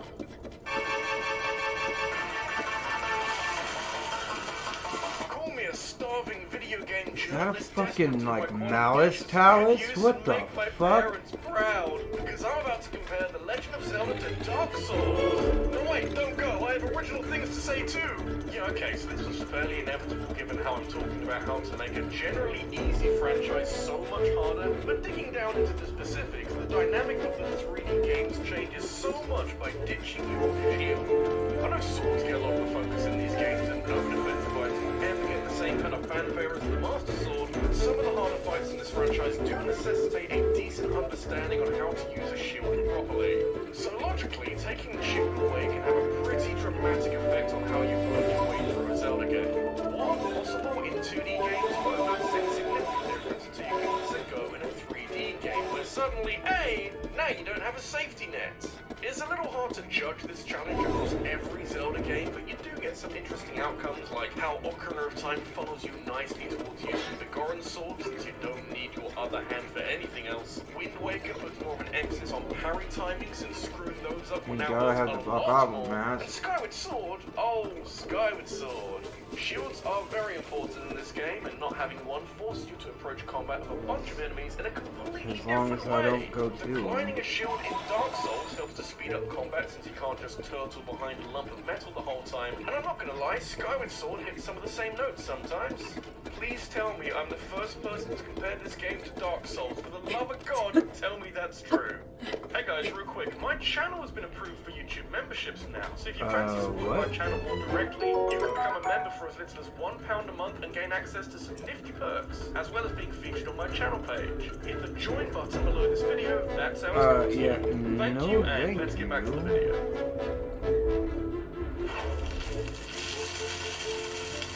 Ladies and gentlemen, we live in encouraging times where modern Zelda games let you explore the overworld in whatever order you fancy. But I don't need to tell you that this Okay, yeah, see, that's why I don't want to fight these the older people. games can often get you wondering if there's anything you can do to spice things up, and wouldn't you know it? Sometimes you can play through the dungeons in reverse order.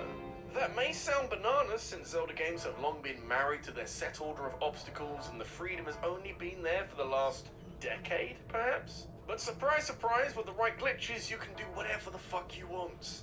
The big exceptions are, unsurprisingly, Breath of the Wild and A Link Between Worlds, which don't have a traditional dungeon order and can therefore be tackled without abusing any glitches, but also, more surprisingly, the first Zelda can be reversed without breaking anything too hard, other than your spirit and any windows in your Yeah. house, because this challenge obviously puts the hardest dungeon at the start and gradually becomes easier over time.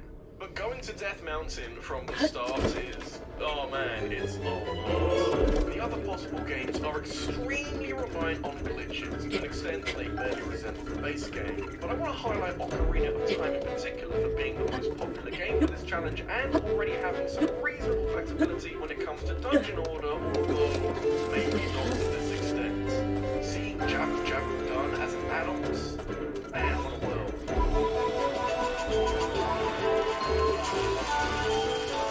If you didn't know much about the vast, exciting world of self-imposed Zelda challenges, it's likely that the only one that you would have heard of coming into this video was the 3-Heart Run.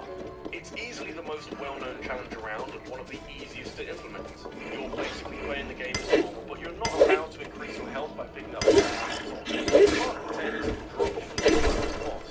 you're not inconvenienced too hard by only being able to use a particular item or having to move everywhere backwards or some shit like that. It's a normal playthrough where you really can't afford to make too many mistakes. That's the primary takeaway from a 3-Heart Run, and it will encourage you to become more confident at some of the more challenging parts of Zelda games. Suddenly you start paying real attention to your healing items and how much damage attacks do, because if you aren't careful, you'll be spending a lot of time watching Link die and staring at the game over screen.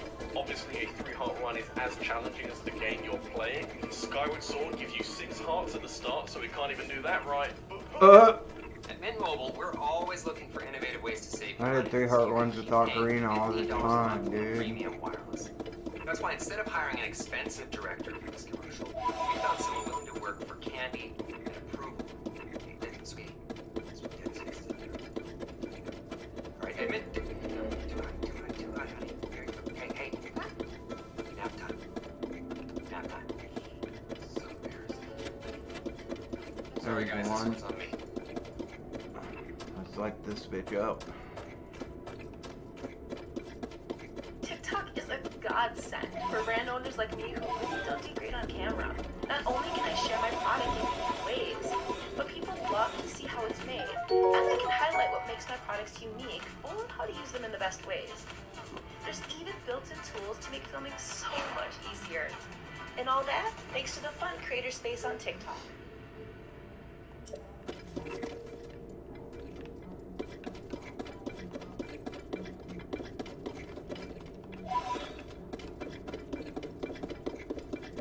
This to work on something like Breath of the Wild or Zelda 2, and it's like you're made out of paper. I hope you like origami.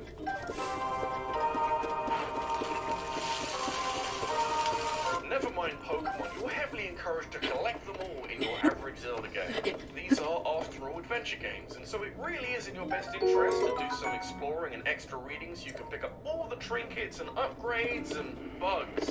100% isn't generally too hard as long as you're not going for all the figurines in the Wind Waker, because what kind of insane person would do that? So maybe you should be looking at doing the complete opposite instead, which has to be like 1% or like a negative percentage instead. Is that a thing? Can you do that? Minimalist runs are my fucking ooey gooey jam. Spread it thick on some chunky toast on my hairy nutsack, because this is one of those challenges that can be made as difficult as you're willing to go. Minimalist, in essence, just means that you're trying to complete the game with as few items as possible. Now, that may sound like you're playing a Zelda game in a very restrictive way that ignores anything even remotely optional, which does make it kind of similar to a 3-part run, but what makes Minimalist runs so enjoyable is how flexible they are. You start by leaving behind all the upgrades to health and equipment, which isn't too hard to visualize, but then you start understanding what items are actually required to complete a Zelda game. Did you know that you don't need Epona in order to beat Ocarina of Time, or that with the right glitches you can skip heart containers in A Link to the Past? If you want to introduce glitches into the mix, then why not give the low percent run of Twilight Princess a whirl, where through some weird animation glitch you can skip a few dungeon keys at the bargain price of a playthrough that literally takes more than 24 hours to complete. What flavor would you like your torture, my good sir?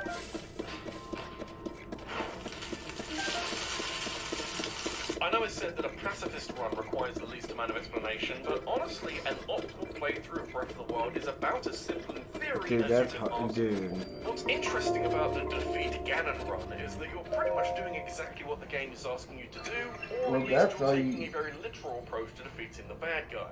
Breath of the Wild isn't being entirely serious when it You gives can't you a defeat main Ganon quest now, upon you finishing can the only tutorial on the Great Plateau. But with Nintendo opting Blight for Ganon. player freedom over general reason and logic, you better believe that you can waltz up to a Hyrule castle dripping in purple goo and surrounded by evil murder octopuses in the clothes you came out of the freezer in. Yep. Link doesn't even need prep time. The Nope. naked assault on You the just have to occupied kill the Hyrule extra castle is one. pretty brutal if you're unaware of exactly what any of that means. So here's the deets. You're working off of starting game health, abilities, and weapons, with only really that last one subject to change once you get to know these halls a bit better. The good news is that there's some tasty weapons and even tastier treats hanging around, but sadly, that's where the good news ends, since Hyrule Castle is full of powerful enemies that will very likely one-shot you, and And are you need almost to guaranteed to swarm you in numbers. You got Heading to fucked Hyrule over the Castle road. without first evicting the Blight Ganons from the Divine Beast means that you need to fight 4 challenging bosses in a row with starting game health and abilities. And hey, Before once the you've done final that, you've boss. got the main fight with Calamity Ganon, where he has all of his health and some really nasty attacks to dodge. And you better not all lose. of this is often too overwhelming for an unprepared player, and yet, with enough preparation, this is the fastest way to beat Breath of the Wild, Oh, and yeah. speedrunners make it look trivial. I don't need robots invalidating my arguments, thank you.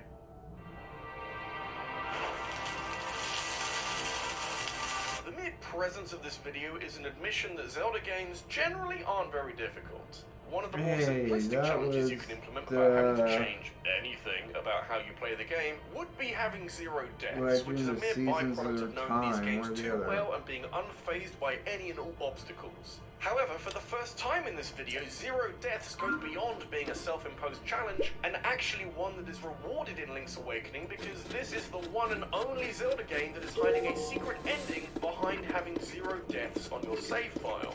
This The has been one the and case since only? the original on the Game Boy all the way back in 1993, and every version of Link's Awakening since then has had this hidden out back for the most talented of Zelda players to find.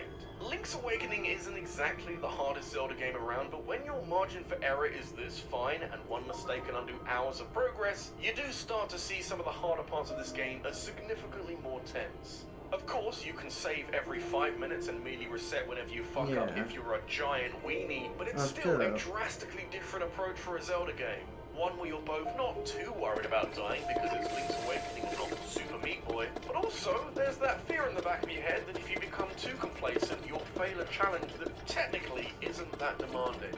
It doesn't help that the final boss is likely one of the hardest in Zelda history, and with multiple forms to tackle, at least one of them could trip you up, and that's a hell of a distance to restart from if you didn't say.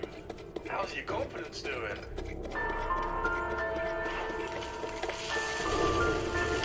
Alright, forget what I said about the 3-heart run being the most famous challenge, because when Nintendo released Majora's Mask in the year 2000, they dangled a carrot in front of players that indirectly asked a very intriguing but ultimately difficult question. Can you beat this game inside 3 days? Not real-life days, because that's actually something I did with the remake, and I 100%ed it too, so that's obviously possible. But can you beat Majora's Mask from start to finish inside the allotted in-game 3-day time limit? The short answer is yes, absolutely, but that would only tell a fraction of the story. Since you need to understand just how many things need doing, it effectively amounts to 54 minutes of real time before any adjustments. That's surely impossible, right? Well, yeah, it would be if it wasn't for the inverted Song of Time that bumps up your 54-minute timer to something more like 3 hours. That's just about enough time to follow an extremely streamlined path through the game that can't spare a moment of downtime. It's counterintuitive as all hell and includes steps like finishing off the first 2 dungeons after visiting the graveyard in Ikana, and having to do a good half of the required step before 6 PM on the first day. That's the thing, it's not too challenging to beat Majora's Mask this way if you're following a guide or a maps out exactly where you need to be at every minute of every day. And actually, Majora's Mask is kind of light on hard stuff that's required to beat the game anyway. Organizing this unique challenge is half the battle. What you might lose if you're not intimately familiar with the game. Princess Zelda goes to all that trouble of turning up in a flashback to teach you a song that you don't even need more than once. I bet you feel silly now.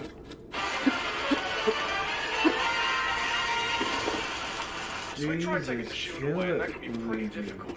La Roche-Posay Amphelio sunscreen visibly reduces the appearance of tan. Fluid, lightweight sunscreen. Select shield. The AUVB protection plus antioxidants. La Roche-Posay Amphelio sunscreen. Recommended by 90,000 dermatologists worldwide. So really, if you want to make a seriously difficult challenge, we should just take away the sword instead, right? What's Link gonna do about his sword? Nothing, that's what. He's gonna punch him like he can do in the Oracle games with the right ring equipped. Well, actually, swordless runs aren't that impossible, but you are a little restricted on what games are actually viable without some hefty glitch abuse. The primary source of swordless Zelda Ring is the original Legend of Zelda, where despite that starting cave and its iconic status for kicking off an entire saga of high-octane sword action, you never have to meet the old man. Going alone is very dangerous and daunting in Zelda 1, since obviously this game was designed around Link having a sword, but it is impressive that you have options for how to do damage. Working backwards, you need an alternative to a sword, so the logical option is bombs and arrows, but both of those need to be bought. The same goes for the blue candle, which you can at least use infinitely, but it's a little awkward to aim, and if you miss, you have to kite an enemy into the fire until it goes out. So you need money, and you can't queue enemies to grind, so you have to rely on the few money caves in the game that are readily accessible without needing another item. There's a gambling one. Zelda 1 plays out mostly the same, although none of these are as flexible as a traditional sword, except maybe the magical rod that you can swing like a sword. Hey, could you imagine doing a swordless reverse dungeon run of Zelda 1? Sounds like a lot of therapy waiting to happen.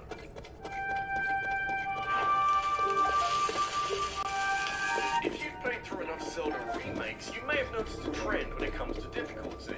Most of them have some kind of heroes mode so as to incentivize veteran players to purchase this remake for more than just nostalgia. You can play the game that you love, but this time it's super duper hard. Twilight Princess HD for the Wii U had a special combination of enhanced difficulties that can make it a pretty goddamn challenging experience.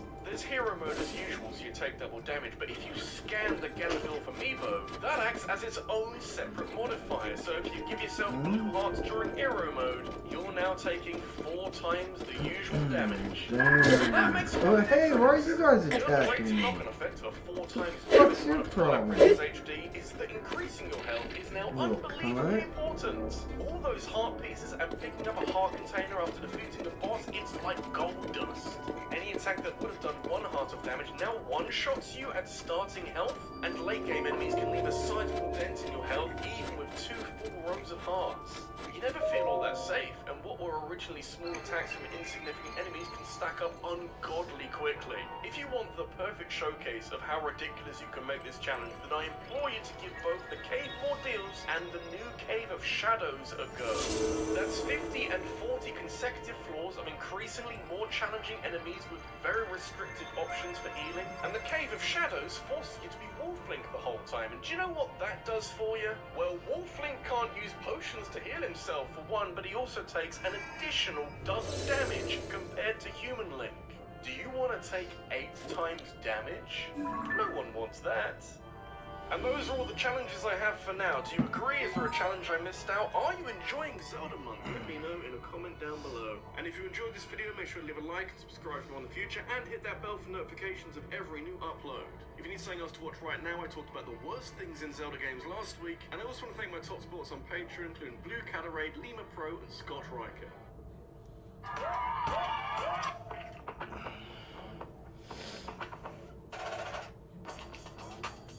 Google Pixel with Photo on Blur.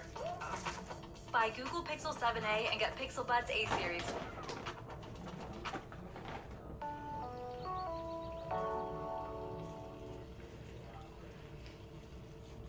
Hey, welcome. So, the other day I gave a little, 60 for 60 on some good news in the wake of some horrible news, which is something Matt has pitched as something we should do more often for years now. About 5 years now, yep. But that dirty bastard John Krasinski beat us to it, and then made like 5 episodes and retired forever after selling it. So, John Krasinski sold it. He was a fraud from the start. He never cared about good news, but we do. So we've got a lot of good news to give to you.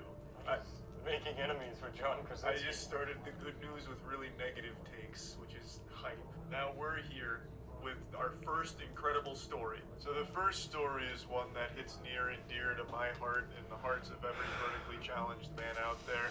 2 TikTokers went through a very long, arduous, and frankly, brutal process of leg lengthening. These 2 men, I believe both were 5'5" and are now 6 feet tall. They documented the journey of acquiring this newfound... Great, now they have unusable legs, I imagine. Yep. They have these braces on, it's like knee down to their ankle. Yeah. And I believe they break their bones. And then they have this device that they themselves or somebody they have come out, they go 1 millimeter a day. Yep. I don't know if it stretches the bone, that seems impossible. I believe It doesn't stretch the bone, it breaks the bone, it's broken, and then it moves it further apart, getting it as they stretch it 1 millimeter a day, more... the osteoclast and the osteoblast, that's these puppies right here. Yeah. They get in there and they start doing some of that. Yeah, and as they're doing it every day, they break it every day to make it get a little bit further away and to keep them coming. They're grinding. So theoretically, the only time is how long you can take the pain. And you get really, really tall. I imagine you could get up to a foot taller. But I imagine the rest of your body would fuck up and you wouldn't be getting good blood flow, you wouldn't be, your blood pressure would be fuzzy. I just imagine it's a fucking not a good procedure. Alright, well, you described it as this. That's what it is. And now they're 5 inches taller because of it. This next story is personally my favorite. It comes all the way over from China, where a zookeeper thought very quickly to save the life of a panda who was choking on a big carrot. So in this video, you'll see they performed an island maneuver to save the panda's life. I don't think that that's what saved the panda's life, but okay. Music adds a lot to this. This is an interesting track choice.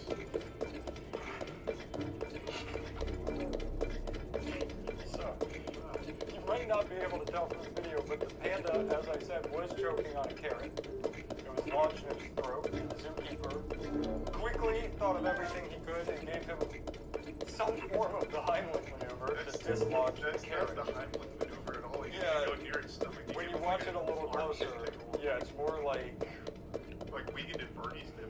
like you lost something in your purse, so you turn it around and shake it. He's really, I mean, I give him credit. He's doing everything he can to get the carrot out of there, but it ragdolls onto the ground. This doesn't even look like a real animal. It looks like a small drunk man. I gotta be honest, I did not see the carrot come out of his mouth. I didn't see a carrot anywhere in this video. Like, I don't even think it's a joke. I think he's doing like a puppeteering dance. I'm just gonna go with what we saw. He was choking, and the zookeeper saved his life. In the beginning, he's hitting him back, so I am convinced he's trying to save the panda. So, Yeah, in fact, something they feature CPR. great work to that zookeeper making the video what it did. This next story is one that'll make you go on. A 92-year-old woman named Betty Richardson recently had one of her dreams become a reality where she got to go to a male strip club. They installed a wishing tree at her care home, and her wish was to see male strippers. It was a shocking wish at her age to wish for that instead of like an extra 100 years or something, but she wanted to see the Dream Boys perform. So, Wendy Betty went wild out there with the Dream Don't Boys. holler that. Couldn't be happier for her. Look at this big old smile on her Jesus face. Christ. All the Dream Boys. And those dentures are looking good. And she threw out some great quotes at the time, like just a number. I think it's the care team from the care home. Yeah, they were very excited that her dreams became a reality, and such a big thank you to the Dream Boys. Thanks, Dream Boys. Thanks, Betty. Alright, there's another person being hailed a hero out of Michigan named Dylan Reeves. He's a 7th grader who saved his entire class on the bus. When the bus driver started feeling lightheaded, he went over the intercom and said he had to pull off on the side of the road, but ended up passing out before he was able to get off of the road and started drifting into traffic. Dylan, who was 13, popped up, ran up, and started slowly pressing the brake to make sure people were playing forward, and brought the bus to a stop, and is being hailed a hero for saving everybody. What's the condition of the bus driver? You know, they actually did not touch on that. I'm assuming Probably. He died of a heart he's attack. okay, or this story would be much worse. But, you know, his mom's excited, the superintendent was excited, everybody was talking about how excited they were. And they even mentioned that he has amazing grades this year in school. That's fantastic. That's great news. So he also wants to be a police officer or a hockey player. Do you think he has potential to hockey? You know, the only thing I know about him is that he can drive a bus, he has good grades. So I say I don't have enough info to decide on a hockey player. We'll have to check in the 10-year anniversary of our show. I think he's 13. We could check in about 5 years. 5 years, we'll see if he's a professional hockey Yeah, player. there'll probably be pretty clear signs if he's cut out for the big league. A 51-year-old German man was found tied to a tree with pantyhose on his head, left for dead, waiting for the coyotes to eat him alive. Luckily, that's not how this story ended. After a sex adventure went wrong, this 51-year-old was left alone, abandoned in a scary forest. We have a police sketch of the situation. Terrifying stuff, honestly. Lucky to have gotten alive. When interviewed and asked what happened, he said he met a woman online, and they met up in the woods for a sex game, and she received a phone call and left. So, that must have been a very urgent call. He also said to the officers that he had a box cutter on him for such situations, but he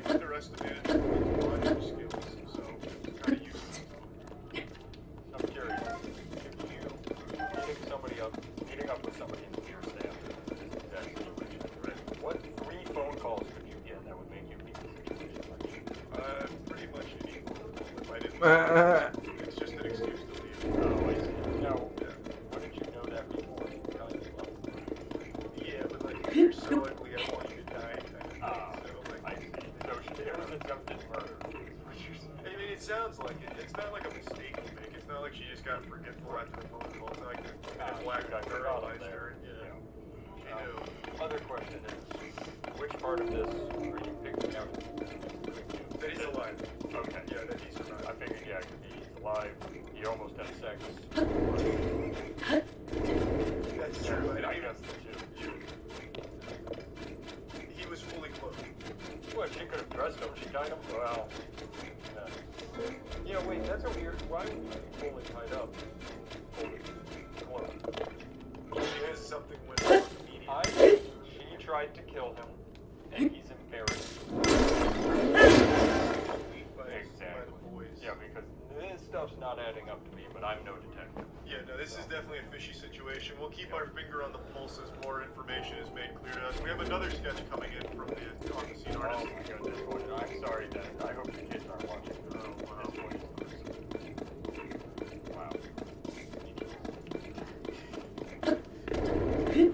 Guys, to round everything off, we have one more exciting, positive story to share with you all. We received breaking information from a magic wood elf, Sprinkle, who told us it's a special little boy's birthday today, and that's Matthew Phillips. It's my birthday week. Yep, it's a week-long celebration. Yeah, the week of this news segment is my birthday week, okay? Yeah. He did tell me he was going to surprise me with a gift, and that was going to be the following segment. The surprise birthday gift segment. Got a gift. So, yeah. 1 year dust. He's 29 years old and 29 years young, and soon he too will be joining Wendy Betty at Street Boys. Yep, I'm gonna, I turn 92, I'm also gonna visit Street Boys. That's all the great news in the world today. The last 7 days. Yeah, and it was from like April 18th, but that's not it. Tell him to Hey, that's my birthday. check if we could have made it all up. We'll never know. Yeah, hey, great news. Great first episode. Good show. We're gonna have special animal guests at some point. Anime guests, we'll have special guests that aren't animals. Yeah. Professional juggler.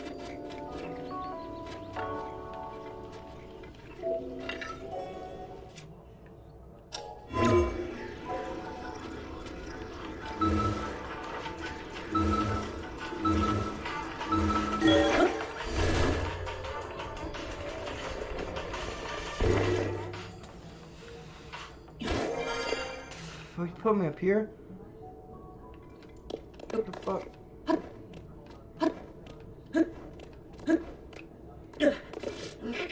The fuck could have made you possibly think I wanted up there?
Oh, it's this area.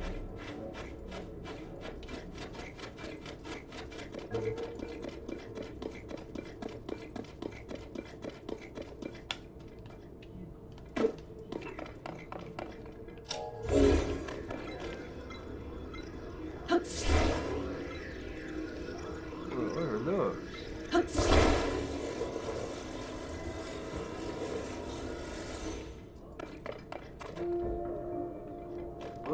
heck is that? Oh, dude, it's a little cart. Holy shit. Hell yeah. I can get these moving no problem now.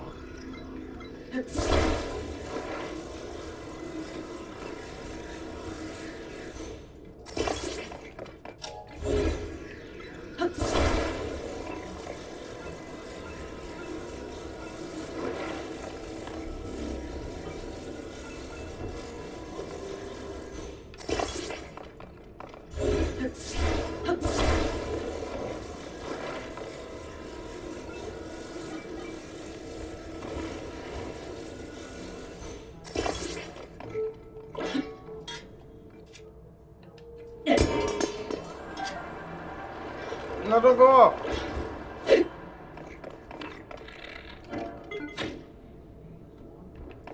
Fuck, why did it stop?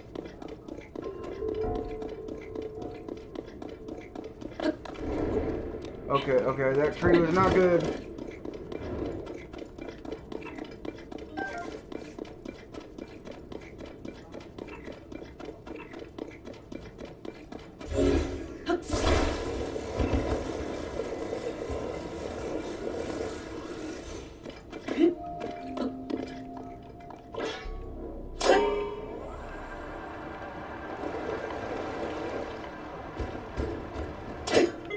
Forgot your wonky ass.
Oh, come on!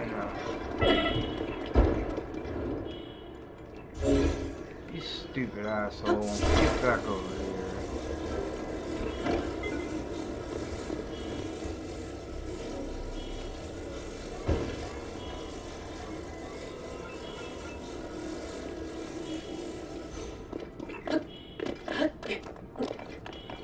I don't even want you anymore after that.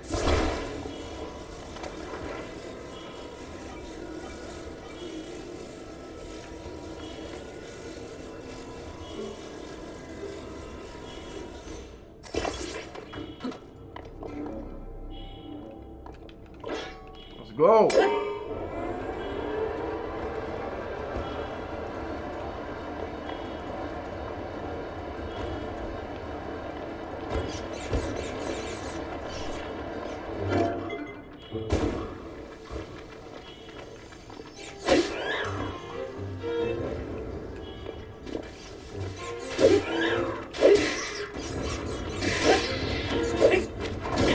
Oh no!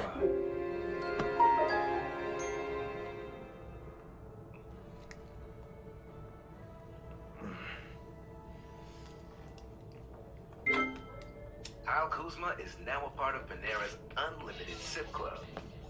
With over 25 beverages included. I wanted to see this. I think Craig already talked about it. I know.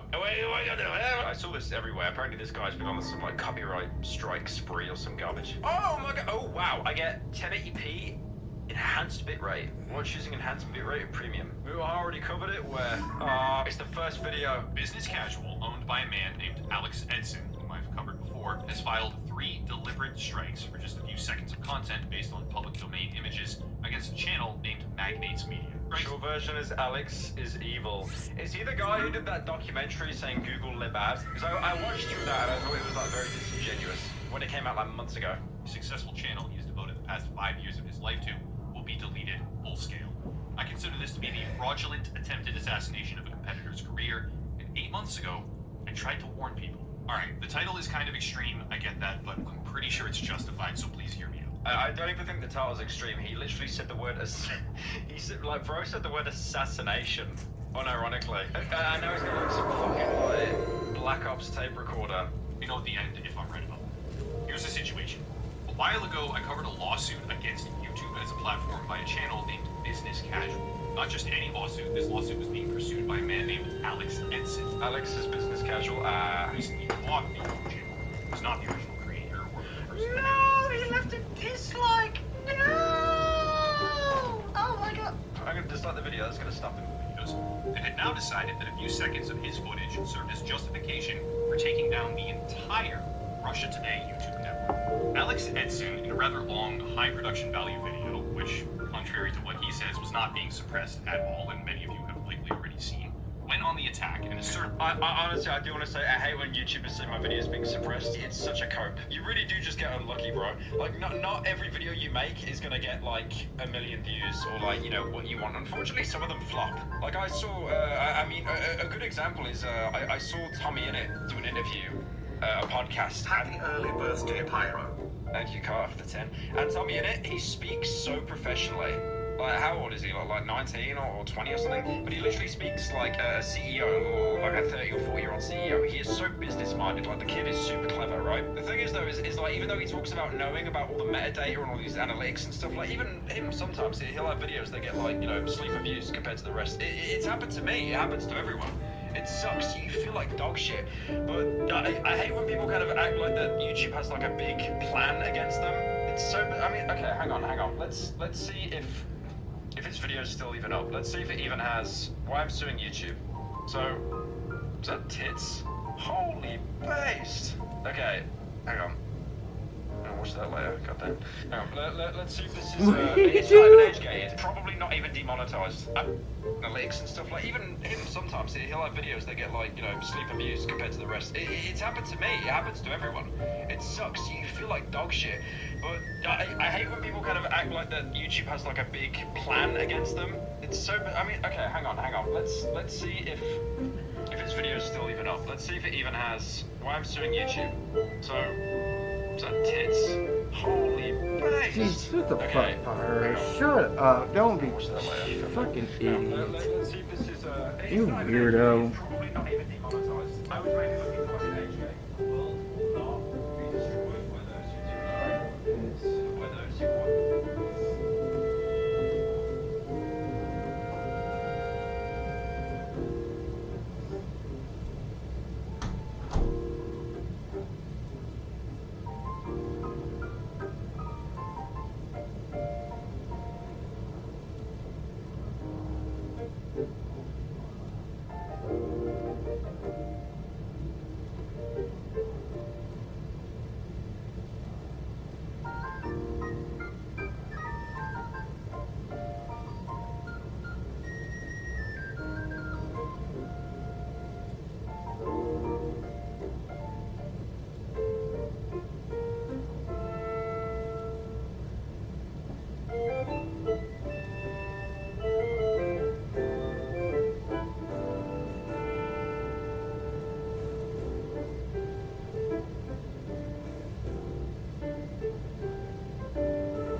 Hey, Dad?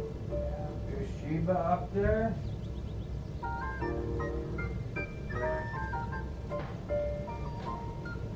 I don't know, as long as I was in the bathroom.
city, but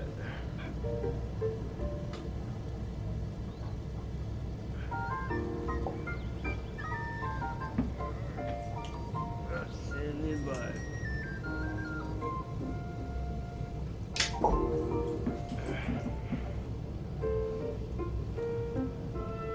look for it, you'll find it. There you go. Uh-oh, careful.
赤く染まりし月、大地を照らす時、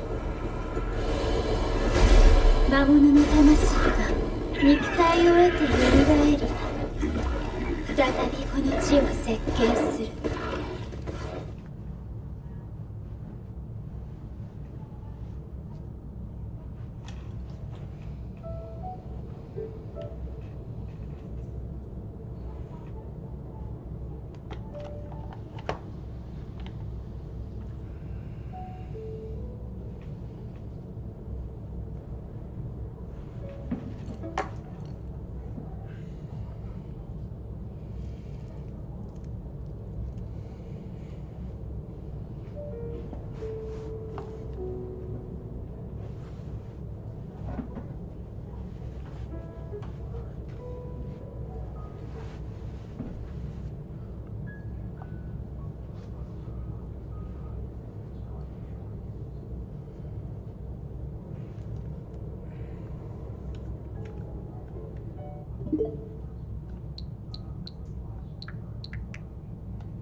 Alright guys, peace out.